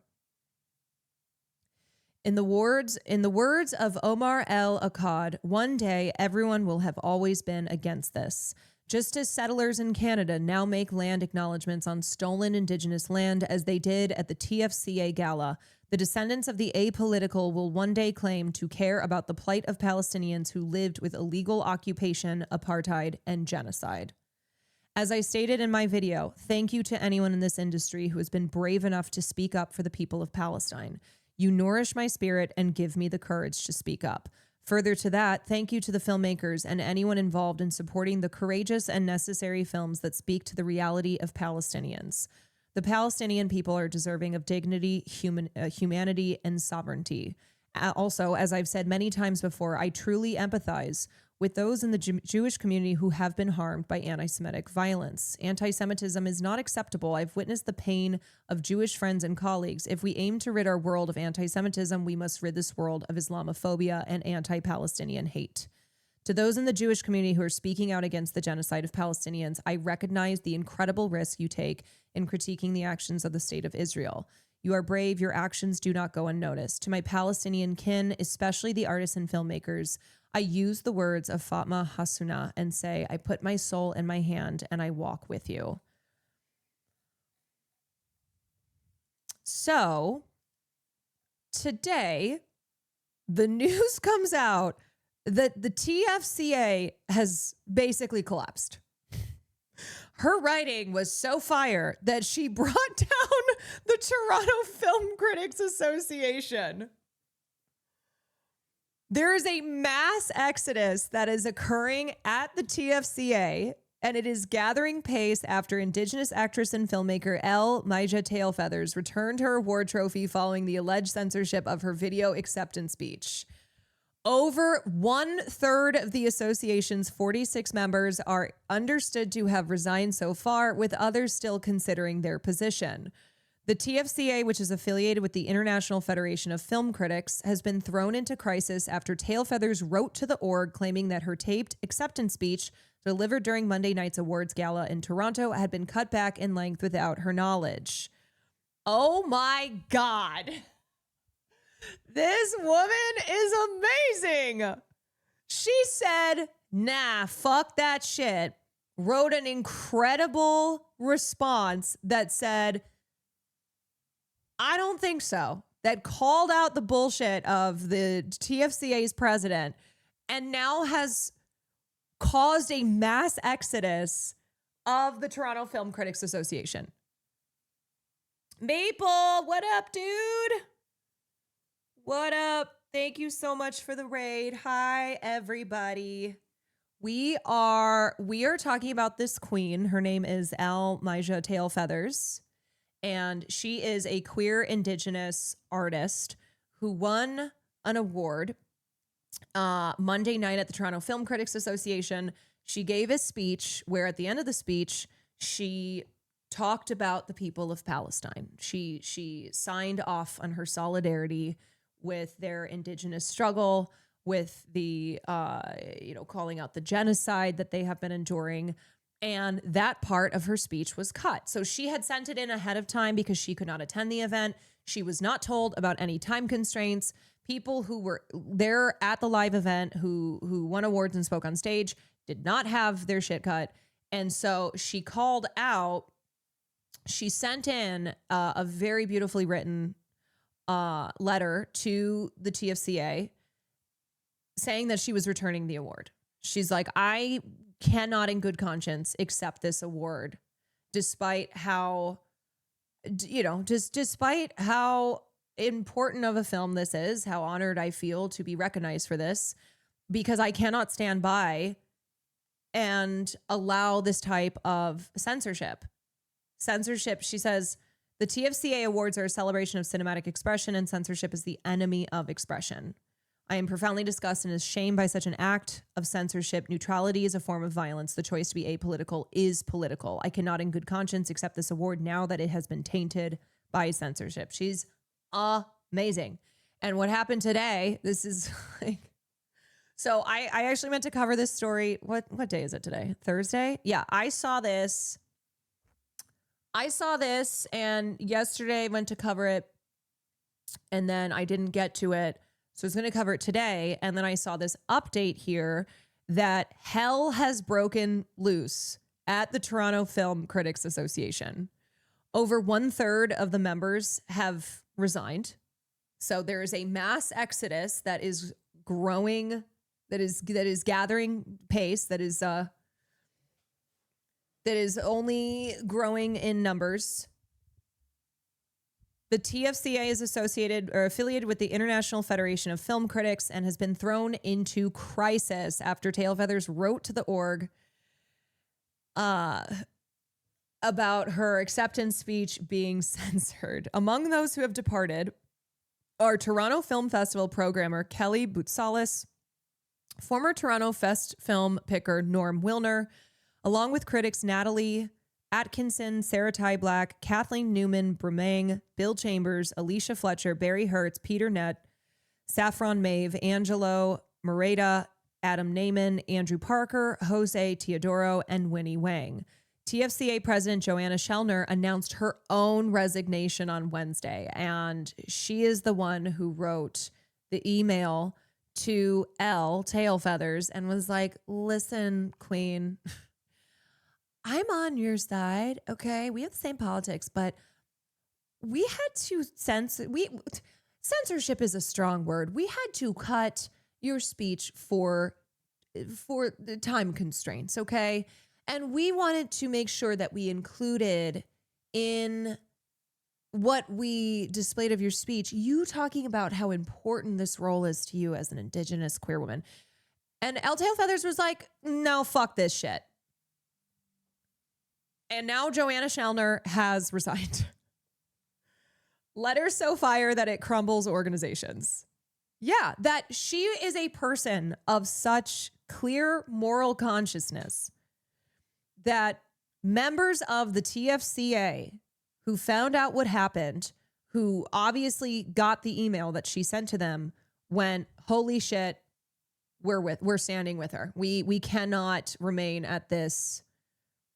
We cannot remain at this organization because Elle Tailfeathers is completely correct. Radhayan Simon Pillai, a film critic for CTV's Your Morning and a pop culture columnist for CBC Radio, confirmed to The Hollywood Reporter that he had resigned his membership. In an email to fellow TFCA members obtained by THR, Simon Pillai wrote, "Unfortunately, I can't in good faith participate in an organization that kicked off the award ceremony with a land acknowledgement." That's the craziest shit. They kicked off the ceremony with a land acknowledgement and then censored the speech of an indigenous queer woman because she mentioned her solidarity with the Palestinian indigenous struggle. Classic lib shit. I mean, seriously. How do you kick off with a land acknowledgement and then we end up here? No, sorry. Let me read the rest. I meant to say, unfortunately, I can't. Sorry, I cut off his sentence here. He says, "I can't in good faith participate in an org that kicked off the award ceremony with a land acknowledgement and then proceeded to minimize the sole acceptance speech delivered by an indigenous artist." The BAFTAs had faced criticism just recently for censoring Akinola Davies Jr.'s speech. I know, I'm sorry. I made him look bad. My bad. Radhayan Simon Pillai. I am so sorry. I read the first part of your sentence and I knew where you were going with that. And then I jumped in. And I'm sorry for a moment that you seemed like a real piece of shit. Akinola Davies Jr., who was censored at the BAFTAs, and I find it surprising that we didn't learn that lesson. Yeah, we just had a major outcry with what happened at the BAFTAs, where they chose not to censor the N-word that resulted from John Davidson's coprolalia. But they did censor Free Palestine. And people, the masses, the people went, "Oh yeah, I don't think so. Oh yeah, no, we've had enough. We've had enough not just with the classic censoring of pro-Palestine speech, but the different standards here. Okay, so that's not acceptable. That's not acceptable, but like the N-word being televised in a show that doesn't run live, that is then edited for what is broadcast.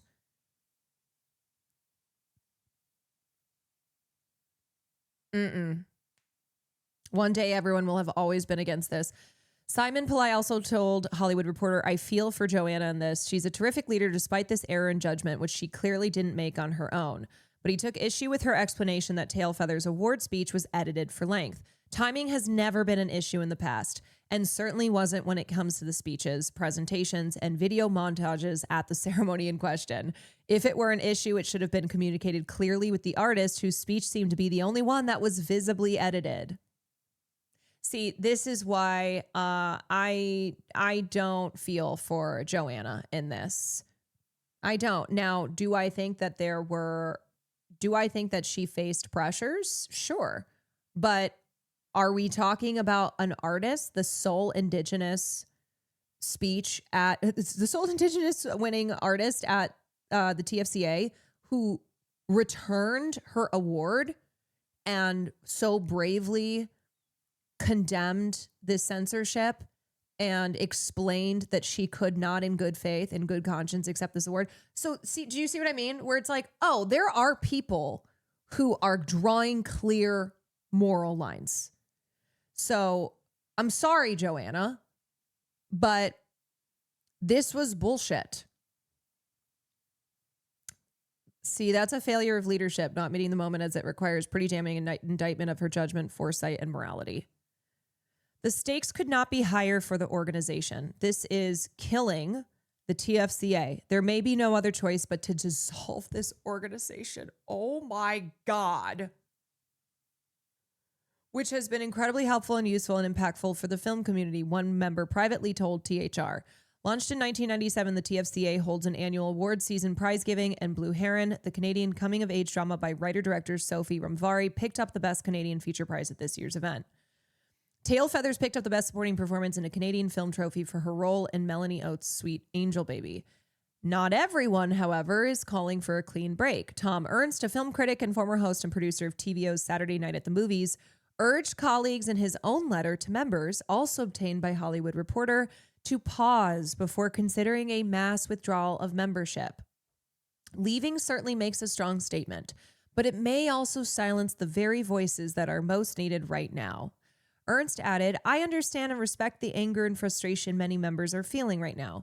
Those reactions are not only understandable, they come from people who care deeply about this organization and what it represents. My hope is that we can channel this moment, not into departure, but into collective effort to help shape a stronger, more accountable org going forward. But here's the thing. Here's the thing, Tom Ernst. That doesn't happen unless you have a huge exodus like they are facing right now. This organization clearly needs to reevaluate what and who it stands for. There is not this there is not this spurring of action without people taking a stand. And having already 1/3 of the membership leave because of this speech being censored, that is what causes action. So this is again baloney to say, I don't think the move here is to leave. I think it's actually better if we all stay. Why? Because then nothing is going to be done. Why would this organization recreate itself to actually be reflective of the values it purports to be all about if they are not in a crisis, if they are not faced with the entire organization collapsing? I learned my lesson, not really, please don't leave so I can continue with business as usual. The TFCA, which launched in 1977, holds an annual award season prize giving. Sorry, I already read that part.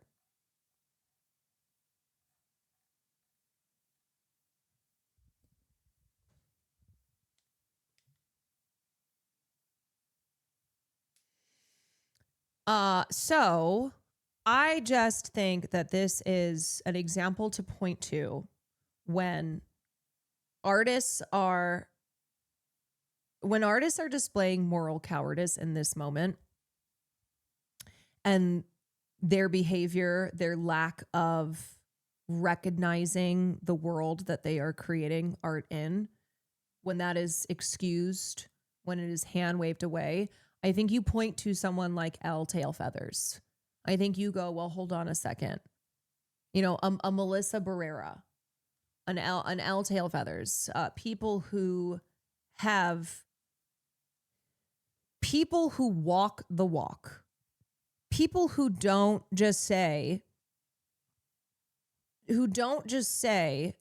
the morally correct thing and then turn around and behave in the opposite manner. This is very inspirational. Yeah, people who don't just pay lip service. And this is what and how other artists should be following the lead of.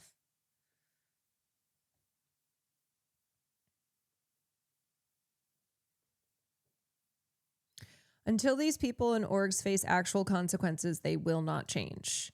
Right. And that's why her returning that award, writing that letter to every single member of the Toronto Film Critics Association resulted in this change. Well, hopefully change, because they are right now missing, they have lost 1/3 of their membership.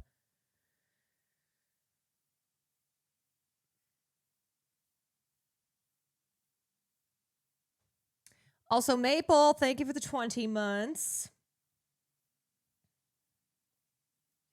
Why does it say allegedly? LOL, it's literally what happened. Oh, the alleged censorship. Yeah. Well, that is one answer is for legal purposes, but Another answer here is because it's the Hollywood Reporter. And so I think it's always more than just ensuring that they are not legally liable if they don't use the word alleged. Is this about the editing that went on at the BAFTAs? No, this is about what happened at the Toronto Film Critics Association that has now gone up in flames, that has collapsed because they censored an Indigenous filmmaker's pro-Palestine speech, and she called their asses out. Oh my God. Oh my God. Oh, I just want to take cold water and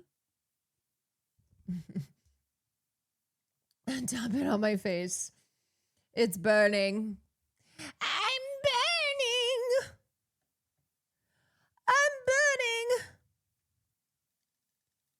burning. It'll be a lot better tomorrow, where it'll feel like it's the day after a bad sunburn. I know I should drink some more water. I should. It's not just artists. People are scared to go against institutions and companies, and rightfully so, but this shows that they need us more than we need them. Yeah. What did you do? I got face lasering. Ask me anything. Just kidding. I've talked about it a bunch.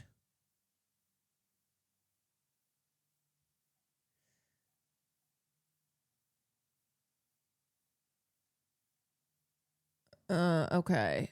What else do I have here? We are queer media. MESSI, Trump. Nazi Barbie out. Britney Spears, DUI. Toronto Film Critics Association. Wow. Did I actually cover everything that I planned to cover today? Wow. Would you look at that? Now, that's crazy. Earlier when you were on the phone with Will, I was like, damn, your skin is looking perfect. Oh. It'll look better. It will look better. But no, it's not the Fraxel. The Fraxel's really intense. Fraxel, I would not be streaming right now. Also, I never, ever, ever said to Will that I was not going to stream tonight. Let the record show. I never said to that man that I was not going to stream because I got face lasering today. I would never not be here, except Saturday when I am planning to take that day off. We'll see though. Sign Rise, thank you for the 3 months. Okay, I mean, if you want me to game, I think I need 1 Prime sub. You know, I really, really hate Resident Evil Requiem, so if we wanna get to gaming, gonna have to be at least 1 Prime sub. Henza, thank you for the 32 months. Because I really don't want to do it. I really don't want to get back to Daddy Leon. Oh, Lefty PNW fulfilled the Prime sub. Oh, no. Oh, no. That stinks. I can't believe that I have to spend time with Leon now. Stupid, sexy Leon. Poor man, thank you for... Oh, my God. Oh, my goodness. You guys, please, I don't want to play Resident Evil Requiem. I don't want to see stupid, sexy Leon. Kangi, thank you for 31 months. T-Dog, thank you for the Prime. Wait, what mod? Hold on. Wait, resend it. Coriander, thank you for the Prime. Tech Art Hunter, thank you for the 6 months. Hands Bonans, thank you for the 5 gifteds. Jen, thank you for the 41 months. Puggy, thank you for the Prime. Oh no, stupid, sexy Leon. Wait, there's a sexy Leon mod? Shut fuck up. What? Trivial Solution, thank you for the 6 months. Paisley, thank you for the 42 months. What? You don't need a mod for him to be sexy? True. That's just him shirtless.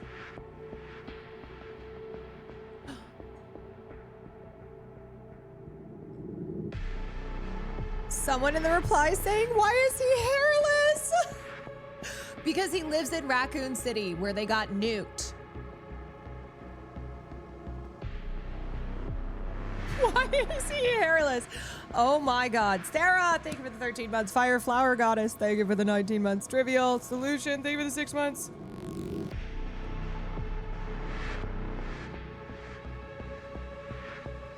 Okay, how do I get that? How do I get that? Hello? Help? Somebody help. Cutie McBooty, thank you for the 10. Appreciate ya. Wait, Leon has a tramp stamp? What? Wait, this is slutty. I love it. My God. Did you see the Timmy C clip going around where he does his ballet? Oh yeah, I did. I did. And then I saw a tweet that was like, sorry, but no one under the age of 40 has had a career like Timothy Chalamet's. No, it was like no one under the age of 40 has as impressive of a career as Timmy C. I'm like, that's crazy. Well, that's just a lie. Well, that's just simply not true. And then the person clarified, they're like, well, I mean, currently under 40. I said, yeah, still not true. And then they were like, okay, well, I meant men. I meant men. Oh, okay. Oh.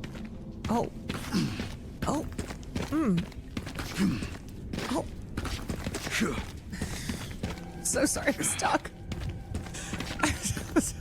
I don't know what's happening. I'm stuck in a glitch.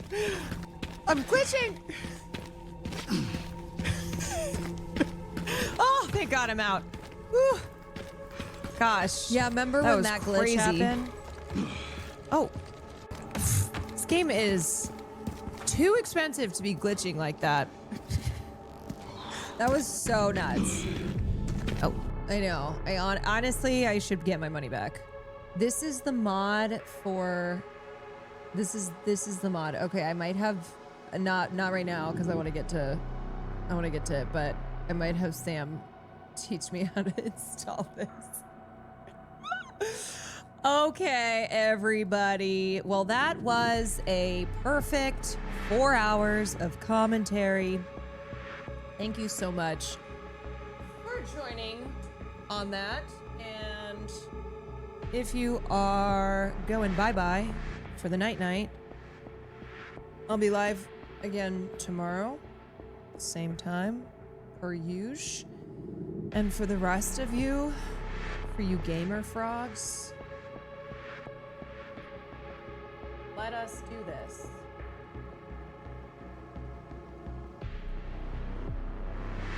Don't say daddy a challenge.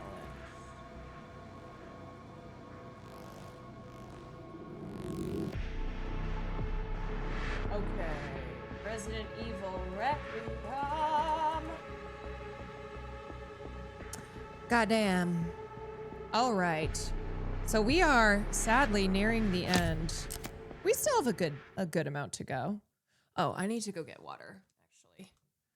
Need to hydrate. Everybody go get some water, go hydrate.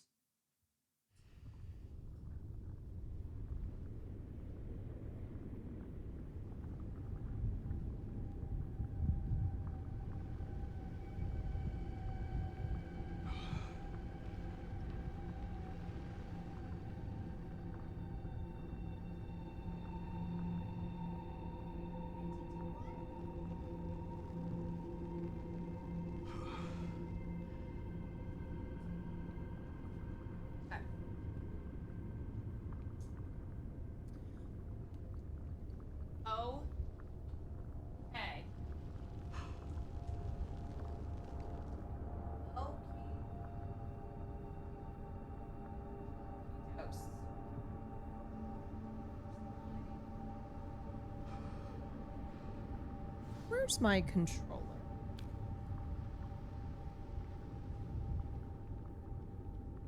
Hold on. Oh, wait, is this it? No. No. Hold on a second. Hold on.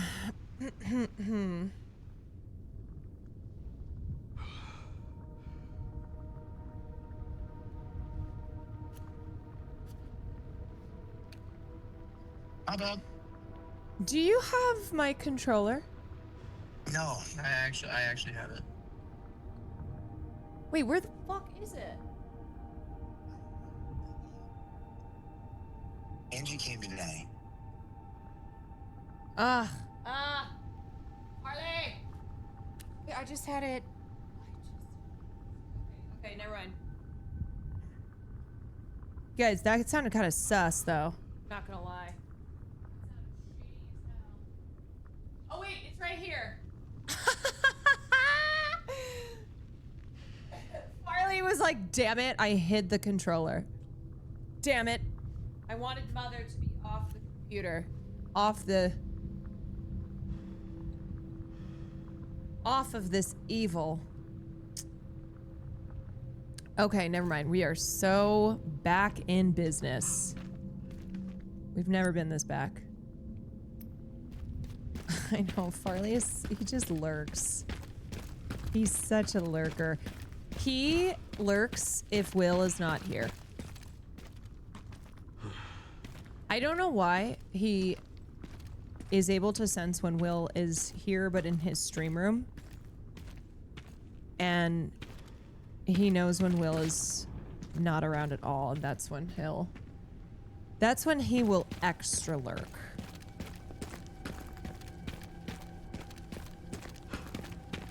Farley heard Leon and said, Leon?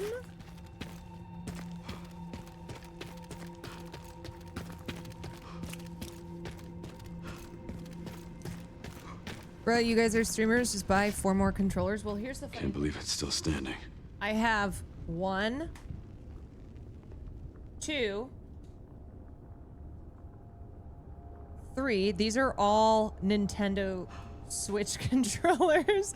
And then I have this one, which is the Xbox, which is the one that works for only certain games. And Will had gotten this. It's an Alien Earth one. I don't know. These controllers are all the same to me. The red controller is broken. So you have 1 controller. Yeah, I mean, why are there all these different controllers? Why don't they have 1 controller that works for everything? You know?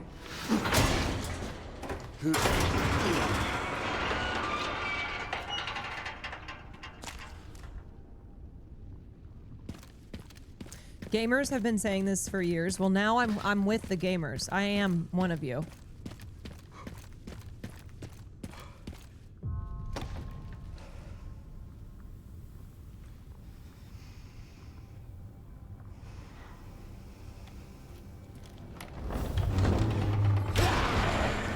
Oh my god, flashbacks of trauma.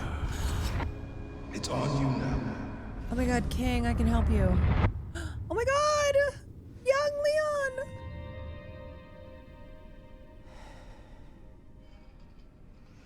Oh my god. Trauma. His trauma. Oh, that's a fake out. That's a fake out. Dude, Trump is trying to be like Leon so badly. There's no way this thing still works. Gotta be kidding me.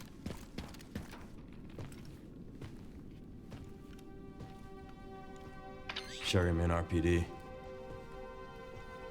It's been a while since you've been back there. Yeah.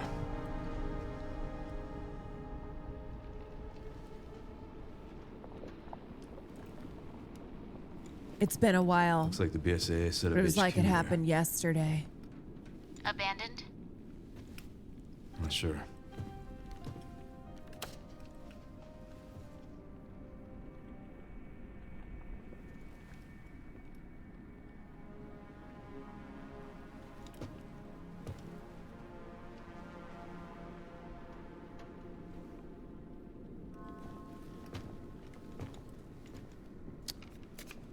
welcome.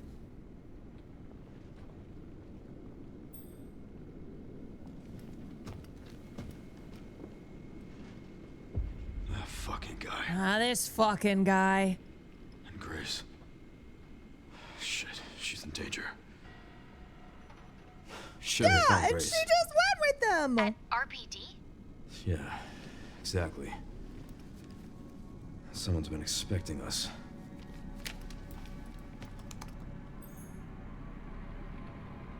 Got a lock on our location. Headed there now. Copy that. Oh, God. Jesus. All right. Anything for me to loot before I head into this shit? The armory is leftover supplies, gun shop out back, working shotgun and ammo, advanced team supplies in the parking garage, weapons upgrade part. You know, I like the sound of that. Oh. Hello. Okay, we got money. We got money. Let's see, body armor repair. Yeah, we'll take that. Yeah, I can always buy some more rifle. Beep, beep, beep, beep, beep, beep. Let's see, custom part allows for quicker aiming. Okay, I already have that. Lightweight design offers easier handling. Sure. More ammo means less reloading. Okay.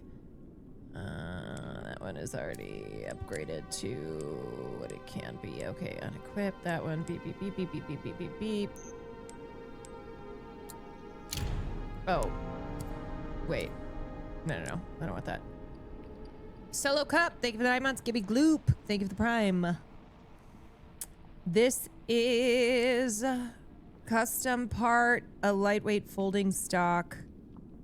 Okay, so I've maxed out the pistol. Custom part. More ammo means less reloading. This is... I don't really use this one that much. I feel like I want to upgrade this. What do we have? Easier to fire. Okay. Okay. How much money do I have? Enhance. Smoother loading. Okay.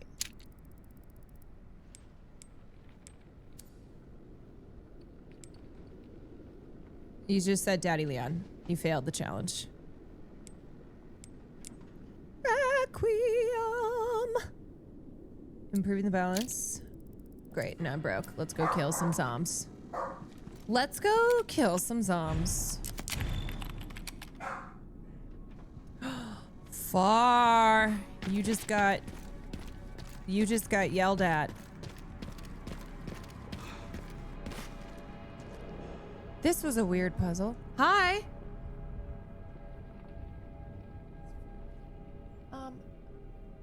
Okay. How's my face? Are you hungry? Huh? Yeah.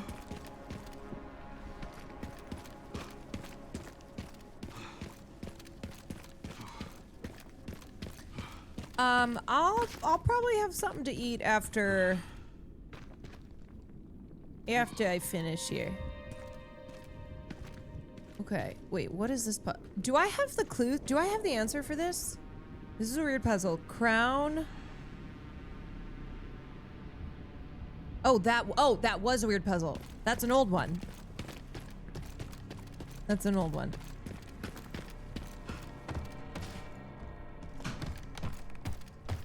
Of course I remember. There's not a day that goes by that I don't think about that. Marvin. Top secret operation. Champions of Justice, are you ready? Duty calls. Some of you will die, and that's a risk that I'm willing to take.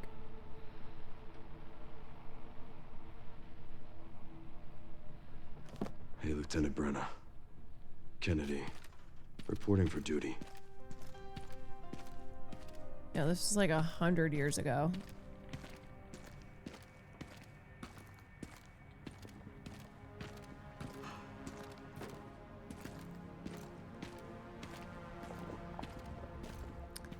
Are you here? Yeah. How? Hang on, let me see. Did you do the Wesker part yet? The Wesker bit? Wait, what? Wesker secret. You guys, he just goes, hold on, let me see that. Guys, where's Wesker's desk? You seen Tofu yet? No, I just got here. Oh, okay, never mind. Make sure she does the Wesker secret. I literally just got into the station.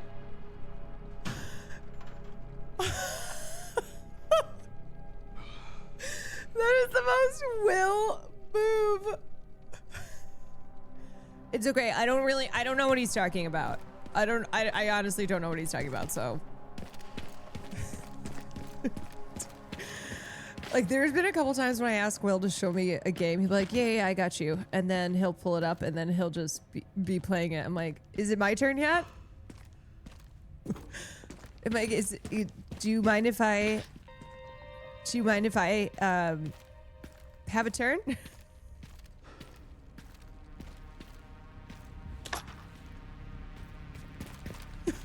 Like, I literally just got into the station.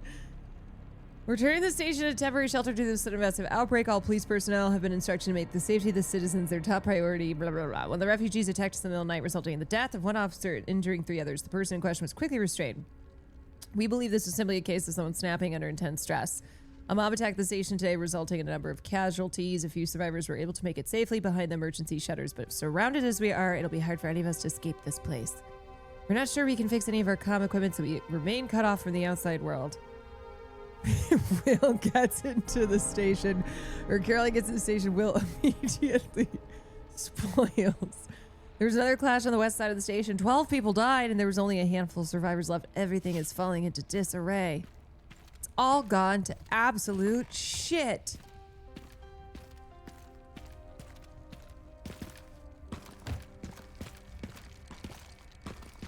Damn, this place has seen better days.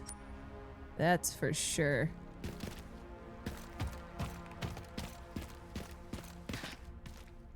Hold on, let me just finish this part. Hey, let me just yeah. Let me just as soon as I'm done with this, you can have it.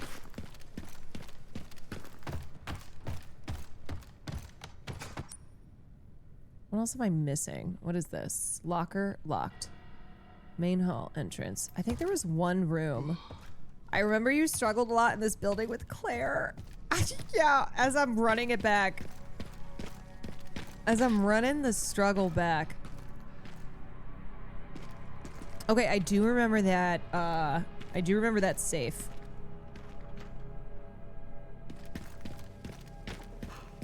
Need a key. Yeah, well, what is this? Oh! Oh my god, why did that guy scare me so badly? Oh my god, that was easy, officer. Not cool. I don't know why. I don't think I expected to see anyone.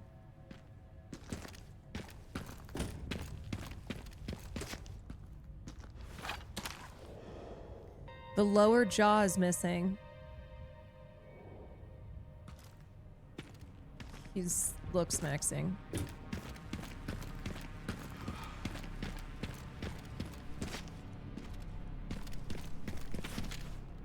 Shoot it down, shoot it down.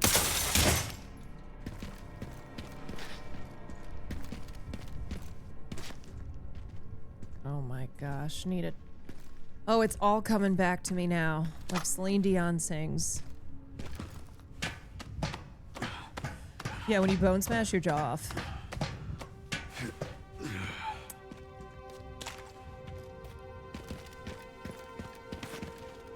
Oh, I remember this one. It's rusted and won't budge. Oh my god, the horse! I have seen so many people say that the scariest part of Resident Evil was that fucking horse in the hallway. Which scared the shit out of me. They're like, low-key, the scariest part. Okay, mechanic Jack. Got that. Bada bing, bada boom. Yeah, with grace. Damn. This is wild to see this all covered in dust and blown to bits. Really shows you the passage of time, you know?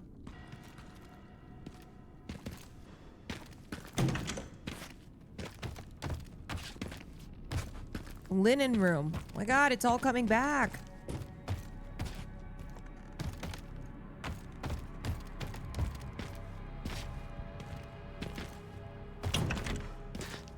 Wow. Y'all remember this? Good lives needlessly lost. With the Elite Stars members.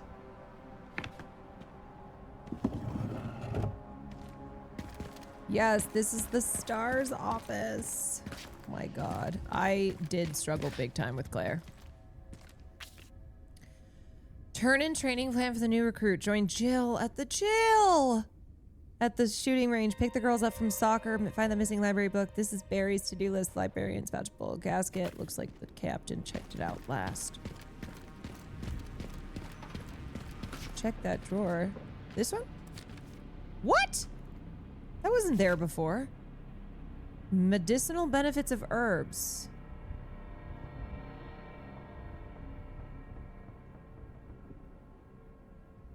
Hey, Wesker. Wesker, that bastard. That bastard. Yo, sick jacket. You kids have fun solving this one. Okay, Barry. Wait, can I have that jacket? Wait. No, I want to put the jacket on.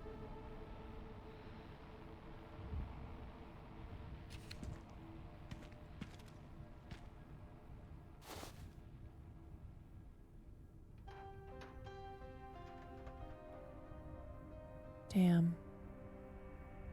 Wait, that's Chris's jacket and this is Jill's beret. Oh my God, the old gang. Everybody's dead. No, they're not. I just like that drama for a second. Fuck.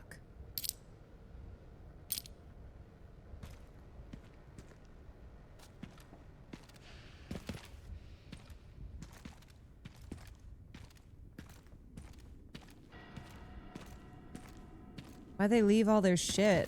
What? Is there apocalypse or something? Doubt there's anything in it. Remember the note you took.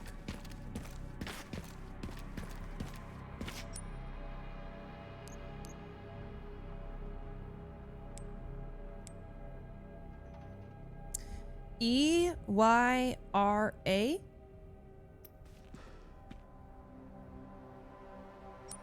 Wait.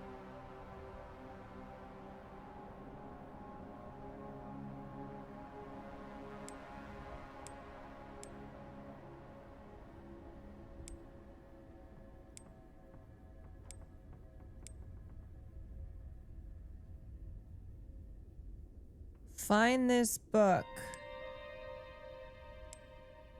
It's a library. Oh, medicinal benefits of herbs. That's a library card?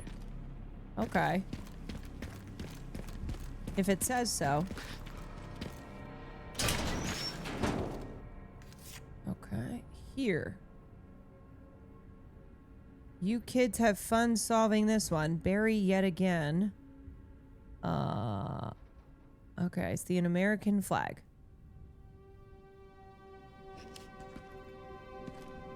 Seems like Wesker took out a book.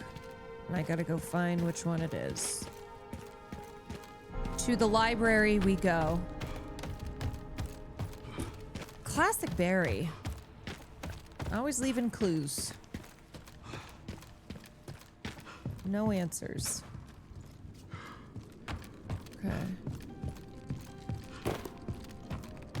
Well, how the fuck am I gonna find a book in here? Library's been blasted.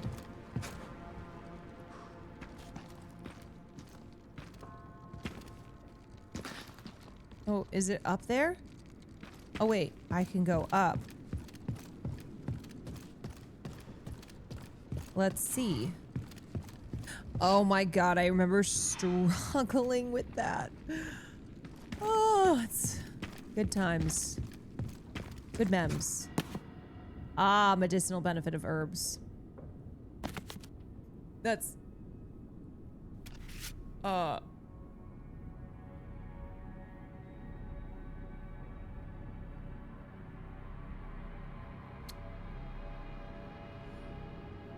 What is this?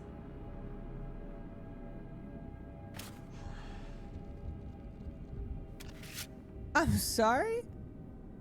RRR. Rising Rookie Rebecca.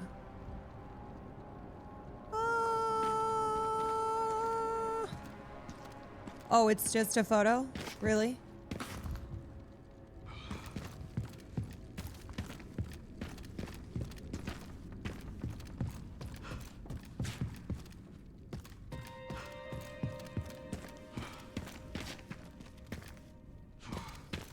Dude, I knew Wesker was a freak.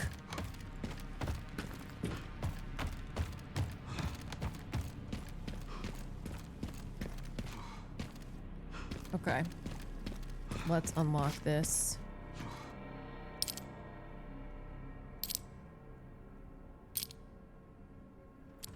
Ooh. Okay. R. Oh. Why the fuck can't I? What the? Why won't it let me go to R? R.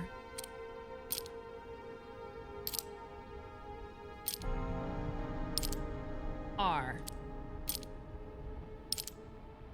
C. U. M. Yo! Power shades? Offers limitless bullet penetration. Are these the power shades that Wesker wears? Limitless bullet penetration and increase the firepower of the last bullet in the cylinder. Yo! Freaking Soleil. Put those bad boys on.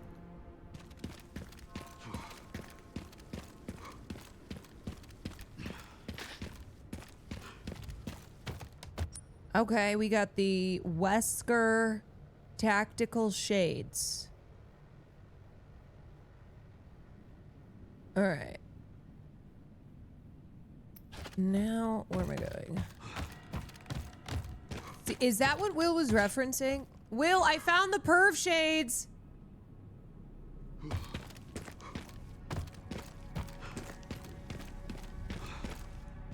Okay, that's what he was talking about.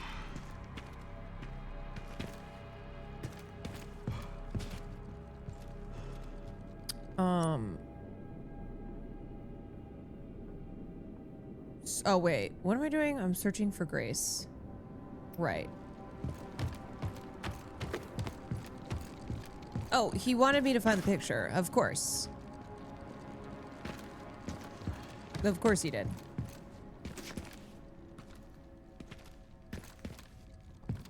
Will! Okay, get me out of here. Jump down. Ooh! There go the kneecaps.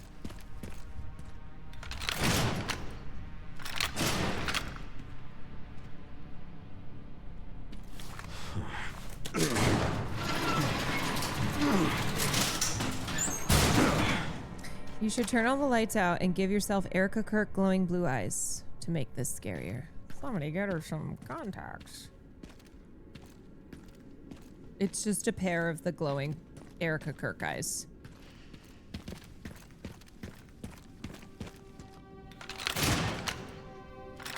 That's all you see.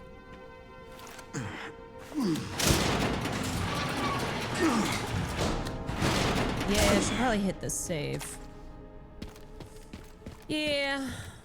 I should probably do that.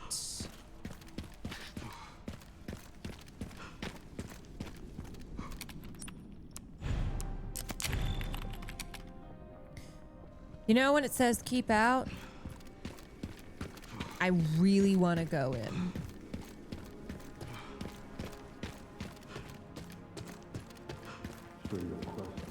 I hear that son of a bitch. The ruins of the Raccoon City Police Department. You need to understand. I'm just like running into the walls. Yeah, Leon. Covert military units. Okay, shoot the shades off now. Raccoon City for one purpose. Shades versus shades. To find Elpis. What is Elpis? The power Shades to versus upset shades. the military balance of the world. The last virus. Yeah, created didn't by we already Spencer, kill this bastard in a volcano? Designed to control human consciousness. Why won't he die? Mind control? They couldn't let it be stolen. So they launched the missile strike to hide it. To hide a virus. Why do something so extreme? Extreme? Is it? When the president tried to investigate, they had It's him kind of assassinated. extreme. And you are the key to retrieving Elpis. Emily. In a way. But not the girl you met. Emily. So many attempts. Wait, more Emilys. So many failures. Such a waste. What do you mean?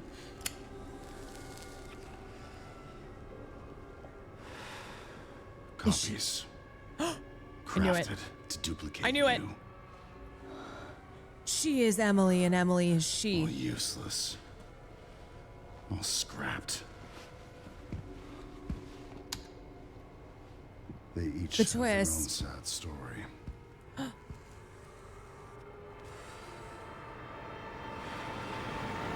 Oh my god. Bro, what would I do if I found out that there were all these little clone children of me? Raccoon City Orphanage, February 1990. Is that Grace? Oh my God, we need to do something. Is that Grace, Emily? Nobody answered. They are Emily out of Grace? control. Doctor, we can't contain them. Put him to work? Yeah, probably. Now! Yeah. Are you kidding me? Get out of my way! Hey, are you awake? What?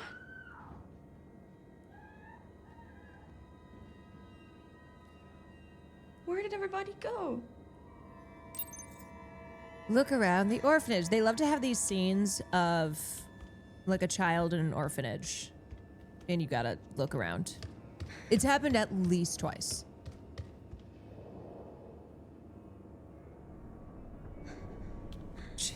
Definitely love to have children in evil children, children in peril. We are Emily Grace. Ew. Stay away. Stay away. Wait, Get what back. the? Don't come any closer. Oh, Mike. Oh, he's dead. Oh, it's over. You better save that last bullet for yourself, brother.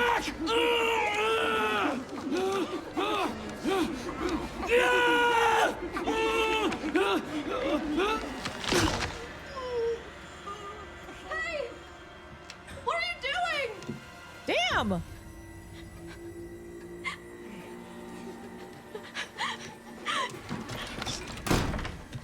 Wait, but I think I'm one of you. Hide from the children. What was that?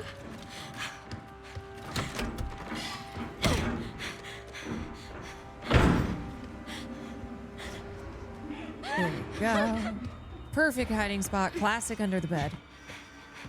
Yeah, I feel like bro could have done something to get out of that situation. I don't think he just kind of had to give up, you know? Probably could have tried. I would have made a break for it.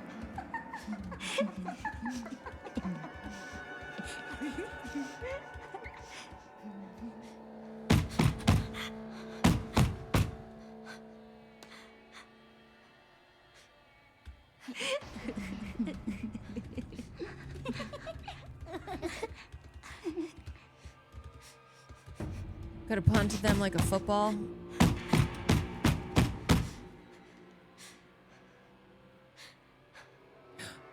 Christian, shut the fuck up. Shut up. Oh my God, I bet you Jinx Monsoon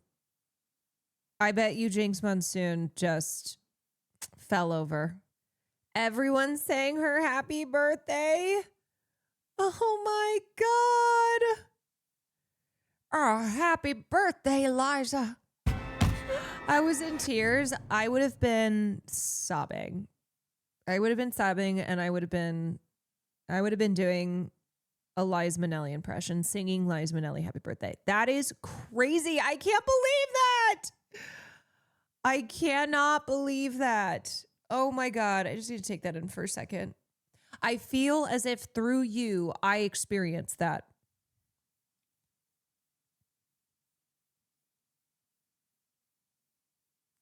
Through you, I experienced singing Liza Minnelli. Happy birthday,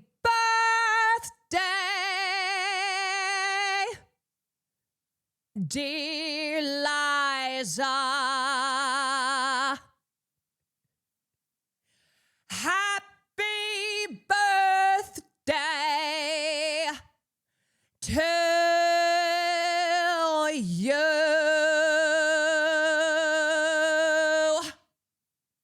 Life is a cabaret, old chums. Come to the cabaret. See, then I would have kept going and people would be like, oh no, we're done. Oh no, we're done. And they'd be like, wait, do you want to hear my Judy? Happy birthday. They're like, that sounds very similar to Liza. I'm like, yeah, no, I know. They're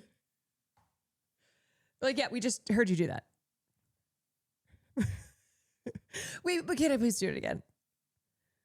I just saw Nathan Lane on stage do a Liza impression and you just read his. I do think I have a pretty decent Liza / Judy. Happy days are here. Mateo Lane. Mateo Lane, who's the gay comedian who did. I'm going to have to hear his impression. Here again. Okay, everybody. Mateo has a crazy Liza impression. Thank you, Jam Cam, for saying that I just read it, but I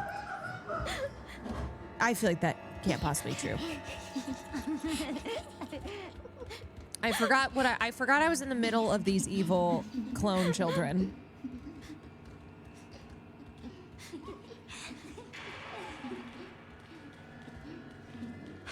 What good is sitting alone in your room? Come here, the evil clone children play.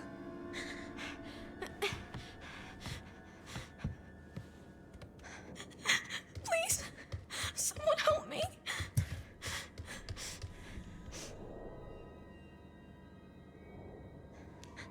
Girl, I don't think anyone is coming to help you. Life is a cabaret, old chum. Come to the cabaret. He's not moving. That's because he came to the cabaret.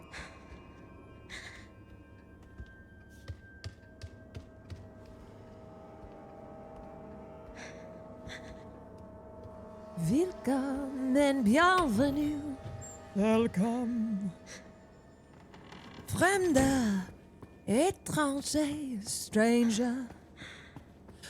Glücklich zu sein, je suis enchanté. Happy to see you. Bleibe, reste, stay. Willkommen, bienvenue, welcome. In cabaret. Please to open. cabaret. Oh, cabaret.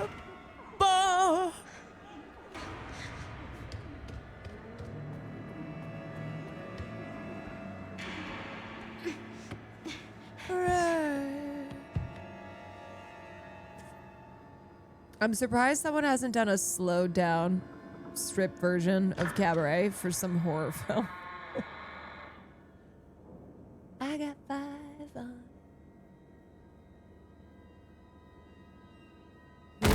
Oh my god! Why are the dead Emily clones falling from the ceiling?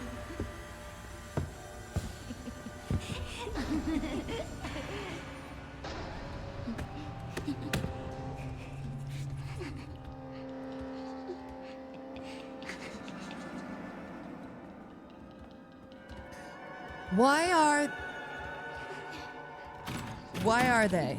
Why are they? Girls, I'd like to talk to you about the patriarchy.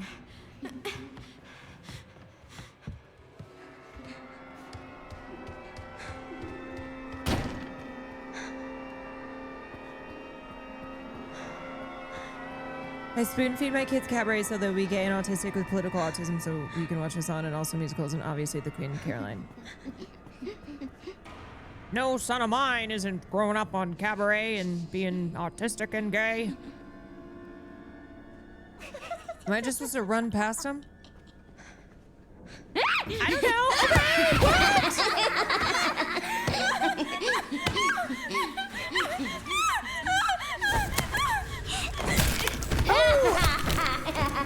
Wait.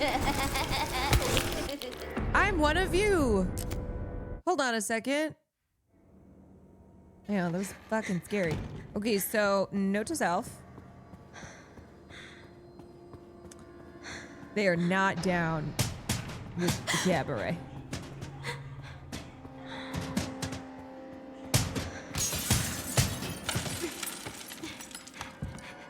I know, I kind of stood behind him like, hey, can I hang out?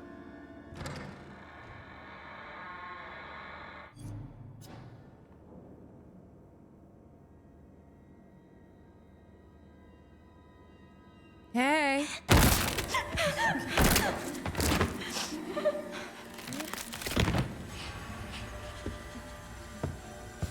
Raindrops falling on my head. That doesn't mean. Now, how come evil clone Emily can open the door, but not Grace Emily?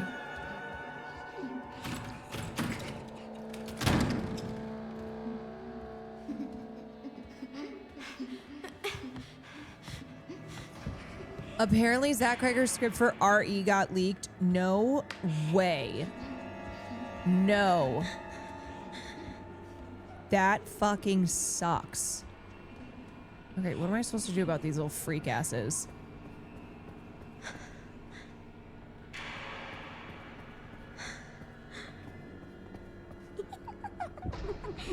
Like, I don't want to get caught again.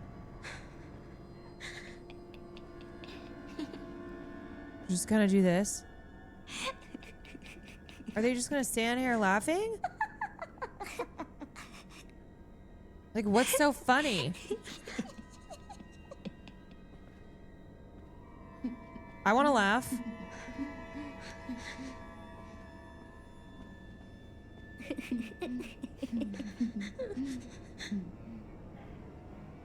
I want to queen out.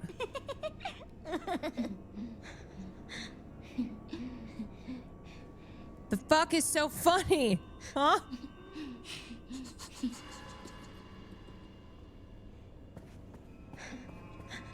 Oh, you just had to be there. Sorry, inside joke. Are you guys talking about me?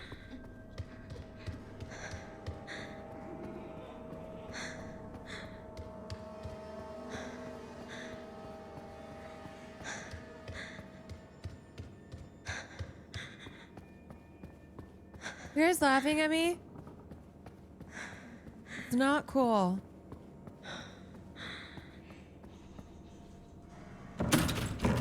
Fuck. Okay. Nope. See ya. Yep. I'm out. Okay. Okay. Sorry.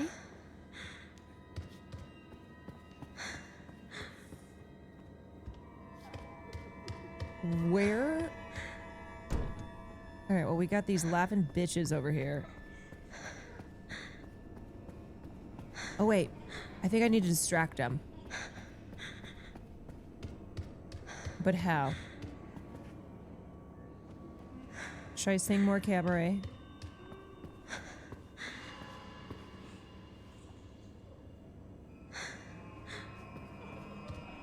They're not there. I can hear them.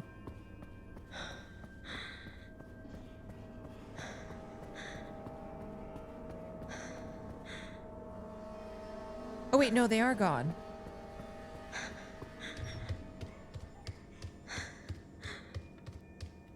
Where did they go? I can hear their fuck-ass giggling.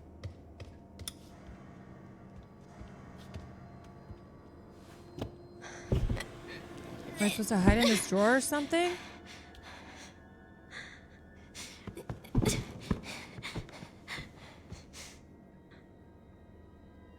Oh, a key.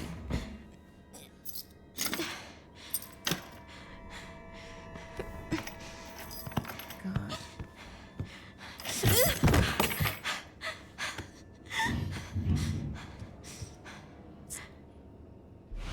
Girl, get your shit together. All right, how do I get... Oh! Oh my god!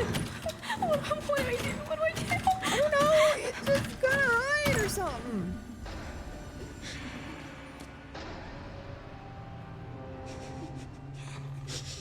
Fuck!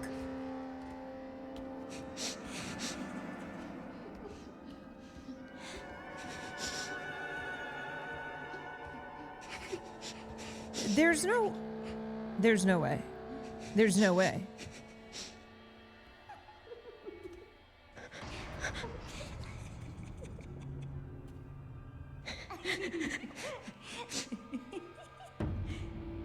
Oh god.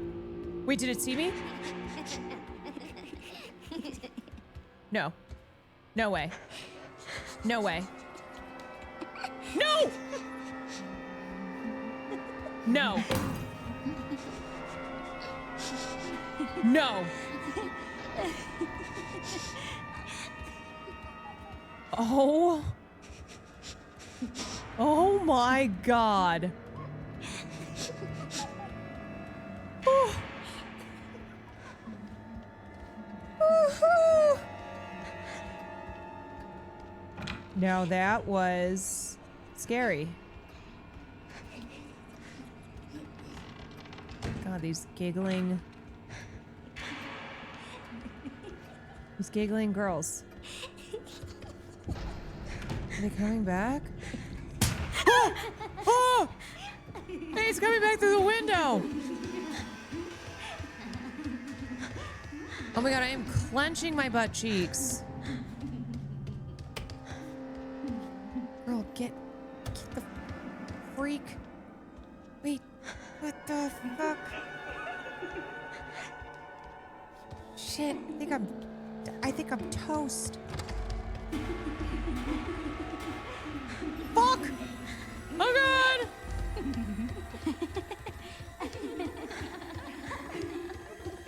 Oh god! Oh no! Not again. Nope, nope, nope, nope, nope, please. No! Wait! No! Stop it! Stop! Stop! How did you find me?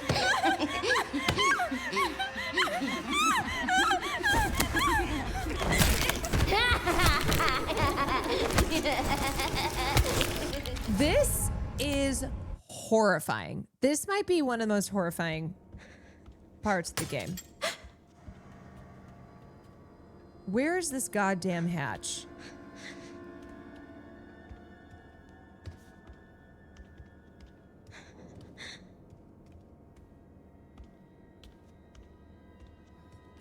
Let me see if I can look around.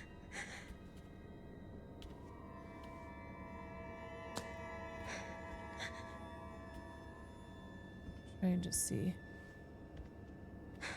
Is this thing coming? No. Oh my god. Oh my god. What? What? Huh. Oh god! Emily Grace! Oh, I'm dead. What do I do? What do I do? I'm dead. Hey, where is this freaking thing? I don't see it all. Oh, come on. Oh, no. What's scarier, this part or the baby from RE Village?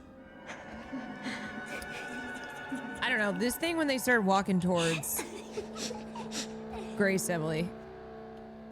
What? I don't know where I haven't looked. Okay, this is stressful. That baby's pretty terrible, though. It's pretty bad.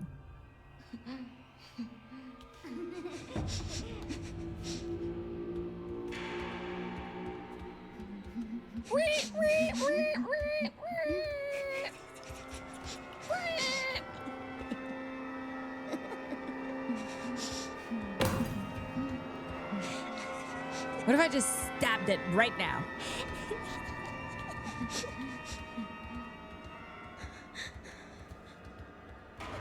Okay, now, where haven't I checked?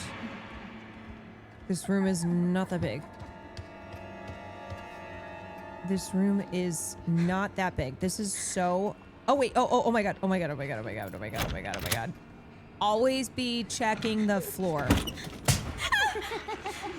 A, B, C, T, F. Jesus. Go. Go. Go, Emily Grace.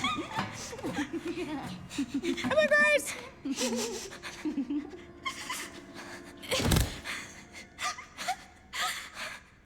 It Please really... just be a bad dream. It really always is the last place that you look.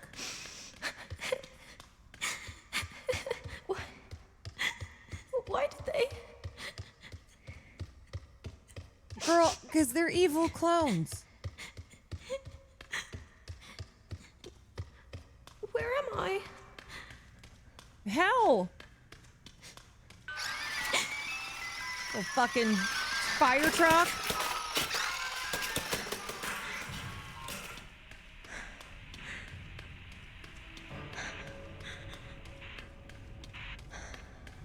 Yeah, this is just getting worse.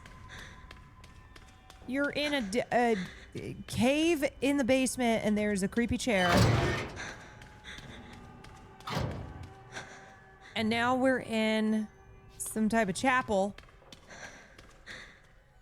with candles that are lit. Somebody lit these candles. What is happening? What was that?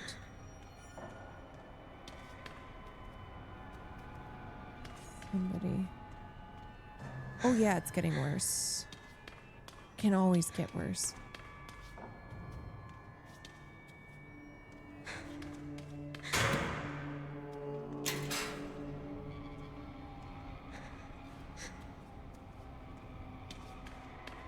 Hey, girl, you gotta get through one of these. You gotta get through one of these windows. Okay, you gotta jump up. Good luck, babe. Good luck. Oh. Okay. God damn it, Emily. Why aren't you taller?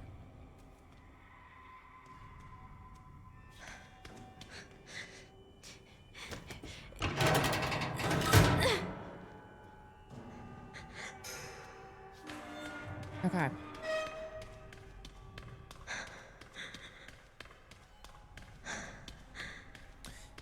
You know, what if we just stayed in this forever?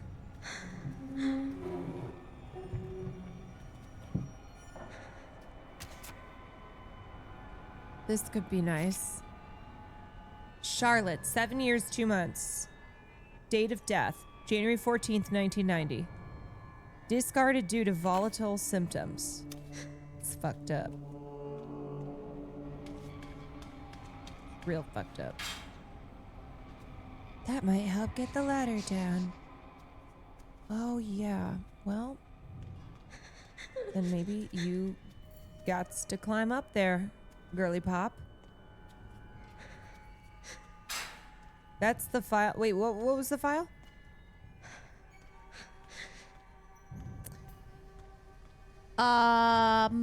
Melana, thank you for the raid. Hello, everybody. We're doing some resident eviling these residents. How are you enjoying Requiem? Oh, I love it. Oh, that's what you... Oh, you missed that. Oh, I see, I see. Yep. Well, now you know.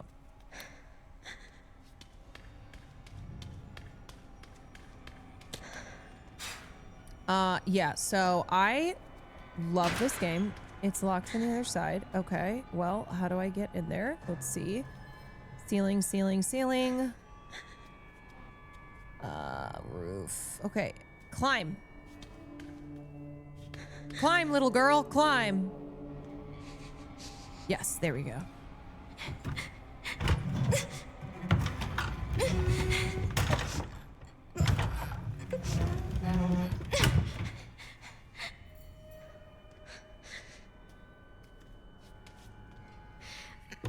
This makes me think of one musical in particular. What, Sweeney Todd? The murder basement.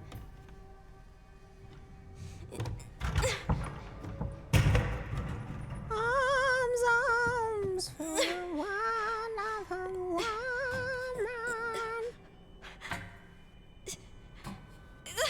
Oh, wait, you mean the... You mean... God, you know what I love about Emily Grace is that as a child and adult, she is very much the same.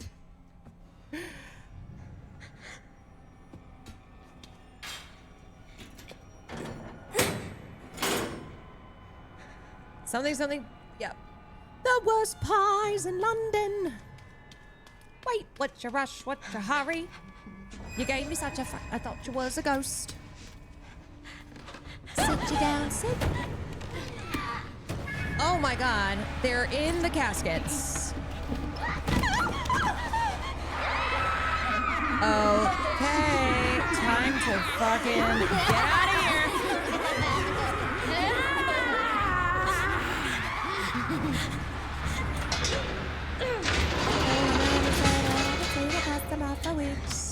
You better go, Emily Grace. Pull that ladder. Hey, you know what? Pull that ladder up behind you. This is not an instance where we are reaching down and pulling up the next hand. We are not supporting women. Girls supporting girls. You pull that ladder up. What's wrong with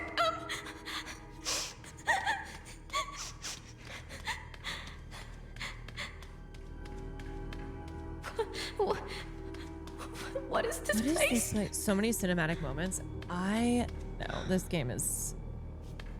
This game's amazing.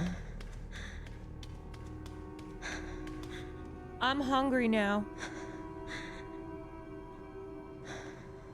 It won't open.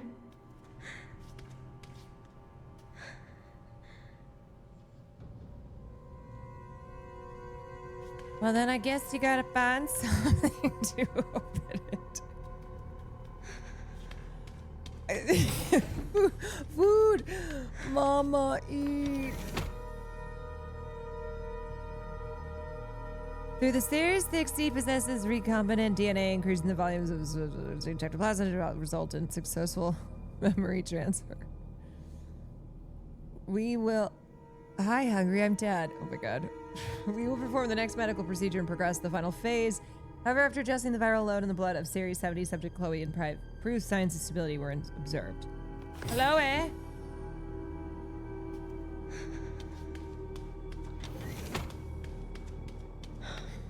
Okay, but can you start making it now so then when I'm done, we can eat? And then I don't have to wait.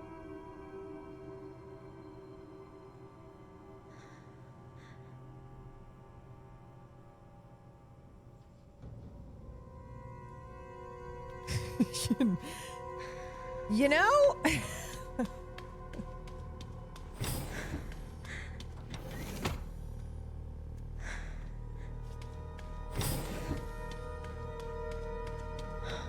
I keep thinking she's crouching, but she's just a child. Are those babies? Oh my god. Wait, you guys, did you see that? Zara Larson. Zara Larson apparently had a fan who posted something about how she went to Zara Larson's concert and then had an abortion after or something like that. She said something where she was like, oh god, wait, Keelan, what did she say? Anyway, it was pretty wild, I'm not gonna lie. She does not give a fuck. And then today I saw her responding to people who were mad. And she's like, yeah, I don't care. That was funny. She said, I killed it during the concert and you killed it after Heart. Chloe? Is that how I... What? Who's this fuck? Oh my god. Poor Emily Grace. Get over here, now! She does not give a shit. I think she's showing symptoms too. I think she's kind of who Charlie actually wants to be.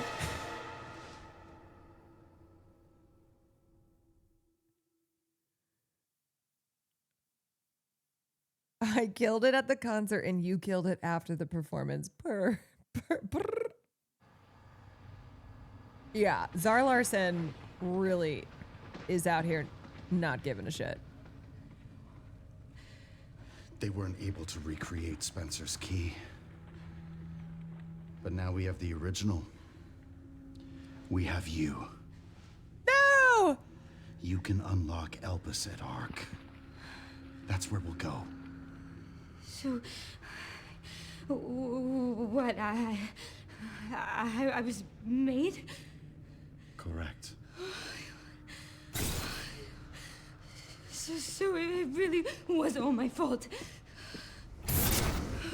What was? That mom was murdered and... Oh, girl. Oh. She turned into that... Oh, girl. That thing. What's done is done. You need to focus on the future. Was she even really my mother?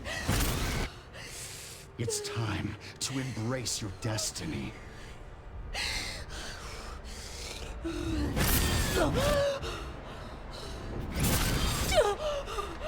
Ew. Why is it always freaks who say that stuff? Grace! Ah!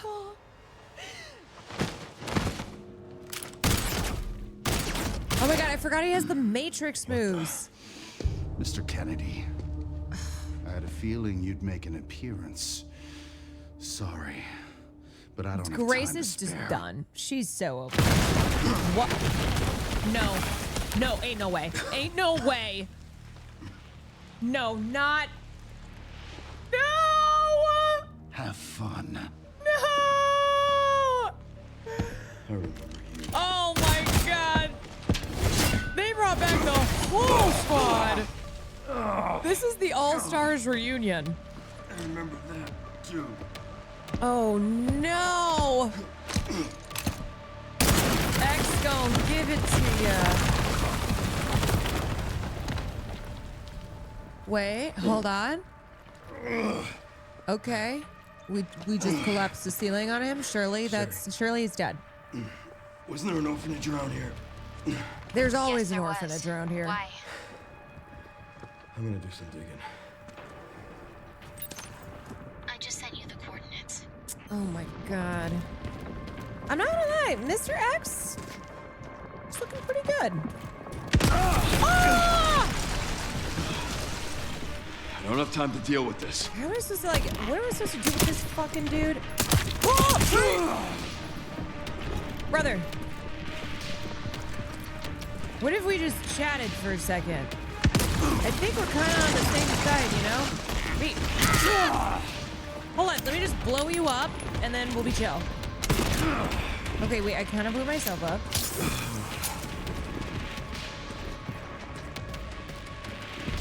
Damn, he has hands. I feel like he's gotten stronger. I know, I got to run. I gotta get out of here. Shit. What is this? What is this crap?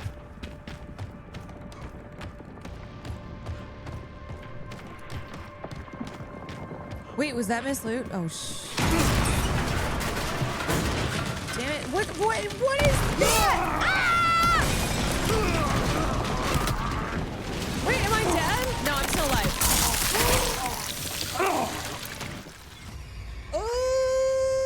Ooh! Yikes. I actually thought I was gonna make it through. But apparently not.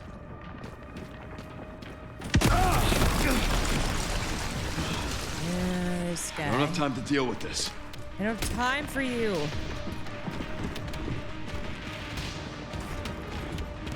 All right, he's gonna bust through. Okay, I go up.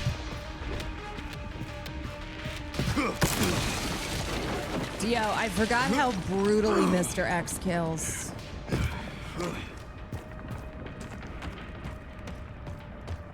Take no prisoners. It gets to stay away. Nope, okay, not going through that again. He's got his crazy ass. Like, oh, wait, are you kidding me?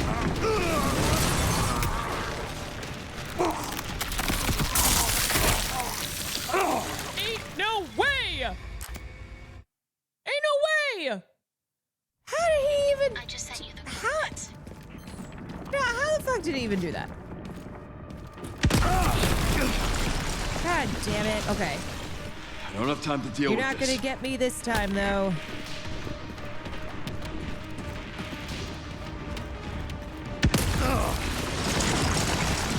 Ain't no stopping me now. I'm not gonna give it. You got given to it by X. You got given to by X. And that's the last time that happens. Hello? Okay, no. Wait. Oh shit, okay, yeah. I was like, can I go? Oh, how is this Give dude? me a goddamn break. How is this dude like this?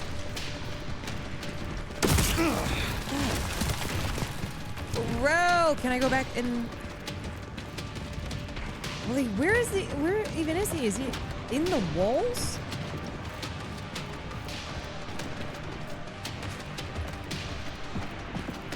Where the fuck am I supposed to go? Nope. Okay. Can't Leon just like bust through one of these windows? Outside?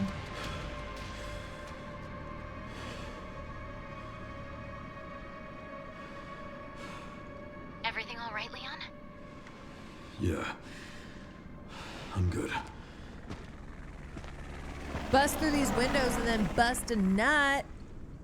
Nope. So why'd you ask about the orphanage? They're taking Grace Dark. The orphanage is the entrance. I don't know. What is our... Well, I need food. Not sure. But apparently it's someplace important.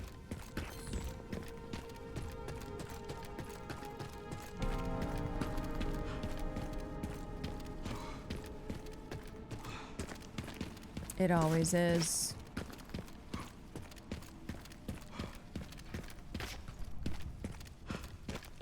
Oh. Okay. How the fuck did we get... Did we come in through those main doors? No. Did we? I don't remember. Can you add BBL Leon mod? Yeah, I know. I want him to have BBL.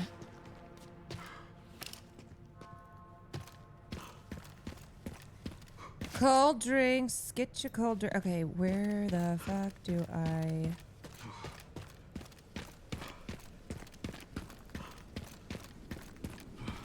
Is it up? I think so. This way.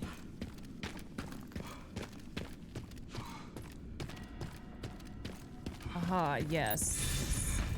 Yes.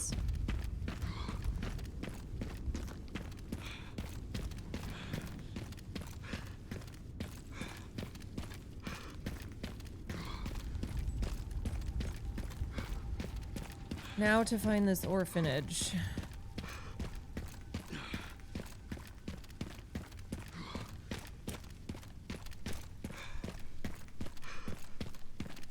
Loot.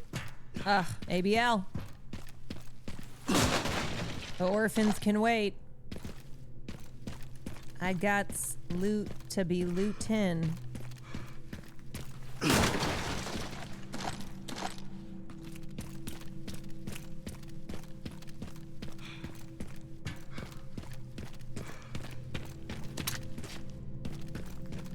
Oh, this is about to be some big time loot, isn't it? Hold on. Oh, right, because parking garage. Yeah, yep. Silver scope. Oh! Hey, buddy!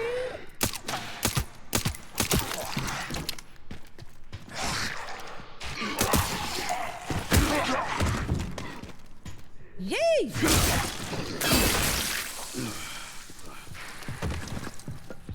What you want? What you want? Wait, who's got that fucking gun?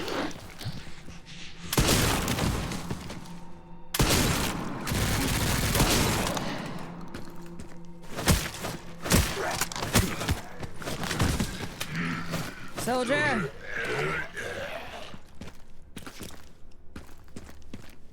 Oh, there's just like blown up body parts. A charm for shotguns increases mid-range power, sacrificing close quarter potency. Yeah, I should probably add that, even though I do like to get up close and personal.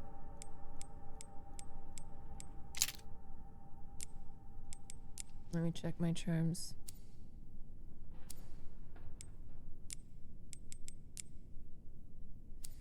Connoisseur. Is there any other charm that I can add? Connoisseur.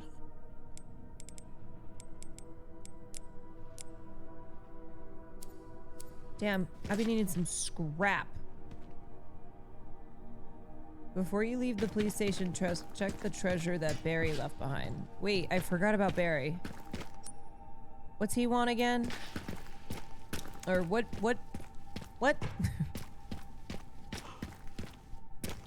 Yeah, wasn't he all, ooh, good luck, have fun figuring this one out.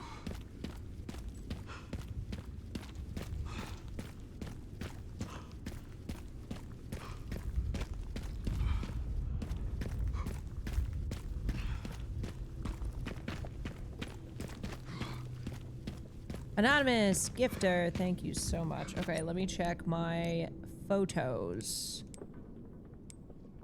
Okay. You kids have solving this one. There's an American flag. And what the frick is that? What is that? Oh, the chalkboard.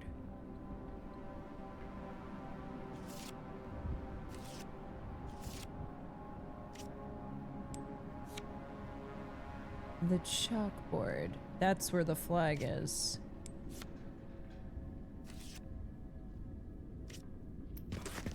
You've been there. Okay.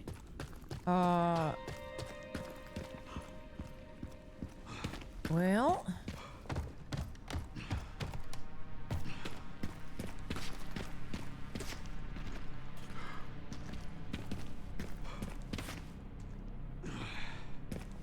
Hello. Have I been there? Oh, this guy. Okay. Yeah. Here we go. Yep. Okay, I already read that. What am I looking for? Isn't this it?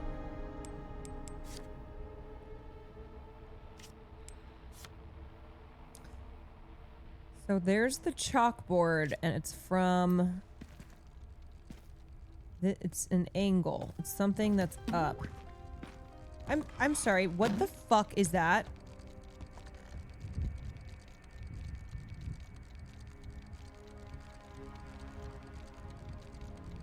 What was that?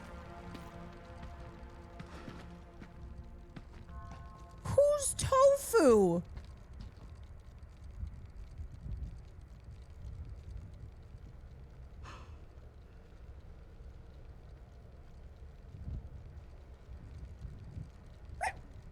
What the hell just happened?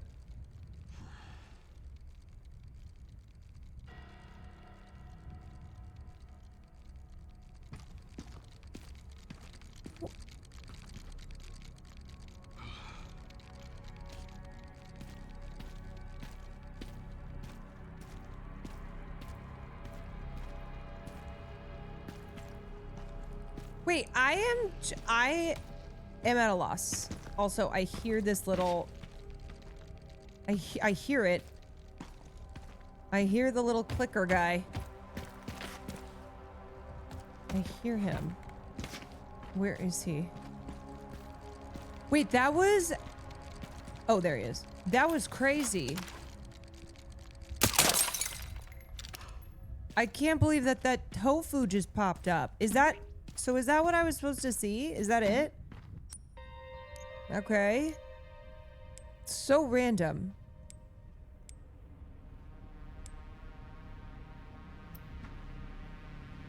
No. There's something else. That's just an Easter egg. That is... That's wild.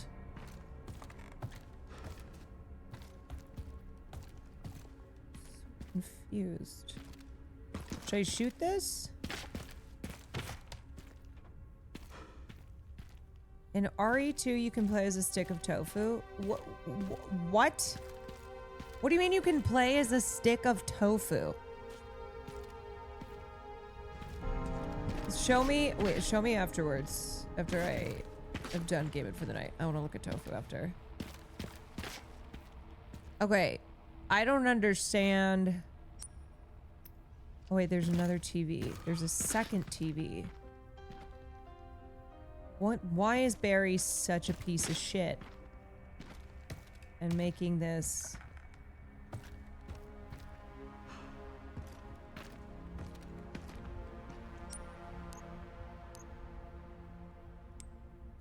Here.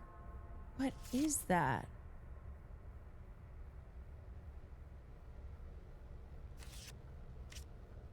Okay, so the flag...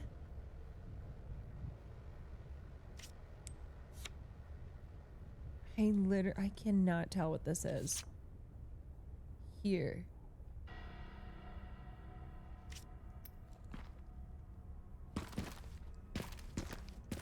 I don't know.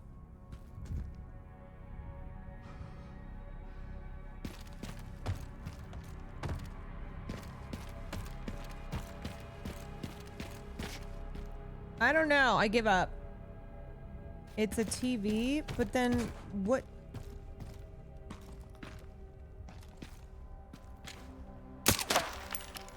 What?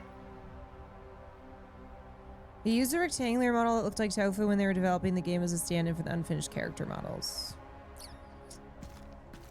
Okay. Oh wait, there's keys. How am I supposed to get this thing down? Oh, I see. I climb up. Okay, idiot. Wait, that was hard. I'm not gonna lie. That was kind of tough. Wait, there's shoddy shells. Yeah, baby.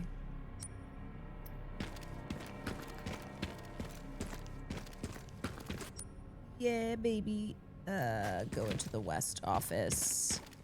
I'm still not over tofu popping up like that. I thought I was losing my mind. There better be some good shit in here.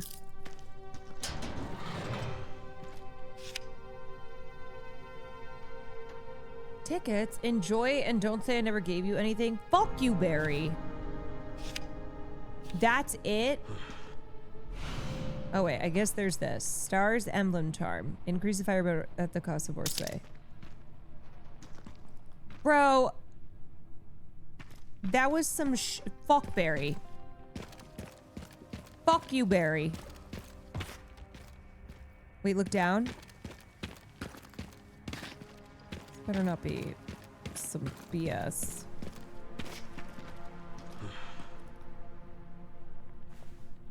What am I looking down at? CDs? Street Fighter? You paid a lot for those tickets. I don't give a shit. Street Fighter D's nuts?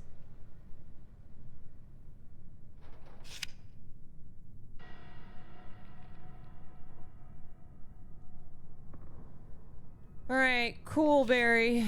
Thank you.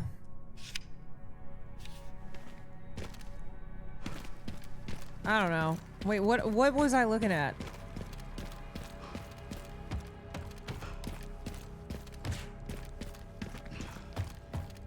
Was it actually something good?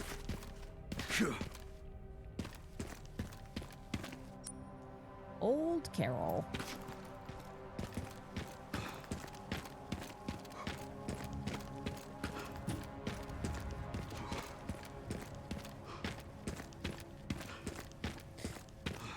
Caroline doesn't understand the old school stuff. Nope.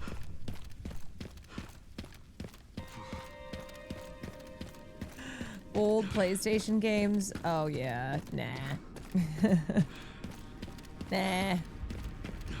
I didn't have none of that shit. It's very, very cool. Trust us. I do. I trust. I believe.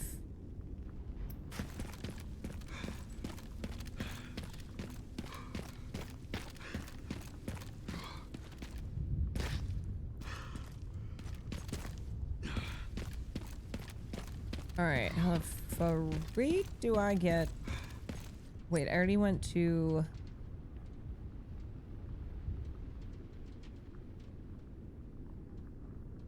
The orphanage is north. I am going to the orphanage.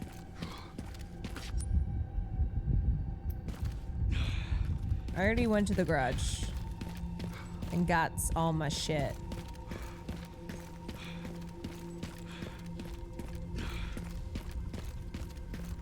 Yeah, I literally went down here.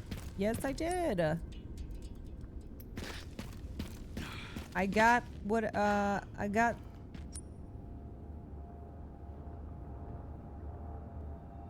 Is that the only way to get... do I have to go south to go north? What are you talking about? I literally went in the garage and then I went back into the police station to get stupid Barry's tickets. Go back to the hole. Okay. What time is it? 5:30 or 5:30? What? Okay, gun shop. It hasn't changed. Sometimes shit doesn't change. Will! This man said, asked me multiple times, do you want food? Are you hungry? I said, yeah, in a little bit I'll let you know. And then I let him know. And he's like, I'm cozy on the couch.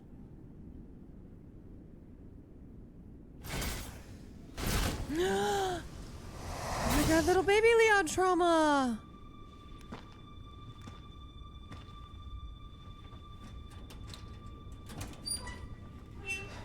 hungry.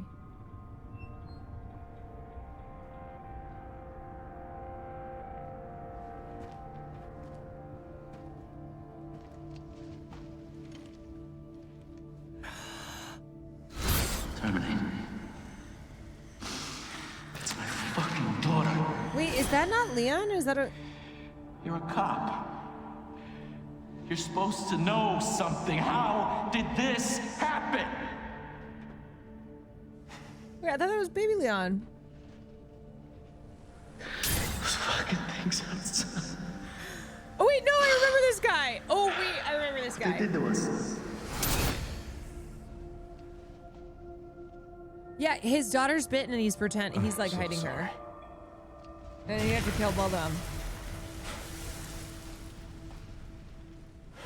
I appreciate your interpretation. I thought it was baby Leon for a sec. But then I was like, is Leon a little Asian girl? Oh, wow. Dude, that's intense. Nice. Get another freaking shotgun. But I do not have room. Wow. Okay, I need some scrap. I need some scrap so I can... But...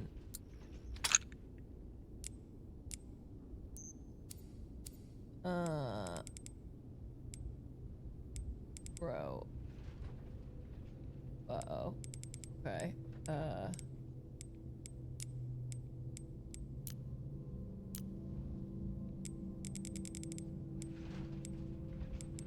What?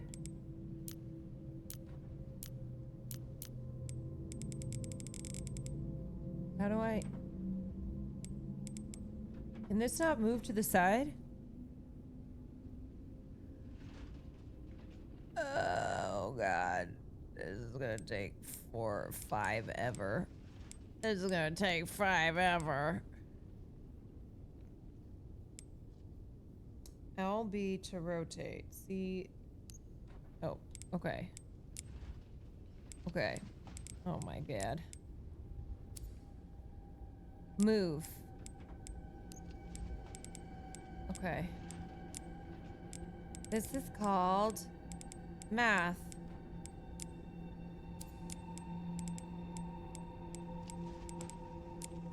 I wish it would just freaking organize it.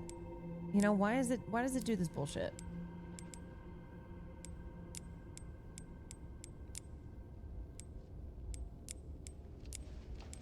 Why does it do this BS?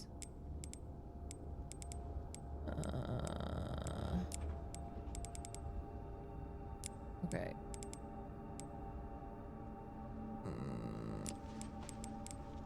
That's gotta be enough room.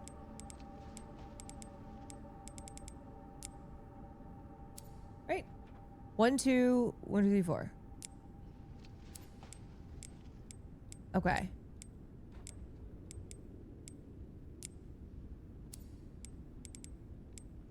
Oh, wait. Wait, I didn't mean to do that. Wait, did that work? Oh. Okay. Wait, how come that... Now, no. I'm not crazy because in the past, the last RE game I played, you had to manually... You had to manually do it. I'm not crazy.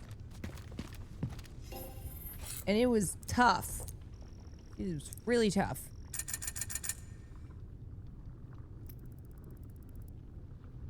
Okay. I'm just gonna kinda... what's this? What's this? That all the way. Okay, alright. In the future, the inventory sorts you. Yep. I think I'm gonna sell this shotgun that I just picked up because I don't need it. What?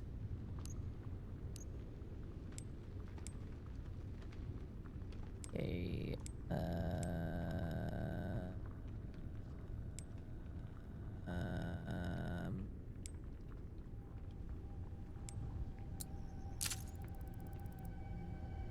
Well, it's because I have this guy.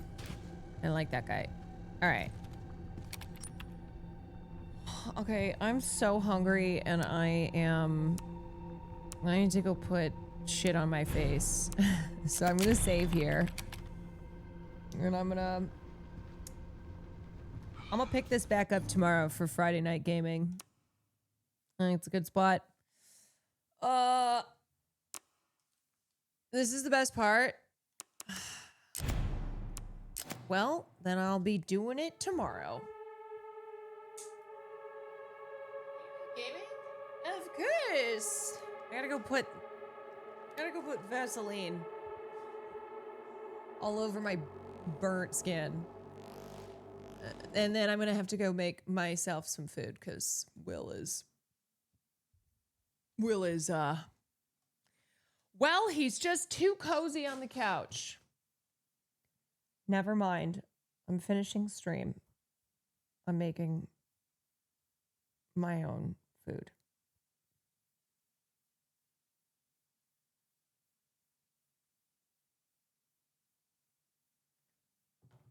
Okay. He's probably, I'm sure he's asleep. $100. Will Neff is asleep.